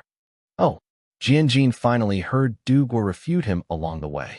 He usually does not allow others to question what he said, but if his life is too boring, then it will naturally make him. Don't talk about it. Sir, it seems that you are very familiar with this place. Du Guo is determined to be loyal to Zhang Bufang. Zhang Bufang is the owner of the Hope Survivor base, and Jianjin is his subordinate. The layer-by-layer relationship does not mean that Du Guo is loyal to Zhang Bufang. All countries must abide by these relationships. He seeks Jianjin's help, but this does not mean that he will completely obey Jianjin's words. Du Guo is not Jianjin's subordinate. Lord Jianjin, I want to speed up the completion of these things. I have the ability to sneak you into the castle, and you also have the ability to analyze the subsequent destination and the people you need to find, right? This rhetorical question almost choked Jianjin. This fact is exactly what Du Guo said. Jianjin is indeed familiar with this place and has a relatively deep memory of it. He has entered the imperial city, the manor they are facing now, and the castle where the royal family is located. Jianjin was overly cautious at that time. To put it bluntly, she even had some enemies. Therefore, she always had a habit of finding a way out for herself no matter where she went. Jianjin knew the castle very well. Since you said so, let's leave him. To Du Guo's expectation, Jianjin was very easy to talk to. Even before Du Guo could react after hearing his words, Jianjin had already raised her foot and walked toward him. Walking out of the manor, he also said, "Don't say these things loudly next time on someone else's manor." Of course, I don't mean just in the manor. Jianjin didn't seem to worry at all that what they just communicated would be heard by others. But since you have refuted me, can you tell me what we should do next? Jianjin found a small corner besides the manor. I don't think that people from the mercenary guild will come in and out of the castle. It's not something that has existed for a long time. The mercenary guild has only recently sent people to the royal castle in the far north. For us who don't know anything now, I think we can go directly to explore and hire. The purpose of the guild sending people here, Du Guo said. Very good. Then you continue to tell us where we should go to inquire? Jianjin asked again. The place where people from the hiring guild enter is the castle. I think you should know where they will discuss some more important things. You should also know the secret passages in this castle that can be entered. We can get there first, Du Guo. Explain. Okay, then you can follow me here, Jianjin agreed. Unexpectedly, she was particularly easy to talk to. As she walked, she continued to ask, "Why do you think we will arrive first?" People from the employment guild have a basic requirement during the training period, which is not to expose their emotions. But the people sent by the employment guild this time may be really tired from the long journey, or they may look down on the people of the far north in their hearts. They have relaxed their vigilance. In short, they feel tired. Du Guo has been a mercenary for many years. Such a long time has caused him to sometimes glance at his colleagues and be able to accurately judge the other person's emotions. Then those people just came here. Du Guo looked around suspiciously and said, "What are these things covered with plastic paper around? Are you sure you can enter the castle from this dirty place?" The royal family of the far north is more arrogant than you think, and it is also extremely hypocritical. They must have a disdain for those who hire guilds, but they must be polite and respectable. It must have taken a few hours. Catch the wind and wash away the dust. Even if we go the wrong way, we can go back. Jianjin counted the covered piles here. When she found the one she wanted, she stepped forward and opened the plastic paper. Place. It's nothing more than some vegetation and branches mixed in a pile. Those pseudo-people from the royal family really like this kind of thing. Jianjin mocked, then opened a small part to expose the wall behind, and then she didn't know which mechanism was pressed, and the wall revealed a siphon cave. Jianjin fumbled inside for a while, took out a pen, and handed it to Du Guo, saying, "From now on, we have to play our own games. There is a recording in this pen about what happened a few years ago. Regarding the matter, the far north royal family will secretly send a group of people to cover up or find the secrets of the past. Some of them will come back after a few years, and some will come back after more than 10 years. It just so happens that you can be one of them. I made this square hole by myself, and my body shape is suitable for me to pass through. Look, except for children, who is thinner than me now?" Jianjin said, "What should I do?" Du Guo's immediate trouble is to sneak in. If he sneaks in, everything will be easy to talk about later. After listening to the recording, the royal family will only ask them to find the answer. You only know about this recording, and the rest are just pretending to be dumbfounded. There is no problem at all. Jin seemed to suddenly remember that Dugwa still had a language barrier. Questioned and explained, the people sent out by the royal family are absolutely loyal, and some are sent out as children. After more than 10 years, they come back and become adults. Naturally, they have long forgotten their hometown dialect, and they have noticed changes here. It's big, understand? The royal family of the far north is too hypocritical. It depends on how you pretend to be loyal. In addition, there is an iron medal here, which should be a representative of status. It is indeed from a child. I think I have explained everything I should. Then, I'm leaving. Jin put the thing in Dugwa's hand, then turned around and got in through the square hole without mercy. He asked someone to do this for him a few years ago. He was afraid that he would not be able to get out of the castle, so he could create a way out for himself. Anyway, he didn't use it at the time, so it would be just right for him to use it now. Dugwa did not hesitate and found a secret place by himself. It seemed that Jin's status at the time was not low, and she must have acquired the most high-end technology that had not yet been made public. This technology was only promoted in mainland China last year. Dugwa fiddled with it for a while and began to listen to the recording in the pen. As the most loyal and supreme secret cards of the royal family, you must remember that no matter what you encounter outside, do not reveal your identity. If you find the answer, you must come back. We will give you everything you want. Do you understand? Then repeat the key points. You can't expose your identity outside and rush back as soon as you find the answer. We are the most loyal people to the royal family. It was the childish voices of several children. Dugwa knew that the person who said these words to the children must be staring at their eyes and hypnotizing them. It seemed that the person who hypnotized them was very confident in his own skills. I am loyal to the royal family of the far north. I want to find the answer. Everyone is waiting for me. It must be that the owner of this recording pen has encountered something. His voice sounds like he is a little weak. What follows is a long paragraph of nonsense. Dugwa is fast-forwarding, probably skipping 3 or 4 hours, but the words in it are inseparable from loyalty. You're so young, and you're looking for answers that could cost you your life? Dugwa was stunned when he heard this. His voice seemed a little low, but it sounded nice. But Dugwa could still hear the deception hidden in it. I am loyal to the royal family of the far north. The child answered firmly, but a little cry. At this time, the child's language was completely the common language of the mainland. It is not difficult for people to guess that this child may have experienced many terrible things and endured countless hardships, but still said what the far north royal family wanted them to say most. Then I will tell you what I know. I hope you will survive after listening to it. Jin's voice on the recorder sounded deliberately clear, and every word was pronounced clearly. The royal family in the far north is named Eusiphus. In fact, their surname is not Eusiphus. They turned out to be nothing more than criminals. More than 10 years ago, the mainland built a prison in the far north. The castle style was particularly popular more than 10 years ago. The original military of China sent a group of people who had committed heinous crimes in it, and they built this prison specifically for these 50 people. I thought to myself, the door of the prison is extremely strong, and there is a cold storm and snow for dozens of miles outside this radius. And then the original military of the Chinese army left. Unexpectedly, zombies broke out in the Northern Technology Factory. This is now the Northern Wasteland. People of different ethnic groups live around the Northern Technology Factory. They were forced to survive and had to rush to the far north. Did you know that the original military of China was conducting a research? For this research, they created this city riot and captured 50 rare experimental subjects. Have you ever been to the top floor or the second floor of the castle? If you have been in, you should be able to see.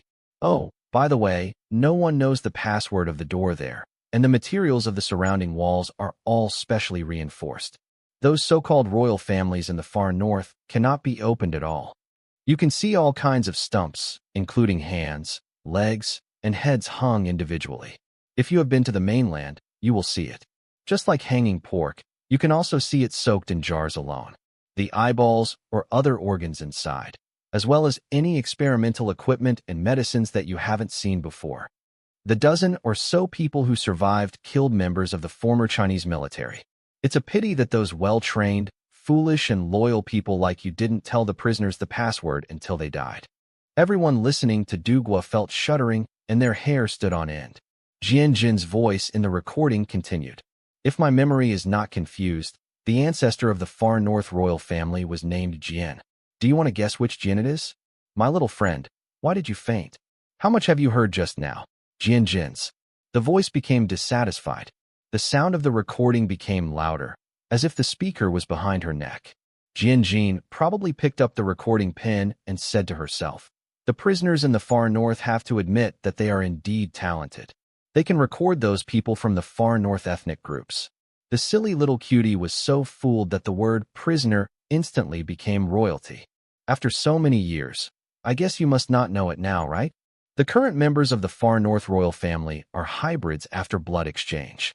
Look at you idiots. You have sent so many people over the years. Isn't it just to open the door? That door. I just changed my last name in a pretentious manner. You have the guts to kill people, but why don't you have the guts to open that door? Then, the recording is gone when it gets here. Who is Jian Jin? Dugwa is confused. The recorder has been on this child since he first set off. Several years have passed. Perhaps even the child himself did not realize that such a recorder was placed on his body. Device, Jian Jin seemed to have found this thing directly in the recording. How old was Jian Jin at that time? Dugwa can only say that people who are born different can show it from an early age. Jian Jin started planning this matter so many years ago, and now that she agreed to come here with him, she probably had already planned it. But in the recording, Jian Jin seemed to be sleeping too. Dugwa felt a moment of fear. He would inevitably wonder in his heart whether at a certain moment what he did was completely planned by someone else, and this other person was there. People around you are pretending to be with you, but you are being led around without even realizing it. But now there is really no turning back. If Jian Jin really wanted to do something to him, I'm afraid she would have done it on the way. A few years ago, Jian Jin knew that someone would come here with him, so she laid the plan in advance. Foreshadowing, the contents of this recorder may have been tampered with a long time ago. I hope Jian Jin is really on Zhang Bufang's side. Who are you? Someone found him. Dugwa quickly adjusted his facial expressions and mentality, and turned around as if he was startled. His eyes became complicated after seeing the other person's appearance, and Dugwa substituted the child's expression shown in the recorder. Image. Do you know, where the housekeeper is? Dugwa said.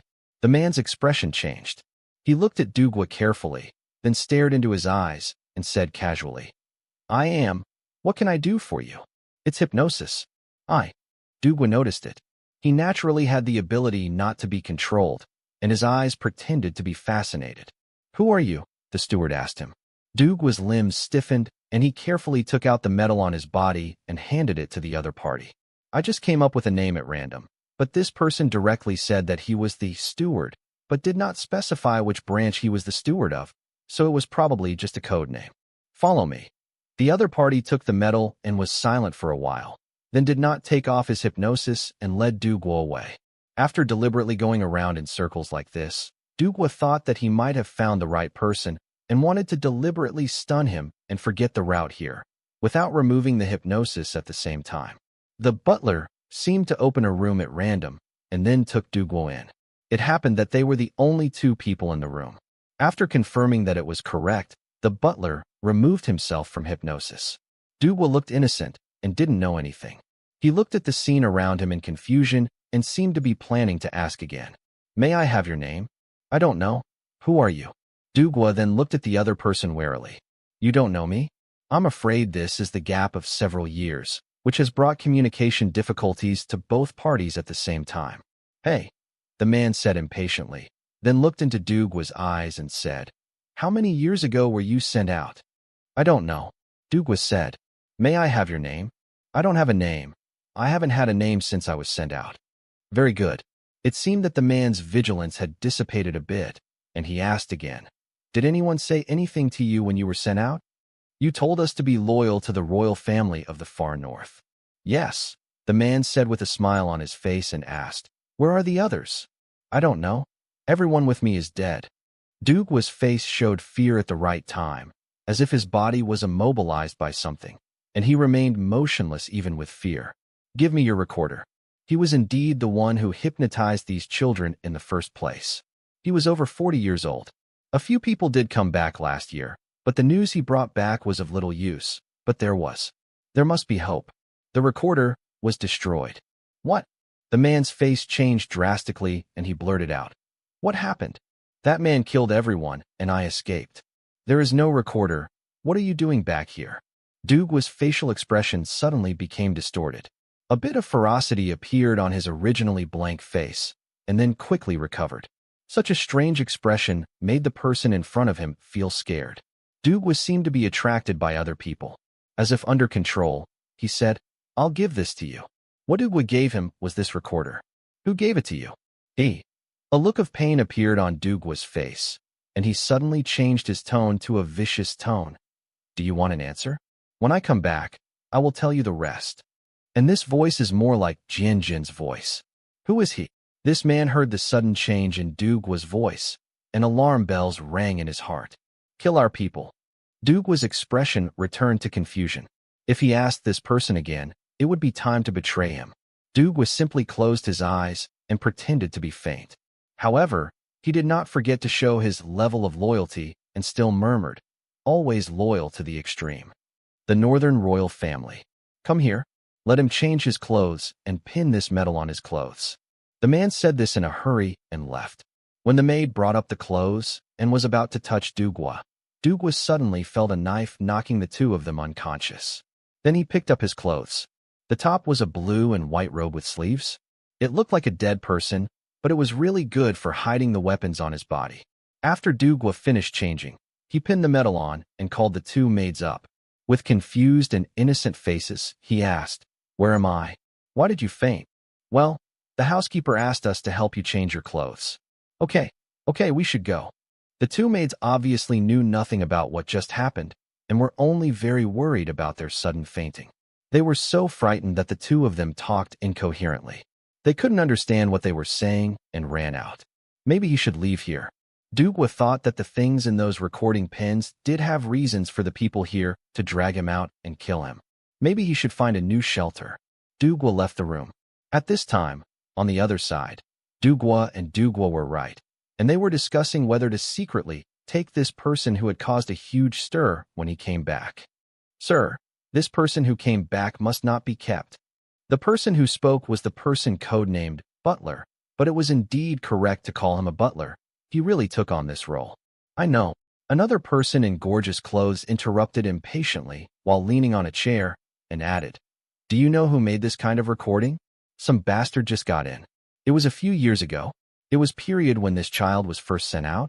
Do you remember? It was the first time the torture instruments were dropped in the ball hall. Do you remember the torture device? Cut. The butler looked pale and was speechless, not daring to continue. This man is back. What happened in the castle? Body and limbs fell in the dance hall. How long ago did you find it? The adult angrily threw the files on the desktop directly at the other person's face. Find it out. The housekeeper paused and hesitated to continue. Seeing that the adult's face was not good, he was afraid that the thing would be used on him. So he gritted his teeth and said, It's a limb from about 30 years ago. It was supposed to be. It was soaked in embalming fluid and taken out. The door was opened. The housekeeper was shocked. Go and check. Close the information and check. Bring those who have seen the body parts to erase their memories. The adult's hand on the armrest of the chair was trembling slightly. Yes. Then, the rebels were standing on the top floor of the highest floor of the castle, looking down at the area. The sun does shine a little where the royal family lives, but that doesn't stop the blizzard from falling. Jianjin looked at this white city. In order to conceal the existence of this place, the original Chinese military even made the walls of the small bungalows made of white stones. If you look at it from a distance, it really looks like a ghostly place lost in the storm. It's vague and scary. Jianjin's fingers were frozen and red, but he didn't care. He just looked at the people below who were suddenly walking in a hurry and smiled jokingly. I opened the communicator and dialed Qintao. However, the light curtain interface was not opened. Huh? Who are you? Qintao quickly picked up. I'm Jianjin. Zhang Bufang and Chun He have entered the underground area, but they can't contact you. Are Guantong and Taylor here? Jin Jin asked. You're all here. Let me tell you, Buddha hasn't come back for so long, and you're not worried at all. Chen Tao was dissatisfied. I communicated with him not long ago. Okay, I don't want to talk nonsense with you. Let's take Guantong and Taylor to the far north. 2 limbs have been lost in the castle, but the housekeeper did a very good job of blocking the news. Except for the servants who disappeared in the castle because they were whispering about this matter, and 2 or 3 members of the royal family. No one in the castle knew. No one else knew anything about it. So the original plan to postpone the banquet was, of course, rejected by other members of the royal family. The reason was, there had been no mistakes in the far north for many years, and there were even fewer zombies harassing them. Why should they be so vigilant all of a sudden? Therefore, after the representatives of the mercenary guild arrived, the royal members still held the banquet called cooperation very hypocritically. The customs and habits of people in the far north are very different from those of the mainland. For example, in this magnificent European-style ballroom, distinguished people stand on both sides, pretending to be elegant, holding up white porcelain plates, holding up goblets with their little fingers. The smiling face catered to the other person's words, and while glancing at the dancer from the corner of his eye, he didn't know whose vulgarity he was secretly mocking. Why is our knight so unhappy? This banquet is specially prepared for you to take a break. I don't know who noticed Dugwa staying in the corner. He walked up and took Dugwa's hand. Dugwa felt a chill and expressed silent disgust at this unmasculine voice. Sir, I'm just an insignificant person. There are better people waiting for you over there, Dugwa said, neither humble nor overbearing, and withdrew his hand calmly. Boring, the man said and left. There are about 30 people in the employment guild. 10 of them are relatively important people, chatting with members of the far north royal family in this hall, and there are 8 others mixed in the crowd. Although they are inconspicuous, but they are silently paying attention to the overall situation. The remaining members of the employment guild should be waiting outside the hall. The dancer's beautiful face, slender figure, and fair skin are dancing in the center. There was a group of people playing musical instruments in the corner of the hall, and soft music echoed in the hall. It's time to take him out. The housekeeper glanced at the clock and walked towards Dugwa, not forgetting to put on a kind face. After walking in, he said something against his will. Have you been away from home for too long, and you feel strange? Don't worry, everyone likes your return. Thank you, sir. Dugwa also responded with a fake smile. Come with me. The housekeeper led Dugwa out, avoiding the gathering people, and walked in the corner. As he walked, he said casually, most people in the far north have beautiful and clear eyes. The black pupils look like black gems. Dugwa followed quietly, keeping a certain distance, waiting for him to finish. People in the far north have very white skin, like the heavy snow that falls all year round. Moreover, our eye sockets are deep, our brow bones are slightly high, and our lips are thin, the housekeeper said, having already led Dugwa out of the hall and walked aside. Then he continued, I have never been out of the far north so far. I don't know the facial features of outsiders, but I feel that you may have been affected by the environment and look more like outsiders. Really, maybe. This was just to test him. Dugwa smiled sadly and said, I am 28 this year, sir. I can't even remember how many years I have been out there.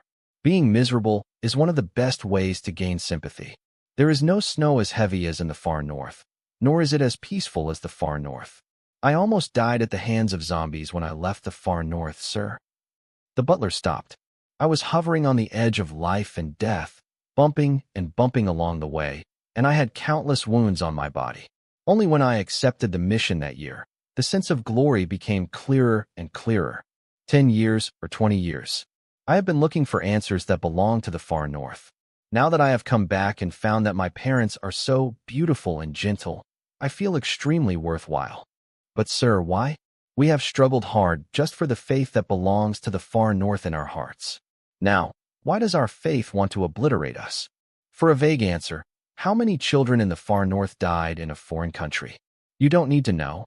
At this time, the butler turned around and interrupted the other party in a covert manner. His annoyance was already obvious. He shouted, Since it is worth it, that's enough. Do you think I am willing? Do you see children being exploited by power?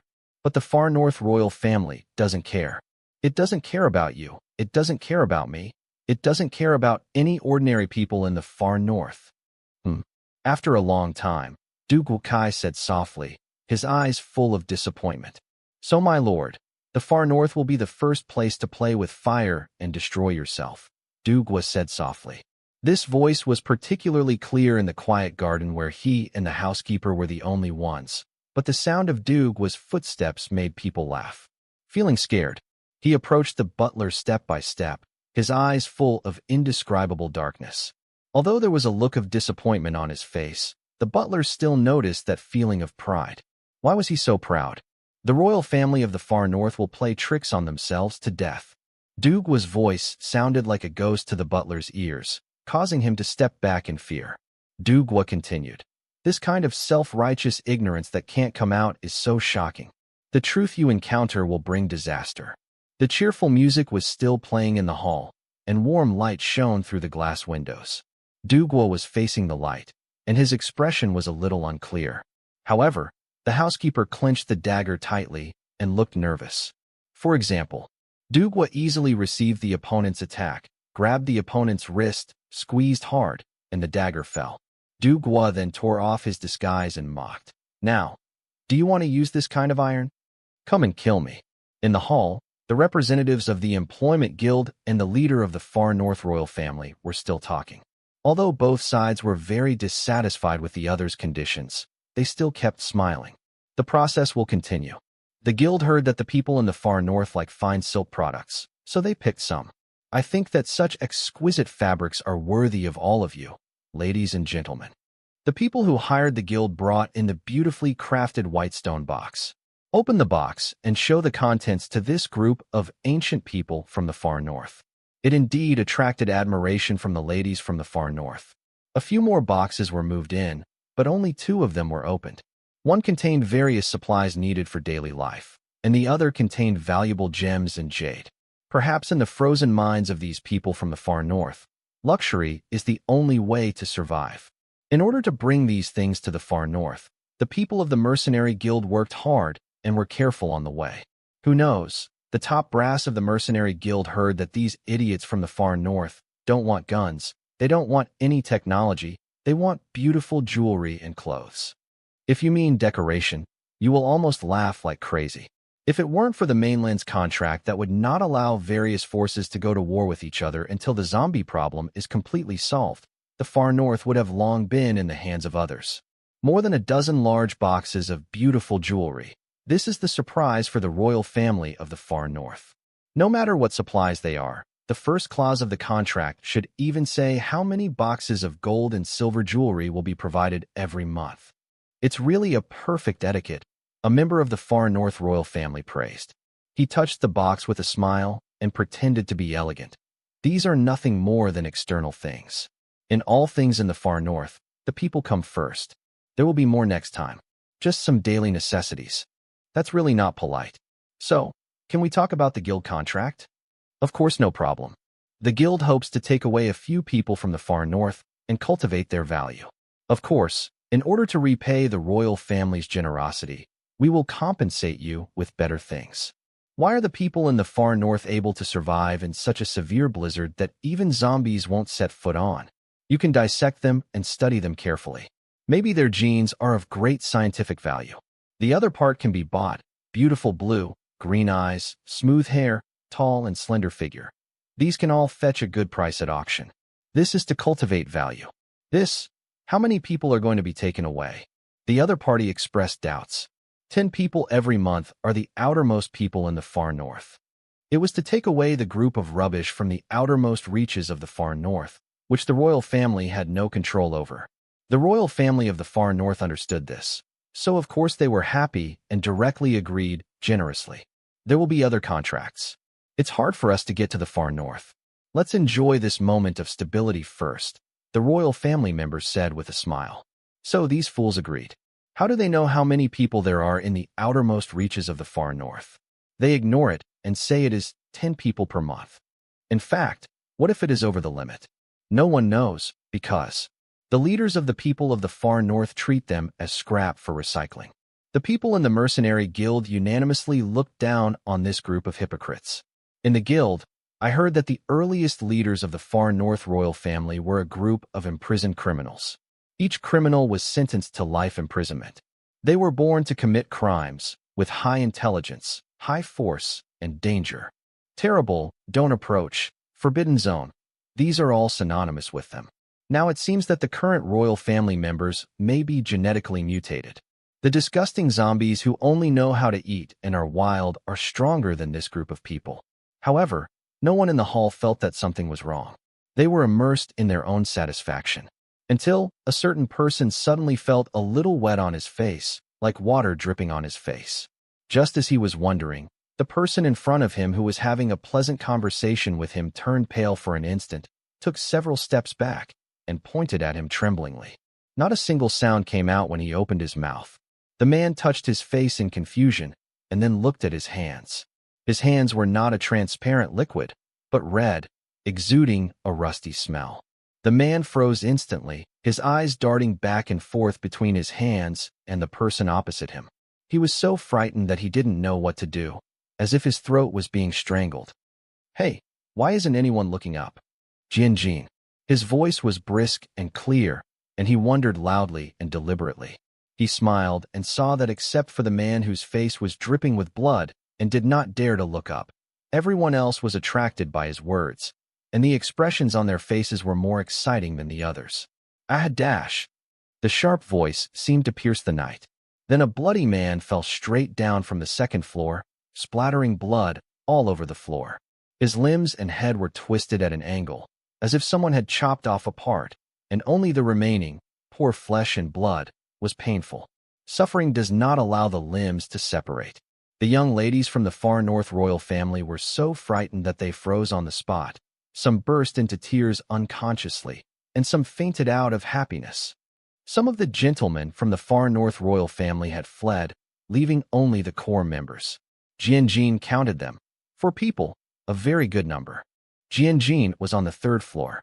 He crossed his fingers and lay on the railing, no matter how panicked the people below were. Then he left. Yes, after the people in the lobby on the 1st floor reacted and called the guards, Jian disappeared long ago. Butler. One of the royal family members shouted to his subordinates. Unfortunately, after calling several times in a row, he could not see the person he wanted to see. He was shocked and angry. "Why are you staring at this door in a daze?" Of course, Jian walked up to the restricted area on the top floor, and then looked at Du Guanyin facing the forbidden door. She was a little dazed, and Jian walked over leisurely. "Well, the blood on Dugua's hands has been washed away. It will take a few more days, at least until Taylor comes, and with her, the entire northern royal family will be complete." Jian leaned casually against the wall. This is the tallest building in the castle, with 6 or 7 spiral staircases, but the bottom is also another forbidden place. People in the far north are afraid of this place and these dark memories, so this building is simply abandoned. Now, if there's one thing that bothers the servants the most, it's cleaning the building. Therefore, only the 1st, 2nd, and 3rd floors of this building have been cleaned. As for the top and bottom floors, they dare not touch them. Anyway, their superiors won't check them, so they can hide if they can. Therefore, there is no light on the top floor and the ground floor. The pale moonlight shines from the windows, making it even darker. The spiral staircase is like an endless abyss, and even gives people the illusion that it can eat people. When everyone is here, we can open these 2 doors. Jian changed. Maybe now is Jian's true appearance. It seems casual and carefree, but in fact, I don't know when. The words revealed that they are all those small fears, like a manipulator of the overall situation, a weirdo spreading fear, a person who is still able to face blood and blood, a lunatic with an unchanging face. Jian clearly seemed like someone who had been inside this place. Duke still clearly remembered the words of the young Jian in the recording pen, those strange keywords, torture instruments, body parts, preservatives. These are all reasons to shudder. You want to go in? But I think the scene inside may not be so acceptable. Jian shrugged and started gesticulating with his words. I can describe it to you first and give you a vaccination. Jian then said, not caring whether the other party accepted it or not. She was completely immersed in her own entertainment, as if she had exhausted all the knowledge she had learned so far. The words, coupled with the ups and downs of the tone, said vividly, "It's an abandoned laboratory inside.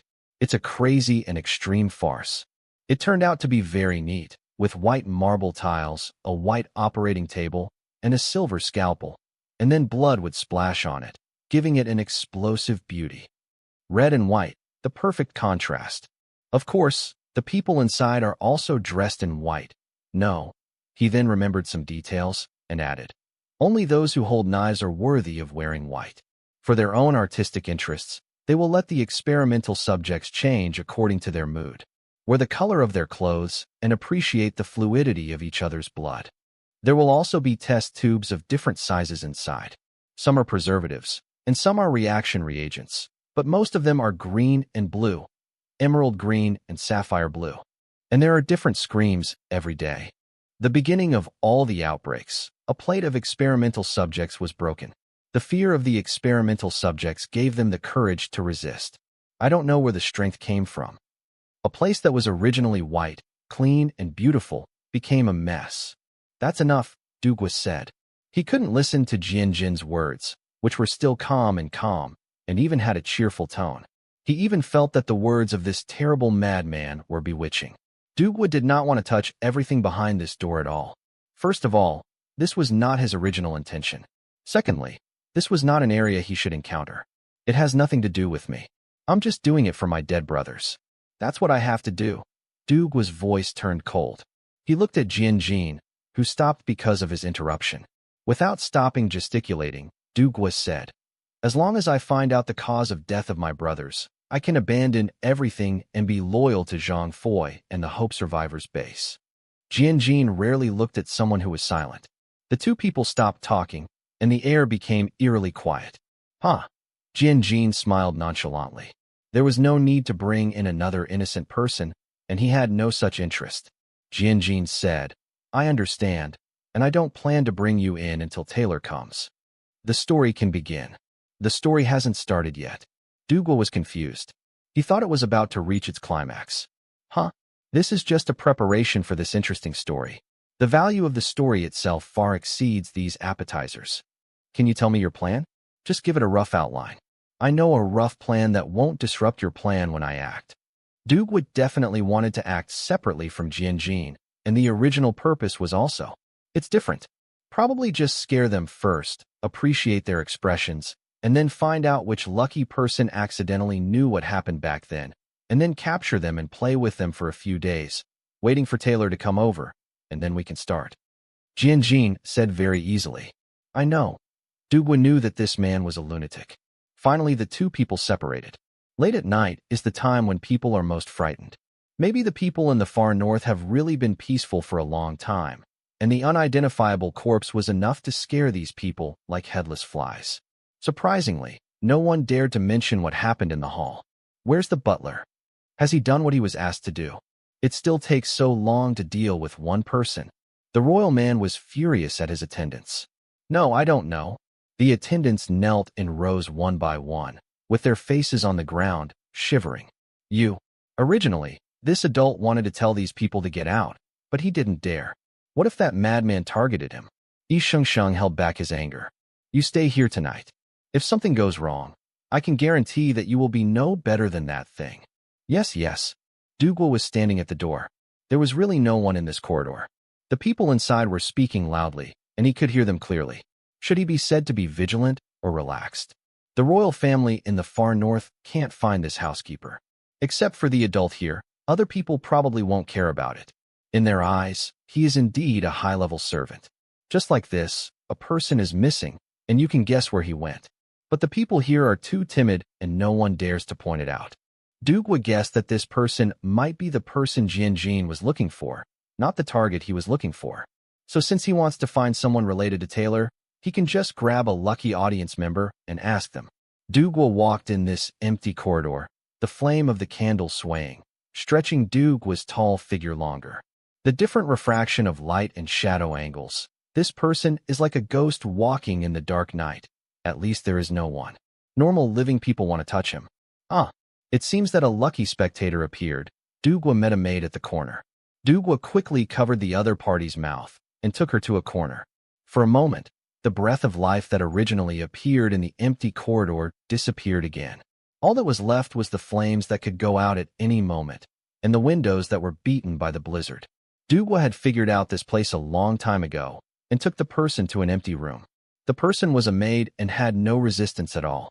He tied her up casually and put the knife on her neck. I advise you not to say random things or scream at me. Otherwise, the blood splattered from your throat will stain the ceiling in a while. Dugwa's voice did not change at all. This maid was frightened to tears. Well, she was already crying. 2 lines of tears kept flowing down her face, and she controlled her throat not to make any sound. Do you know Taylor? Although Dugwa is not a professional killer, he is also a professional mercenary. He does not always do some bloody tasks. Well, it seems that everyone in the guild does not know what love the fragrance and cherish the jade means. The maid, who never dared to make a sound, nodded. Okay, you can talk about her, Dugwa said. Just, Lady Taylor is one of the former princesses of the royal family. She was kicked out a month or so ago. The maid spoke unsteadily, and her sentences were intermittent, and she might even have lost her memory. The impact is also a bit confusing. Dugwa finally asked for the information he wanted from the female attendant, and rushed to a certain room with anger. Originally, he planned to recharge his batteries first, but now it was better. After finding this person, I was so angry that I wanted to cut this man to pieces with 1,000 knives. This is really strange. I spent my own money to issue a mission to kill Taylor from the mercenary guild. Why not? This person said in a desperate manner, perhaps taking advantage of the never-bow-down principle of the royal land in the far north. To the extreme, it's like you can't see how terrifying the person opposite is with his dark face. He is immersed in his own world and says with a condescending look, "You came to me to ask for a reason?" Absurd. The man threw the cup away and did not take Dugwa seriously at all. He cursed loudly. Who are you to come to me to ask for an explanation?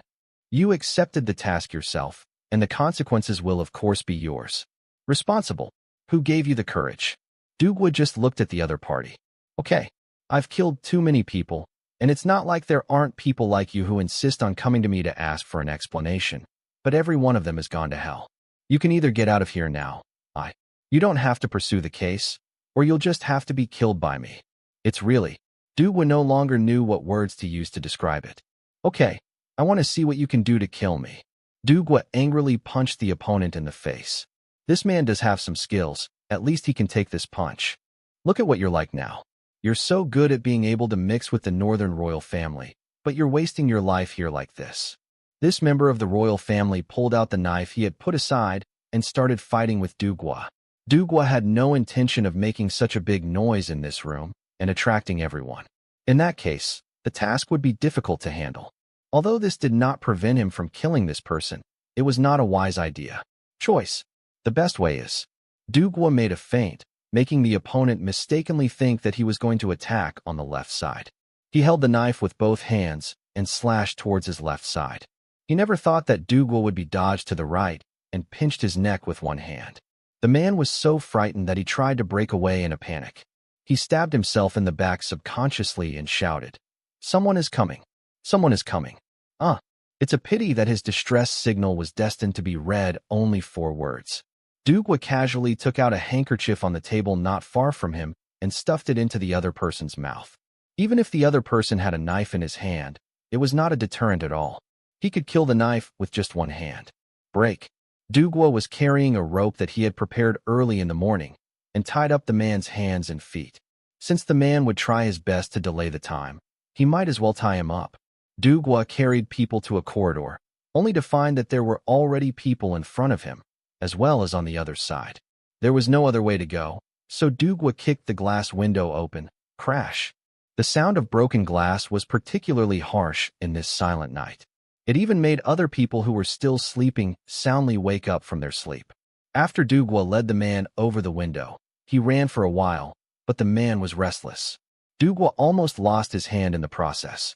He dragged the man into a small corner and threw him away without mercy. The one who hesitated just punched the opponent. Pie. Dugwa looked at the 2 lines of nosebleeds running down the other person's face, looked at the other person's eyes again, and threatened fiercely. If you don't obey again, I will kill you on the spot. Dugwa just didn't want this person to faint. If he struck harder later, the person might die suddenly on the spot. If the person died or fainted too seriously, there would be no way to torture him, right? Who's there? But originally the far north royal family had strengthened their security guards. Dugwa's loud voice just now almost attracted most of the people in the castle. It seemed like there were guards coming from all directions. Dugwa looked at the closed door of the building behind him. Not long ago, he had talked with Jian on the top floor of this building, but at that time they had climbed through the window of another building to get to the top floor. The door to the building above has been locked for a long time. I have a suggestion. Tie him up. Jian's voice came from above Dugwa's head. Jian was on the third floor at this time and dropped a rope. Dugwa quickly tied this one up. Come up and pull me up. Jian couldn't possibly pull such an adult man up to the third floor. Dugwa took a few steps back, started running, and then stepped on the wall to grab the recessed spot on the second floor wall. He didn't need Jian's hand extended to him. Dugwa quickly climbed over the window. The nearest guard was about 200 to 300 meters away. Dugwa and Jian quickly pulled the rope. Lifting the person through the window, Dugwa carried the person and left with Jian. Originally, when Jian asked Dugwa to come to the top floor of this building, Dugwa came directly from the top floors of other buildings. He had not walked past the second, third, and third floors of this building. At this time, he was groping in the dark night and realized that the 3 floors are surprisingly large. You can't go straight up the spiral staircase to the top floor. It's like a maze, but to put it more vividly, it's more like a ghost hitting a wall. Although their world is now technologically advanced, there is no such thing as a ghost. Dugwa followed Jian and found that sometimes Jian would suddenly pass through a wall. He was a little hesitant at first, because such a good person actually passed directly, but he was still stunned for a while, and then followed. Take action. A very interesting phenomenon was that Dugwa felt nothing when he passed through a wall. After passing the wall, he turned back and wanted to touch it, but Jian quickly urged him in front. Listening to the bustling sounds outside the building, Dugwa gave up his idea. Jian planned to go to the top floor, and Dugwa subconsciously followed him in this critical situation. Outside this building, there were indeed those hypocritical people standing on one side again, yelling. Members of the far north royal family. How could they be captured by such a nobody? What are your guards used for? You can't even protect yourself? However, these noble royal members are far away from this building. In this rather angry state, the fear in their hearts becomes clearer. Hurry and find the key and open the lock. Yes. The servants dispersed in a hurry, leaving only a few who wanted to run but couldn't. After being scolded, after a while, the members of the far north royal family felt that too much time had passed. I called people back again, but when I called so many people, I found that no one was looking for the key. Unlock. But they completely forgot that when they locked the door, they had the mentality of never opening it, thinking that the stronger the lock, the better. Of course, some of the guards saw how Dugwa entered the building and was able to go directly from the first floor to the third floor.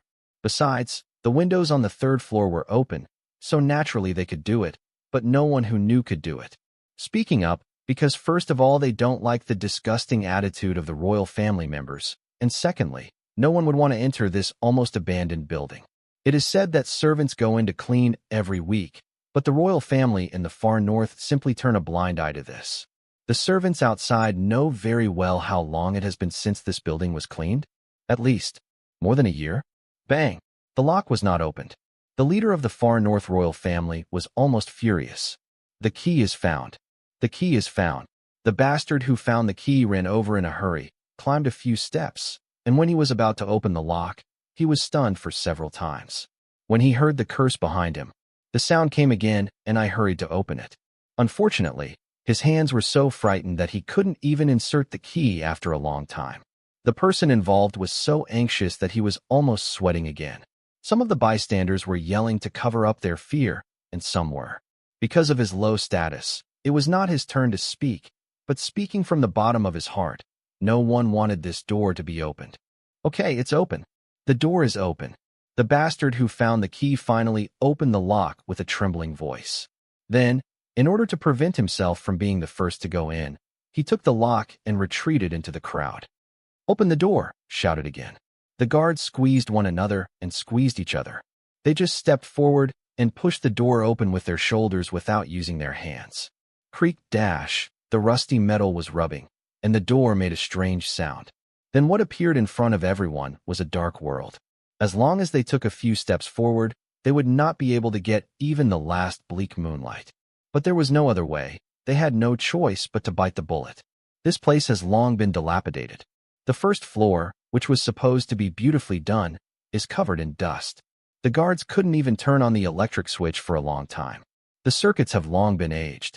As a last resort, they were able to turn on the power switch. Candles and torches were found in warehouses in the far north. The firelight swayed, and the dark side of everything inside was clearly revealed. The shadowed parts looked like monsters that could eat people, but those few glass windows allowed the moonlight to illuminate their way. It's okay. The first floor has a very normal layout. Tables, curtains, the white floor, there's nothing scary about it. A strange, weird color. And then there's the stairs, which are even covered in red carpet. Except for the musty smell in the air, everything is acceptable. What makes people feel a little strange is that the further you go up, the weirder the red color becomes. Red and black. Jianjin and Dugua are on the fourth floor, and their location is the fourth floor. Jianjin told Dugua. From the outside, this building seems to only have the fourth and fifth floors. Unexpectedly, when you enter, you will find that there is a whole other world. Dugua could guarantee that he had walked through many floors. When he looked up, he didn't know if it was his imagination, but he really had the feeling that the stairs were endless. You idiots can only go up.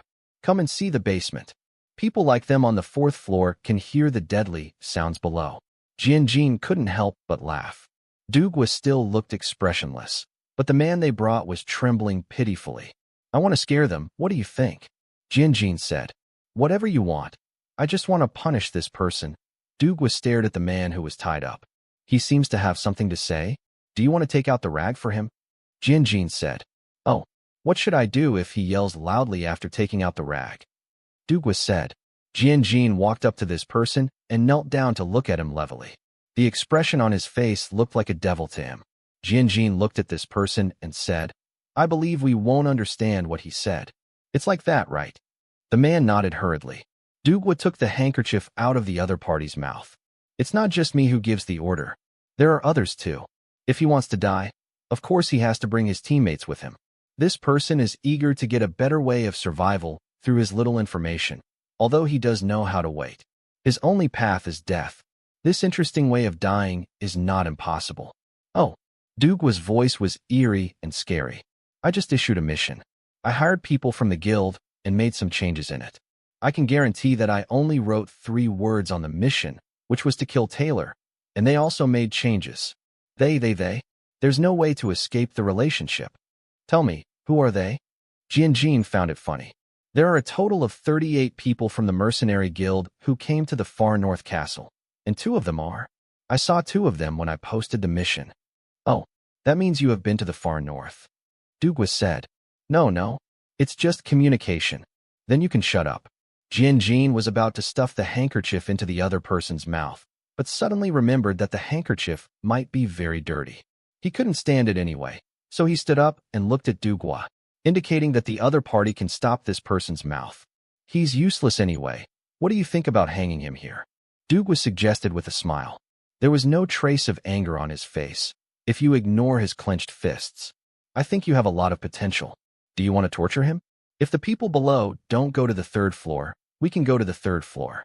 The things on the 3rd floor. Anyone who appears in the mainland will be. Ban it." For the first time, Jianjin had a real fondness for Dugua.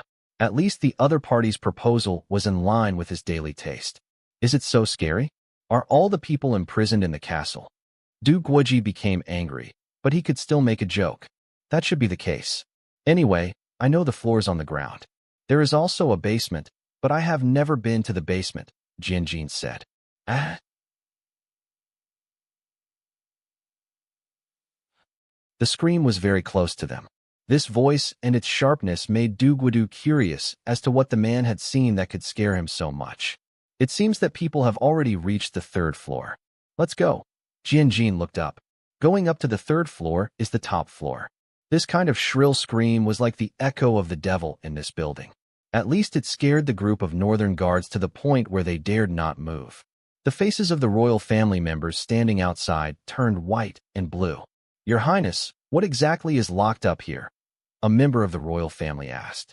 I don't know. Maybe this person is the core leader of their royal family. His clothes are more gorgeous than others, but the eyes on his livid face are very hollow. He seemed to be trying to comfort himself by saying, I don't know. I don't want to know at all. Catch the person and leave immediately. Come on, who is it? Dugwa grabbed the poor little man by the window. He did not block the other person's mouth, but just put the knife on the other person's throat. The people from the mercenary guild are not here. Don't lie to us. Probably the only one in the best mood in this place is Jian. It's true. It's true. I saw these people during the banquet. I didn't expect. This man was trembling and couldn't speak steadily. It would have been if Dugwa hadn't held up his collar. He was so scared that he knelt down. Those people are indeed wearing the clothes of the hiring guild, Dugwa said. Really not. I didn't lie. Are there any members of the far north royal family involved? Dugwa thought about the way the mercenary guild acted. With such weird things happening one after another, there is indeed a high possibility that in order to protect themselves, they would find a few puppets to take their place. Oh, yes. Look at that man wearing pure white clothes. Then he would reveal the others without hesitation, he said. In fact, he almost felt like he was scared to death, and his scalp was completely numb. I really hope that I will pass out in the next moment, but I am also worried that once I close my eyes, it will be forever. And that person standing at the very edge, that person's clothes are very beautiful. You can tell at a glance that the pattern on his clothes is the most complicated among all the people. He is the current leader of the Northern Emperor clan. That's right, he did it. Is there anyone else? The dagger Dugwa placed on the opponent's neck was already bleeding. Yes. This person was almost in a state of confusion. He said yes for a long time, but he didn't say who it was, and then he simply hit the wall next to him, and his head was covered with blood, and he died. When Dugwa saw that there was already a corpse in his hand, he simply dragged the person to the railing and threw the corpse directly. Bang! This bad behavior caused quite a stir. The first floor was originally the cleanest place. Jian seemed to be able to see the large area of darkness on the first floor. She said that she was very sorry, but she didn't show it at all on her face. I want those 2 people he just mentioned, and you can keep them for me when the time comes. Dugwa saw Jian's ready-to-move look and guessed that the other party's plan had already begun to be implemented, so he would go ahead with it. Just say hello. Beep. The communicator on Jian's wrist rang, and she deliberately turned down the volume. Huh? Is the person here? Jian picked up with a smile. You are really urging people to reincarnate. Sure enough, it was Chun Tao's voice at the beginning. Ms. Jian, it was Taylor's voice. She was probably the more nervous person in the team, and she couldn't figure out why this gentleman suddenly wanted her to return to the far north. Taylor, what are your plans for the far north royal family? Jian asked casually, but this question was deciding in his mind whether to kill Taylor or not. After Taylor was silent for a while, he said firmly, The far north cannot be the place where I stay. This place is very different from what I remember. I even hate it. Although I was kicked out, I couldn't ask for it more. I have nothing to do with far north. I am a member of the Hope Survivor Base. What a perfect answer. Jian decided not to kill Taylor. Can you repair the electric switch? Jian turned to look at Dugwa, who nodded, and then said, How about you help me repair the electric switch on the top floor? Then I will have a more perfect appearance. Yes, Dugwa agreed. Then Jian gave Dugwa a map, and it was a hand-drawn one. Dugwa rolled his eyes and left. Jian, who are you talking to? Chun Tao shouted. We have already reached the land of the ethnic groups in the far north. The fastest we can do is to arrive at dawn. You'd better have something big going on, otherwise. I might go over there and blow your head off. Running from the main city to a place on the edge of the city at this speed, Chun Tao felt for the first time that he might run to death on the road. Okay, Jian then hung up the call. He is on the 5th floor now, so let's do something interesting. He still remembers that from the 4th to the 5th floor, It is basically, well, the prisoner's prison? Jian turned around and looked at this solid wall. It doesn't seem like there is any entrance. In fact, once you break through these illusions, you can see the rusty iron door. Then seal this place up. Jian groped for a while at the entrance of the stairs, and then she felt a little disgusted and touched that moldy place. No need to guess. There must be something disgusting on her hand. What color? Oh. After pressing a certain mechanism, Jian watched a door open with great satisfaction. This kind of door that made no sound when it was opened or closed was very suitable for scaring people. Then the road to the outer corridor on the 5th floor was sealed, and Jian walked inside. As soon as the group of people came up, they could see the iron gate here. Half of the people died here, and the other half were left for the 6th building. After making up her mind, Jian chose a relatively clean cell. Although the scene he saw was the same as that of the guards, he would not feel scared when he was alone. After all, it was not the darkness that was scary, but that there was a devil in this darkness.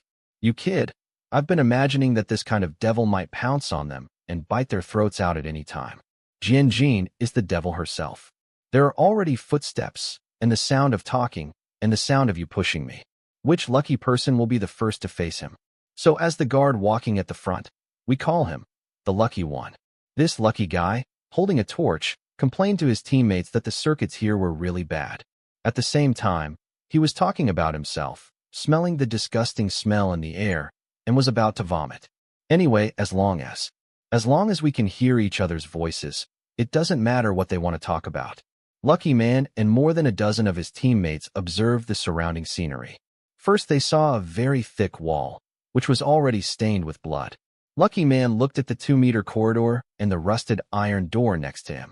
Apart from the sound of footsteps, he could only hear the beating of his own heart. The Lucky Man had the courage to touch the iron door, but his fingers, which were relatively clean at first, were stained with a layer of something unknown. This seemed to have been dried on it. Lucky looked at his fingers, rubbed them, and then something dark red remained on his fingers. He was the first person to walk, and he was the only one who lowered his head and looked at his fingers, wondering what the hell he was holding. When he reacted, the person behind him tugged on his clothes and called him back to his senses. Lucky turned around in confusion and saw that his teammates were pale with fright. He felt that the atmosphere was really wrong, so subconsciously, in order to liven up the atmosphere, he joked, "Are you so afraid of ghosts?" Looking at your face now, you look more like a ghost." "No, it's not," the teammate muttered. Then Lucky was grabbed closer by his teammate, who said, "I think we'd better get closer."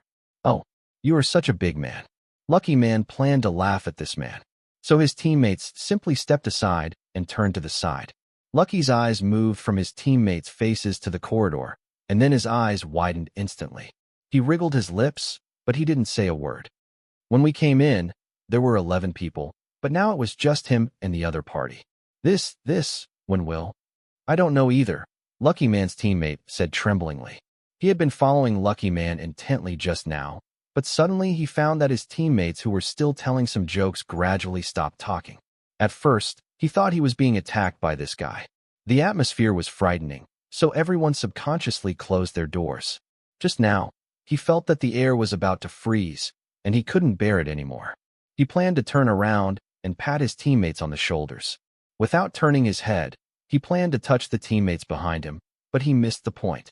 The Lucky Man's teammates turned around and found that no one was there. The corridor ahead was so dark that there was no end in sight. The way they came seemed to have gone a long way, and they couldn't see where they came from. It was as if the people had disappeared out of thin air. Now, instead of feeling that the air was about to solidify, he himself had already solidified. Should we go back and look for it? Lucky Man suggested. Okay, let's walk side by side. The sound of footsteps was particularly clear in the empty corridor. Before they had walked a few steps, the place was suddenly illuminated. The two of them were instantly frightened. Where does the light come from?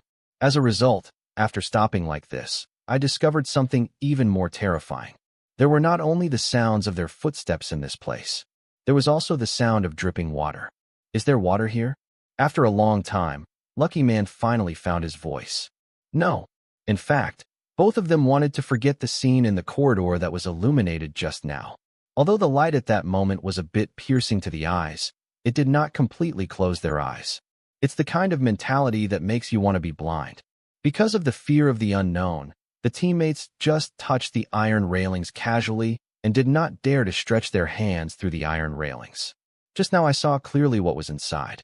It's just a prison cell. A gray wall with a lot of dry black splashes. Water stains. I finally understood why I always felt that the smell in the air was so disgusting, because it not only smelled of damp mold, but also the smell of blood. At this time, I stopped to feel this terrifying atmosphere, and the two of them could smell the growing smell in the air. Strong smell of blood. Because the strong smell of blood came from the way it came. Help, help. The two people heard the small calls for help coming from the other side. The sounds hit their weak hearts. The two of them still had the courage to go back. Lucky's hand holding the torch was shaking. He carefully moved the torch forward to reflect the teammate who was asking for help. Yellow beating fire, swaying. Only then did the teammate who asked for help react and suddenly raise his head. Lucky Man and his teammates were so frightened that they couldn't help but step back. The three of them were in a stalemate for a while. Lucky Man stepped forward, and every move cost him almost everything. With a lifetime of courage, he carefully reached out his hand and pulled the other person to stand up. This teammate, he just fell.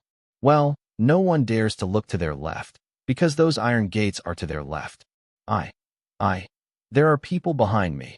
The teammate was stunned for a long time before he found his voice. So the three people walked back in the same direction. Lucky Man saw it, and it was about 10 meters away from them, which was the staircase. He felt an urge to step on these corpses and run down quickly. The Lucky Man didn't do this, because among the pile of corpses, there was his living friend. But the man next to him did. The one walking side by side with the Lucky Man had chapped lips, his eyeballs were all bloodshot, his pupils were dilated, and his face was pale. He couldn't bear it anymore and rushed forward. The speed was so fast that it was impossible to hold him back.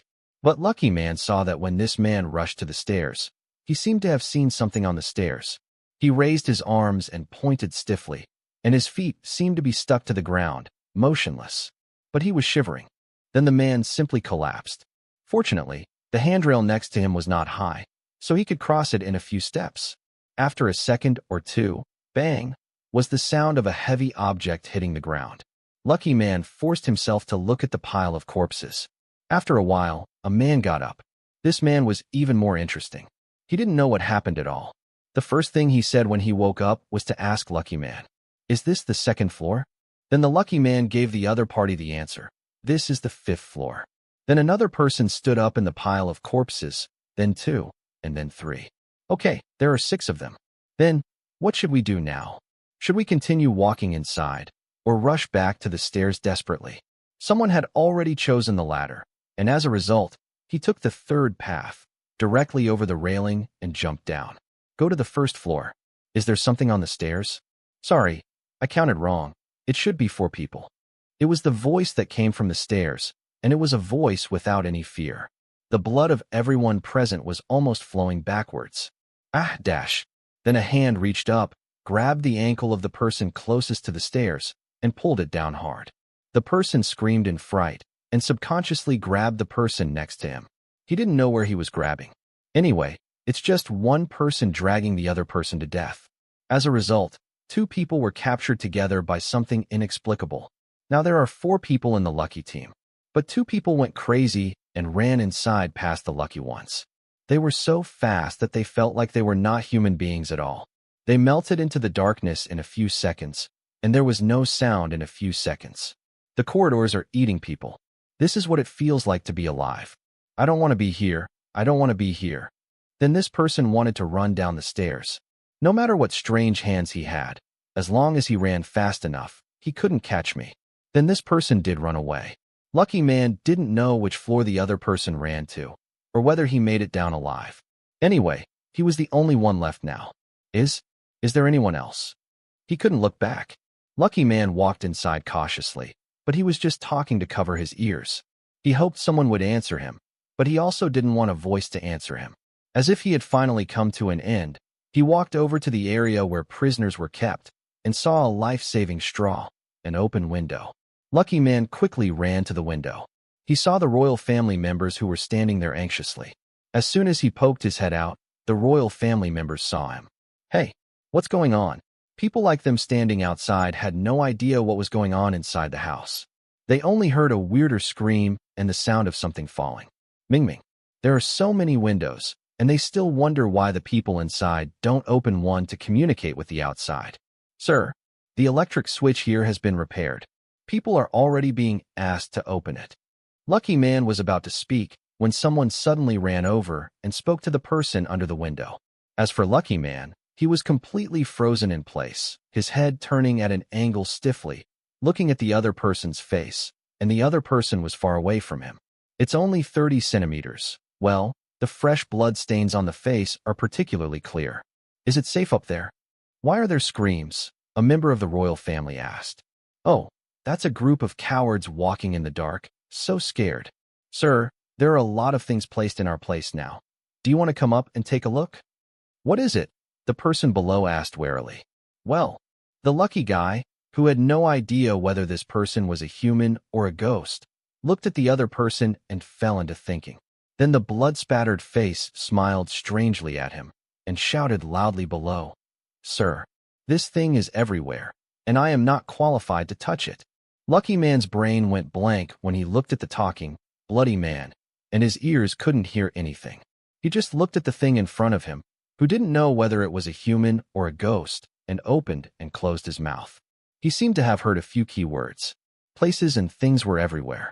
The lucky man looked back stiffly and saw that the only things that met the above three conditions were corpses and blood all over the floor. You two keep checking. The people below couldn't see Lucky Man and the person next to him clearly at all. They could only see that they were two black heads. Yes, sir. The bloody head shrank back and pulled Lucky Man to the railing. Only then did Lucky Man react. He sat down on the ground and looked at the other person, not knowing what to say. His throat felt like it was being strangled, and his vocal cords seemed to be torn. There was no way it could have happened. Not yet. Find a way to breathe. Kid, did I scare you? Jian smiled. Don't be afraid. My face is just darker. In fact, there isn't much blood. It's just that I accidentally splashed it on my face and wiped it, so it seems a little more. Lucky Man's expression was very exciting. He looked at the head that was close to him. The other person seemed to be saying there was no blood. So Lucky Man's mind was blank, and he didn't know what was going on. He still used his hand to wipe the other person's face, and then took it to his nose. Come and smell it. He said there was no blood on his face. Then what was this that he touched on his hand? This red liquid smelling like rust was dripping from the other person's face.